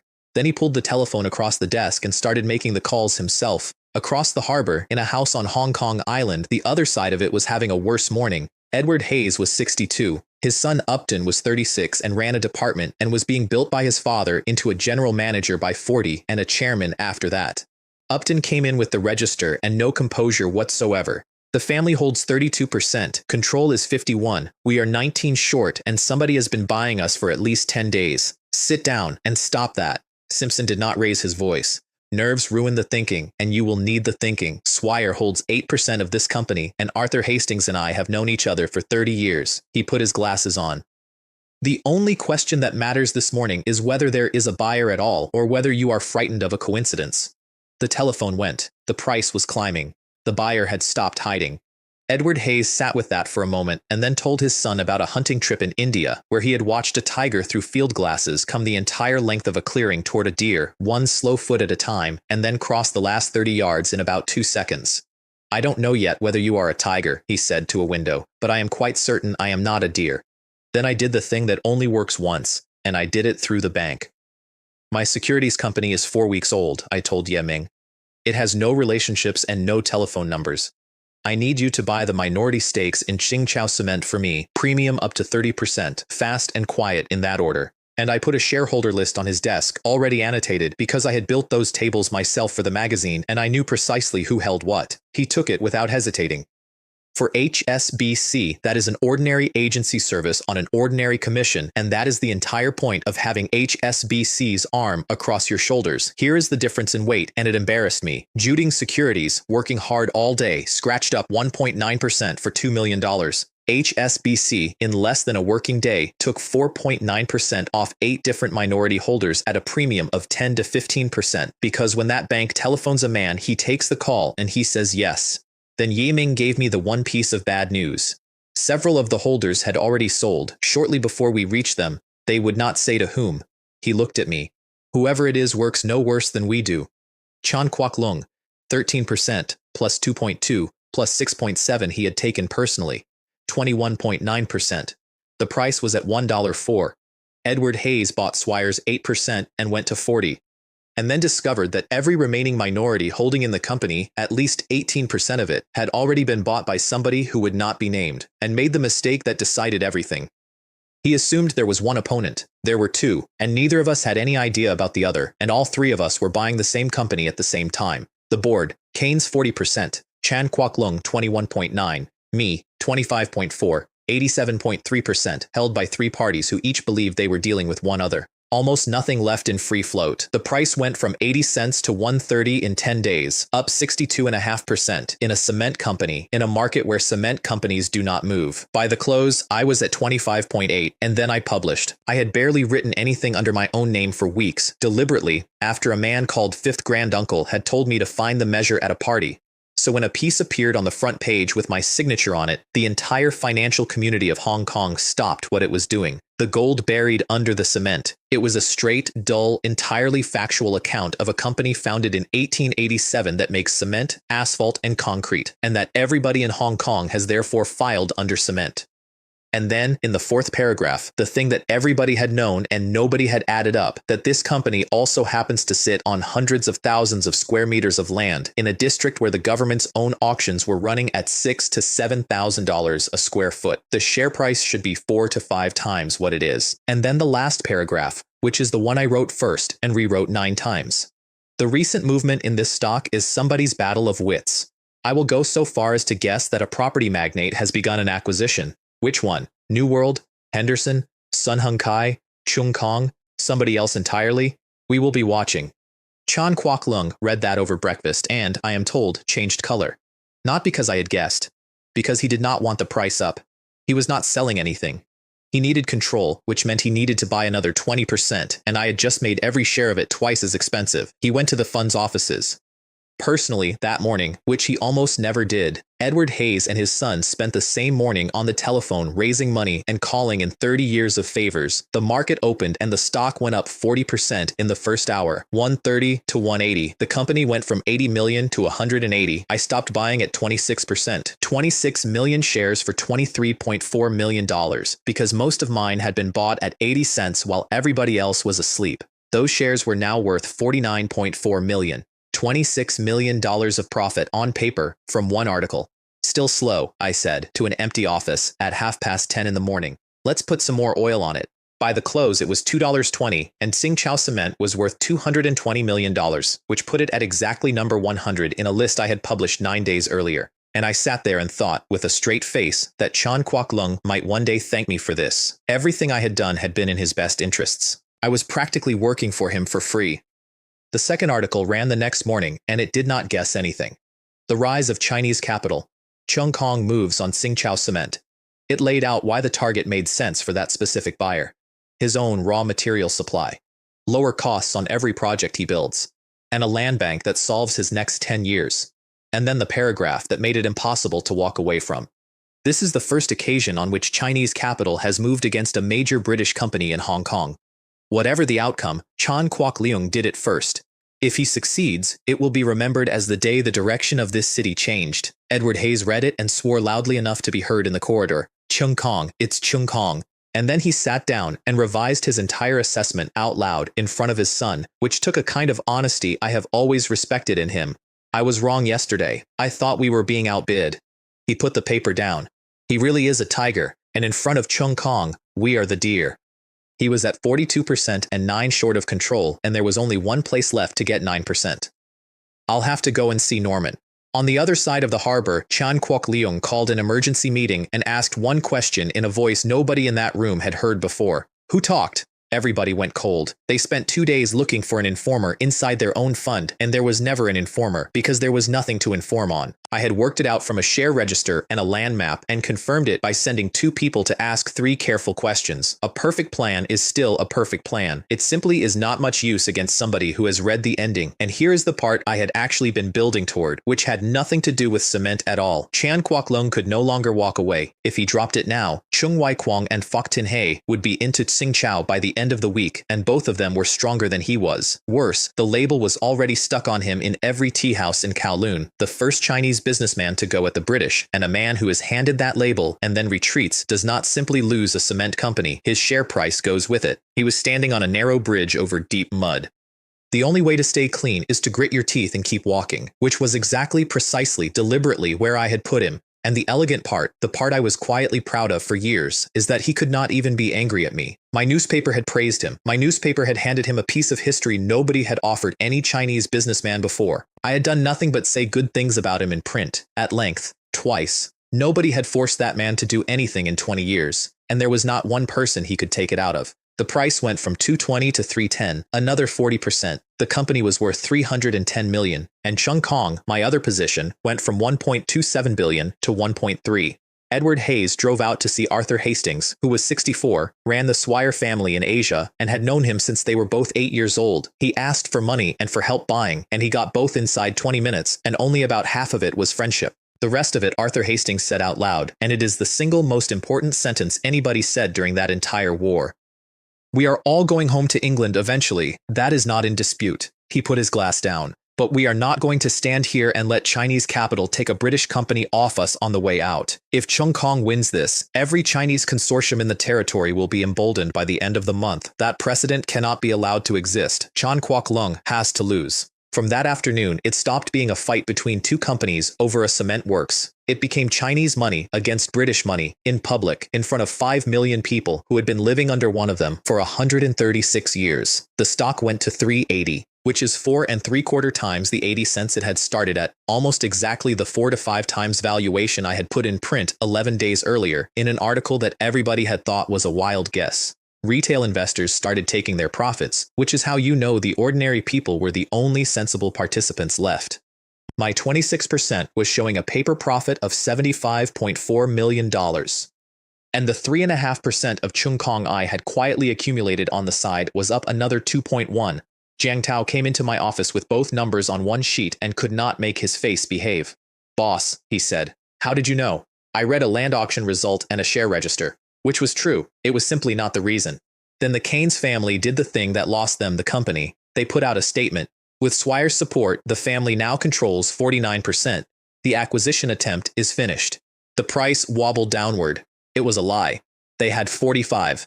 Chan Kwok Lung was at 24.8% and sat down to do the arithmetic that men in his position actually do, which is not about winning. He could sell his whole position tomorrow and clear $50 or $60 million.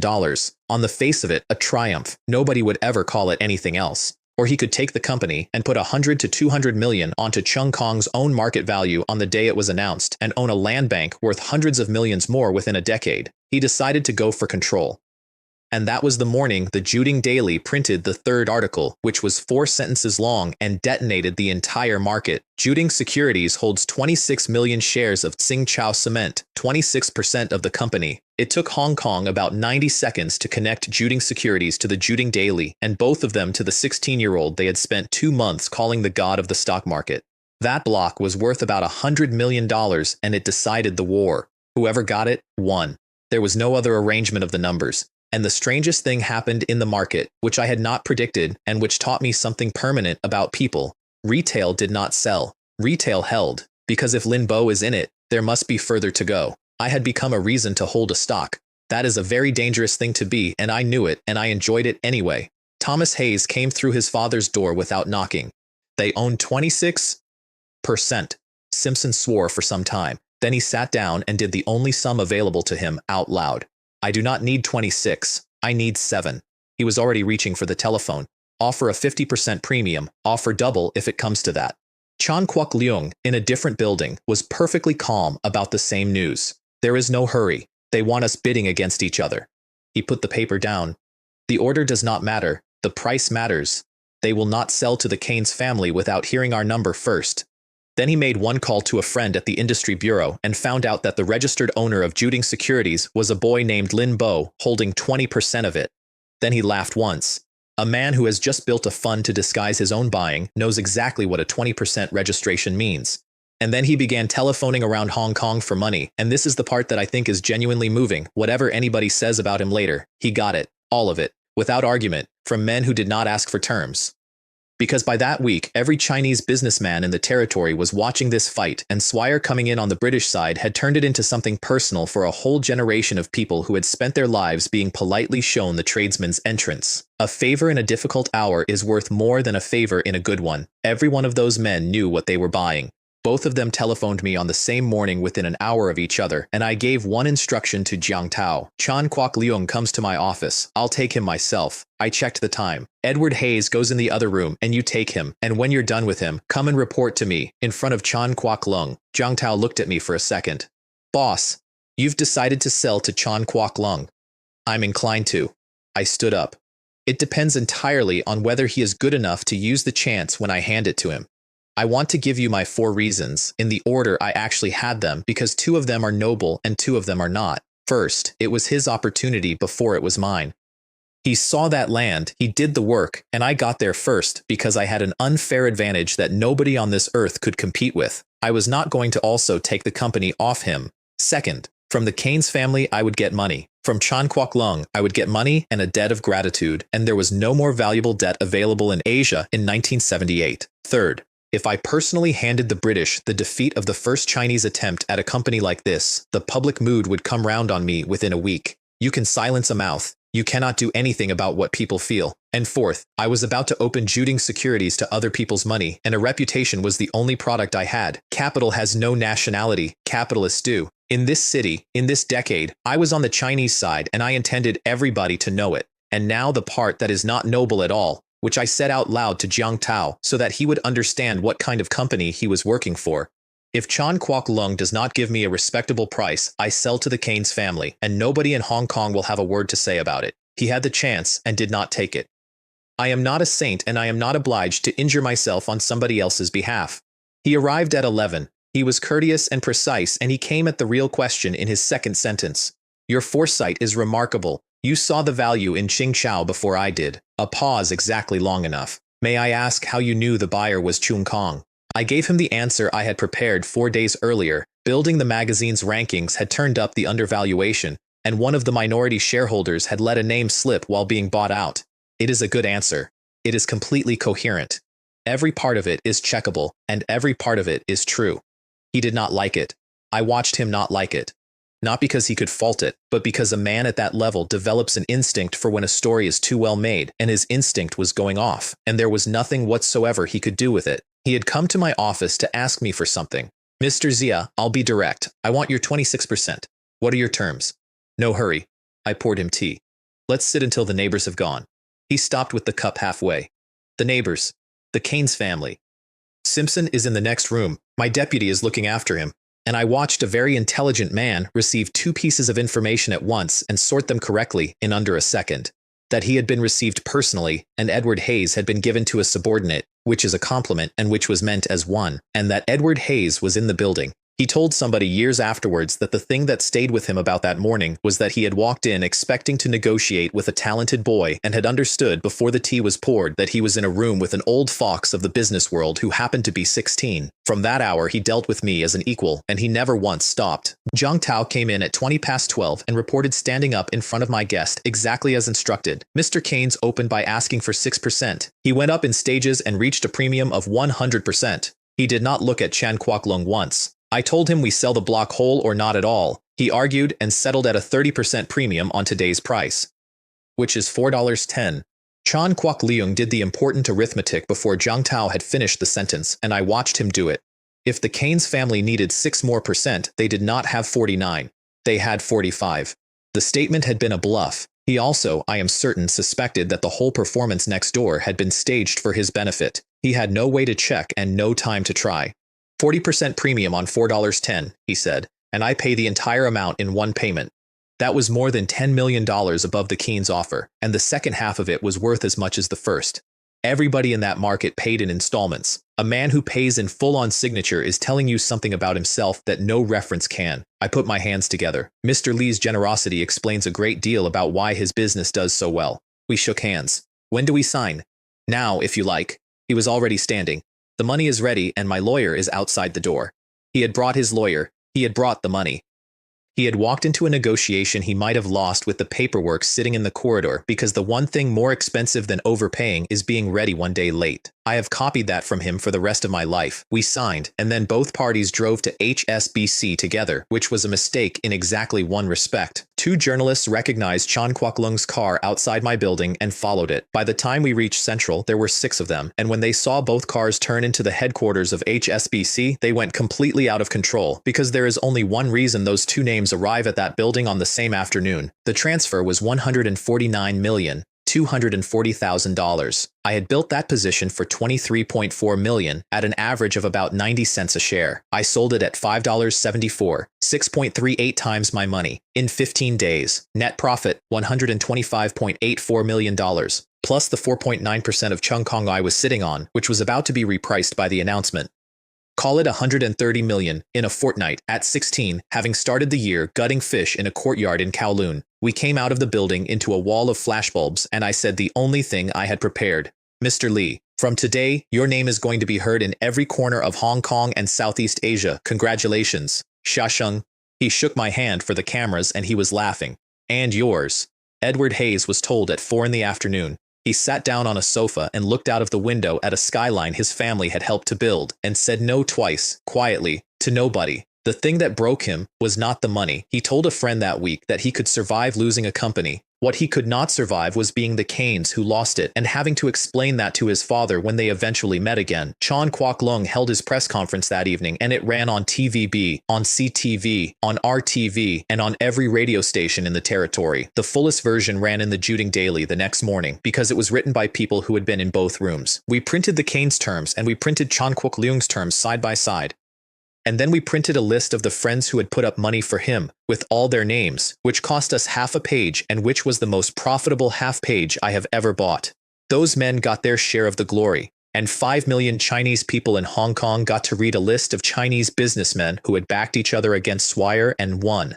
As for me, I came out of it with a reputation exactly the size of his. He had taken the company, but everybody in that market understood who had turned the battle, in 3 articles, in 9 days, without buying a single share after the first week. The god of the stock market stopped being a joke that other newspapers printed with a sneer. It became the thing people said flatly, in offices, as a fact. Show me your record. $100 million in one go, then we'll talk. People started walking into Juding Securities off the street to give us money. We had to explain to all of them that we did not yet have a fund. Then they asked when we would have one and wrote their names down and went away to wait. So I stopped looking for investors and started refusing them, which is a very strange fortnight in a man's life. Chan Kwok-lung telephoned personally to ask for an allocation. I want to write that sentence again and I am not going to, but I thought about it. First, I bought a building, 10 stories, right beside the Kowloon Exchange, $10 million, and I put an illuminated sign on the roof. Juding Financial Building. Jiang Tao thought it was vanity. It was not vanity, or not only. Nobody hands $200 million to a financial company that rents the 4th floor of somebody else's tower. In that business, the building is part of the product, and I would rather spend $10 million on a roof than a year explaining that we are more solid than we look. Chung Kong went from $1.27 billion to $1.59, up $320 million on the announcement. It moved from 30th to 25th in my own rankings, and Chan Kwok-lung went on the cover of the next issue of Economy and jumped 4 places on the rich list, which I did not arrange and which the professors did entirely on the arithmetic. My 4.9%, bought for $63 million, was worth $77.91. I did not sell it. I moved it into my own fund instead to hold for a very long time with instructions to add above 5%, because above 5% you can ask for a seat on the board, and a seat on that board is worth considerably more than the dividend. Then the 2 funds. Huijin number 1. Manager, Luo Hao, 35. Purpose, gather capital and gather large players. $100 million in 100 units of 1 million each, and nobody may hold more than 10, not because I distrusted them, because 100 units means 100 families and 100 obligations, and 4 investors with 25 each means 4 owners. Huijong number 1. Manager, Guyong, 36. Purpose, gather the many, 100 million in 2,000 units of 50,000, 10 maximum per person, aimed at the professional class and the comfortable middle. Doctors, senior clerks, shop owners, the people the fund industry in that city had never once bothered to speak to, and then the terms which had never been offered in Hong Kong and which caused an argument in my own boardroom. Guaranteed minimum return of 10%, not the standard 8%. And in exchange, a progressive management fee. Up to 20% return, we take 20% of the profit. 21 to 30, we take 25. 31 to 40, 30. 41 to 50, 35. Above 70%, we take half. Guyong went pale. Boss, this is severe. No investor in Hong Kong will accept those terms. This is a seller's market and we are not looking for money. We are filtering people. I let him think about it. Ask yourself why no other fund in this city dares offer a 10% floor. It is not because they are generous. It is because they are not confident. 90% of the funds in Hong Kong return under 15% and half of them are under 10. I tapped the paper. And notice what those fee bands actually are. Every one of them only activates at a return nobody else in this market produces. If I do not deliver, the terms are dead paper, and the investors keep everything. What I did not say, because there was no version of it that did not sound insane, was the real reason. The Hang Seng Index stood at about 400 points that spring. In 5 years, it would be over 1,800. 4 times, and I could name every blue chip that got there, in order, with the dates. Handing 80% of that to somebody else would have required a head injury, where the money stood that week. My own capital, 154.34 million. Take out the building and the running costs, and call it 144. Of that, 28.5 million sat in the special account at 10 times leverage, 285 million of buying power. The Wharf position, 12.5 million shares, 12.76% of the company, $167 million committed, 55 million free. I put Jiang Tao, Luo Hao, and Gu Yong in the same room for the first time, and then said almost nothing for 40 minutes, which is a management technique I recommend to anybody. Gu Yong kept glancing sideways at Luo Hao. Luo Hao sat up straighter every time he was looked at, and Jiang Tao, who had run the whole company alone for 6 months on a promise to a dead man, got quieter and quieter. Internal competition will make all 3 of them work. Jiang Tao is about to get heavier, and I am going to pretend I have not noticed because a man grows under pressure or he does not grow at all. Jiang Tao told me 2 years later that he had spent that entire month in a controlled panic. He knew both of those names, he had read about both of them in the trade press, and he had gone from being the last man standing in a dying brokerage to competing with the best people in Hong Kong in his own building inside a fortnight. He worked at about 120% of what a human being should for the next 2 years. He also became extremely good. Then I announced the reception, the Peninsula Hotel, invitations to every wealthy family and every magnate in the territory, plus the political establishment, the police, and the governor himself.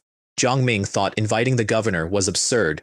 Whether they come is their business, I said. Whether they were invited is mine. The proprieties will be observed. Huizhong started collecting early because 2,000 units is a great deal of paperwork, and we held back half the units for the night itself.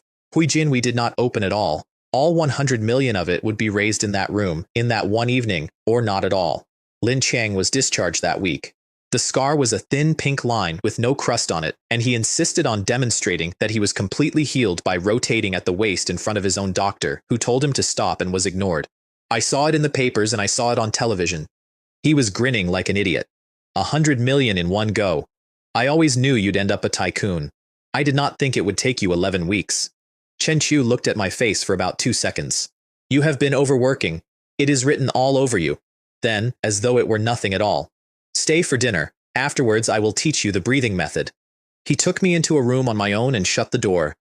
Afterwards, we went out into the courtyard and did the form together in the last of the light, and from the street it looked like an old man and a young man doing morning exercises in the wrong half of the day. What was actually happening is known to exactly 2 people, and one of them is dead. I will tell you the effect and not the method. My body felt light. There was heat moving through it in a way I had no vocabulary for, and the tiredness, the specific, grinding tiredness of running 4 companies at 16, which I had come to accept as simply the price of the ticket, was not reduced.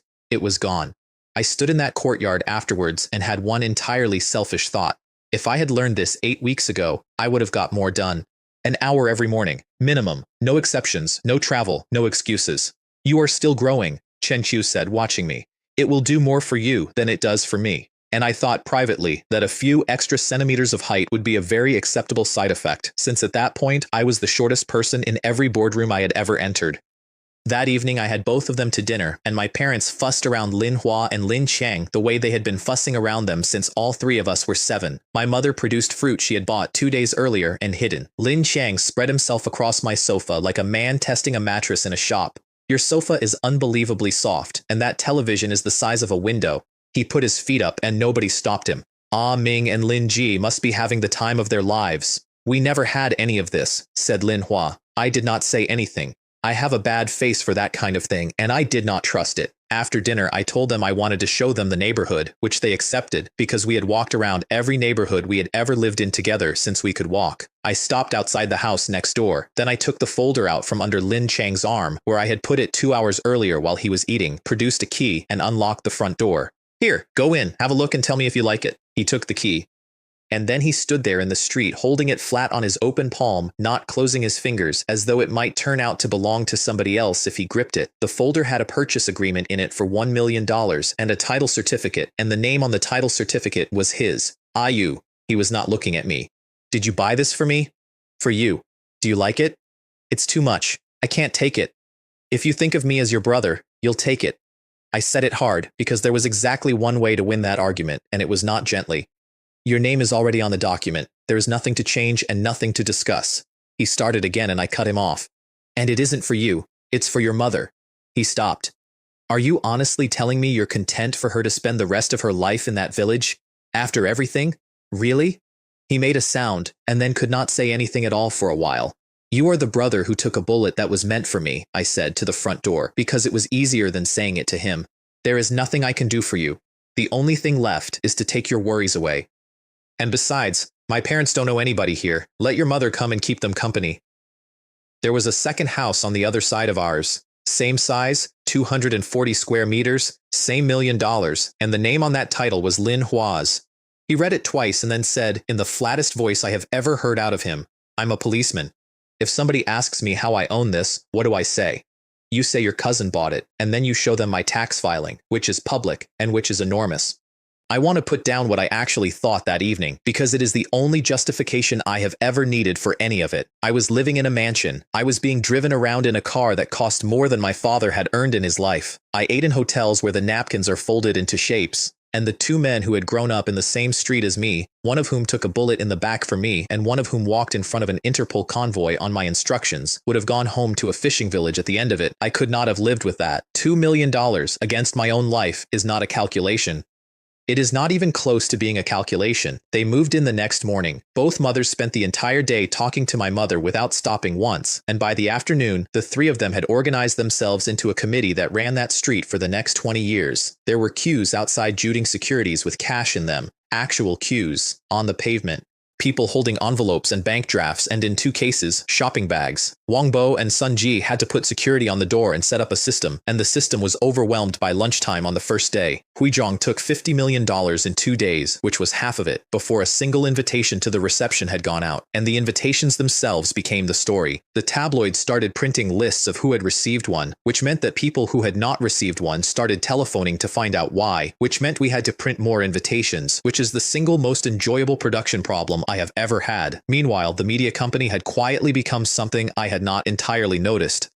Branches and our own print works in Singapore, Malaysia, Indonesia, and Thailand, printing locally now, not flying bundles out of Kowloon at a loss. A branch in Taiwan. Newspaper, 880,000 a day. Novel, 1.25 million sets. Magazine, 740,000 and still climbing. And the department was building a 500 company ranking on the Fortune model, which is where I stopped everybody and said the thing that nobody in the room wanted to hear. One newspaper and one magazine is not a media company, and both of them are about finance. I let that sit. We have taken every single person in 7 markets who wants to read about money. There is nobody left. We need a second newspaper, politics, daily life, and international news.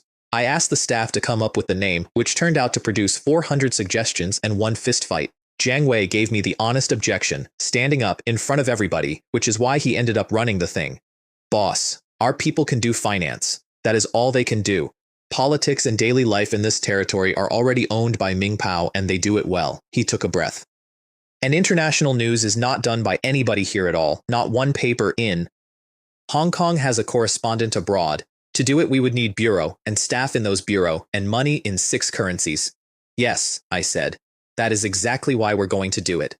So we reorganized. The editorial department, the news department, and the external relations department were folded into one thing, reporting to Jiang Ming and to me and to nobody else. Juding News Agency. I named the competition out loud in that meeting because a target you will not say in public is a target you do not really have. Reuters, the Associated Press, UPI, Agence France Presse, Xinhua. We are not going to outcompete a state agency, and I am not going to pretend otherwise. But Juding News Agency is going to be the first in Asia at minimum, and I would prefer the world. I looked round the room. And when that happens, your names will be known in places you have never been. And the part that made it a business rather than a vanity, the agency would sell its wire to other newspapers, to radio, to television, including to our competitors, at a fair price, with a smile.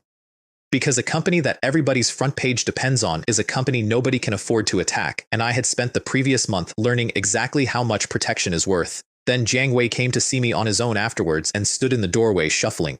Boss, about the fund. He got it out sideways. Would the staff be permitted to invest? The unit size was $50,000. Not one person in that building outside the senior management could reach $50,000, and he knew it, and he had come to ask anyway. I thought about it for about 4 seconds. Anyone who has the money subscribes directly. No queue, no ballot, straight in. He started to thank me.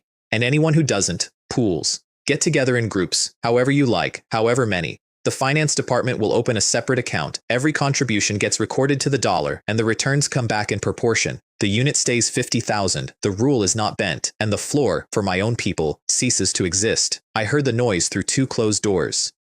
Over the following week, people came in with savings books, with envelopes, with money their wives had been keeping for a deposit on a flat. A printer's assistant put in $300. Wang Peng, the delivery boy who had been mugged by a newsagent, put in $411, which I know because I looked. And I will be honest about my reasoning, because it was not sentiment. It ties every one of those people to the company in a way no contract does, and it raised my standing in that building to something I was not entirely comfortable with. I also assessed the risk as 0, and I was not being reckless. That fund could not lose money for at least 5 years, and I knew precisely why. And if it had ever started to look dangerous, I would simply have closed it early and given everybody their money back, which is a very easy promise to make when you have read the last page. The Peninsula Hotel is at 22 Nathan Road in Tsimsha-Tsui, and on that particular evening, the line of cars pulling up outside it did not break for 2 hours.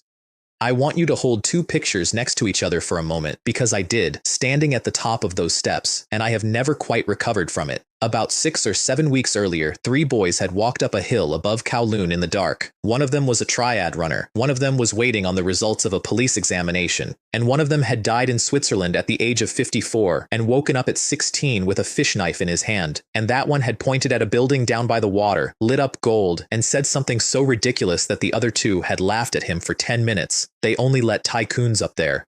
That evening, I was the host. They came in over the space of an hour, and my staff read the names off the door list to each other in a way I had to go and stop. Chan Kwok Lung arrived early and said, loudly enough to be quoted, that he could hardly have missed an occasion like this one. Sir Lee Kwan Ho of TVB, knighted by the Queen the previous year. Ma Hua Feng, head of the Tung clan, the man they called the modern Zheng He and the second ship owner in Hong Kong. Lao Ming Yan, Chung Wai Kwong, Fok Tin He, Young King Sum. Wang Qinming. I asked Jiang Ming quietly why on earth all of them had actually come, because I had expected roughly a third of that room. He gave me an answer I have thought about ever since. It isn't the money, boss. There are 20 men here tonight richer than you. He nodded at the room. It's that you have public opinion. You don't build houses. But if somebody makes an enemy of you, their houses stop selling.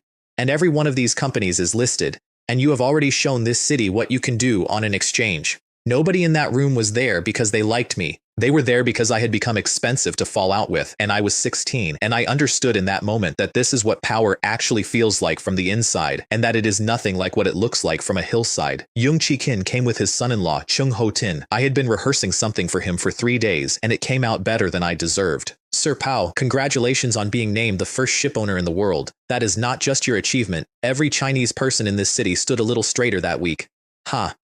That is all American nonsense. Don't pay any attention to it. And then, without any pause at all, he looked directly at me.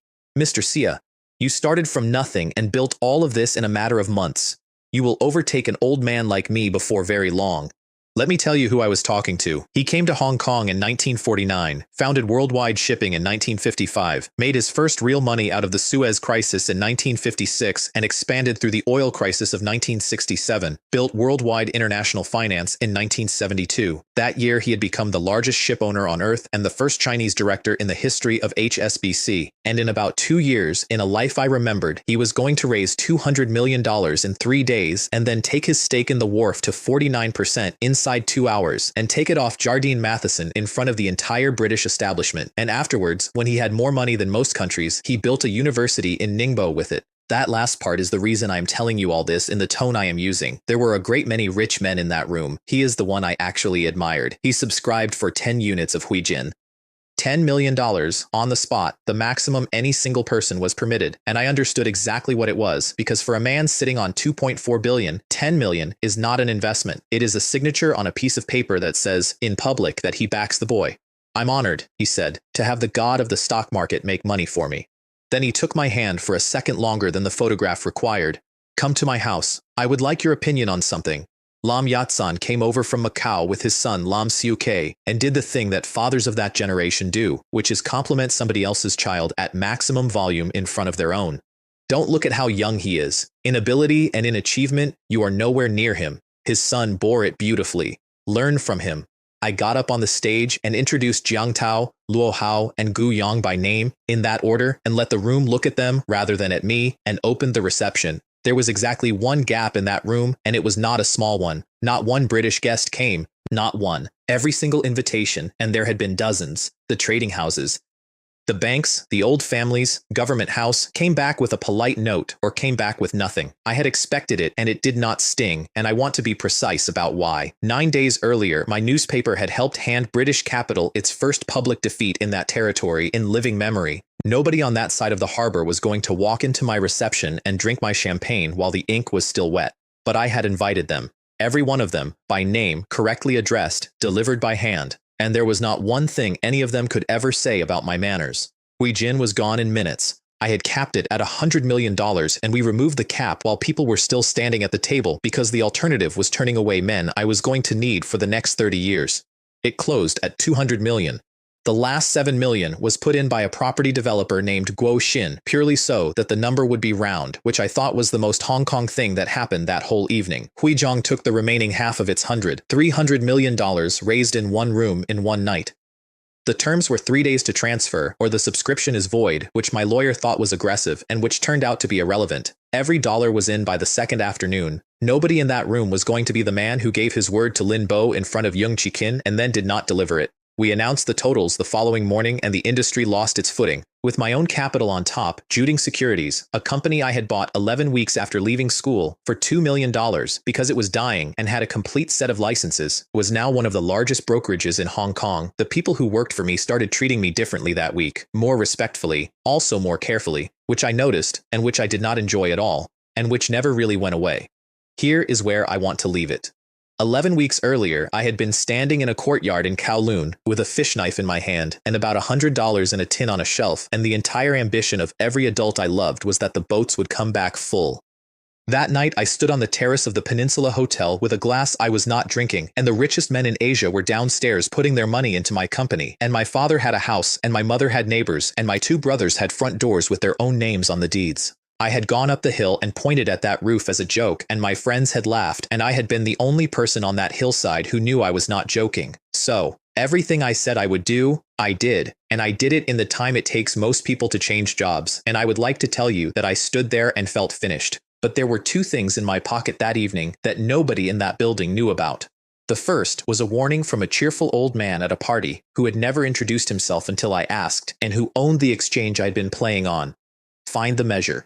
He had said it in front of 200 witnesses, on the record, deliberately, and I had spent the intervening weeks doing precisely the opposite in the largest possible type. And the second was 12.76% of a company called the Wharf, which is a Jardine company, which means it belongs to the Keswick family, who sit at number 1 on a rich list that I published at $6.4 billion, and who had just watched a newspaper they had never heard of take a British company off a friend of theirs in public. Not one of them came to my reception, but somebody on that side of the harbor had finally sat down with my name written at the top of a clean sheet of paper and started reading.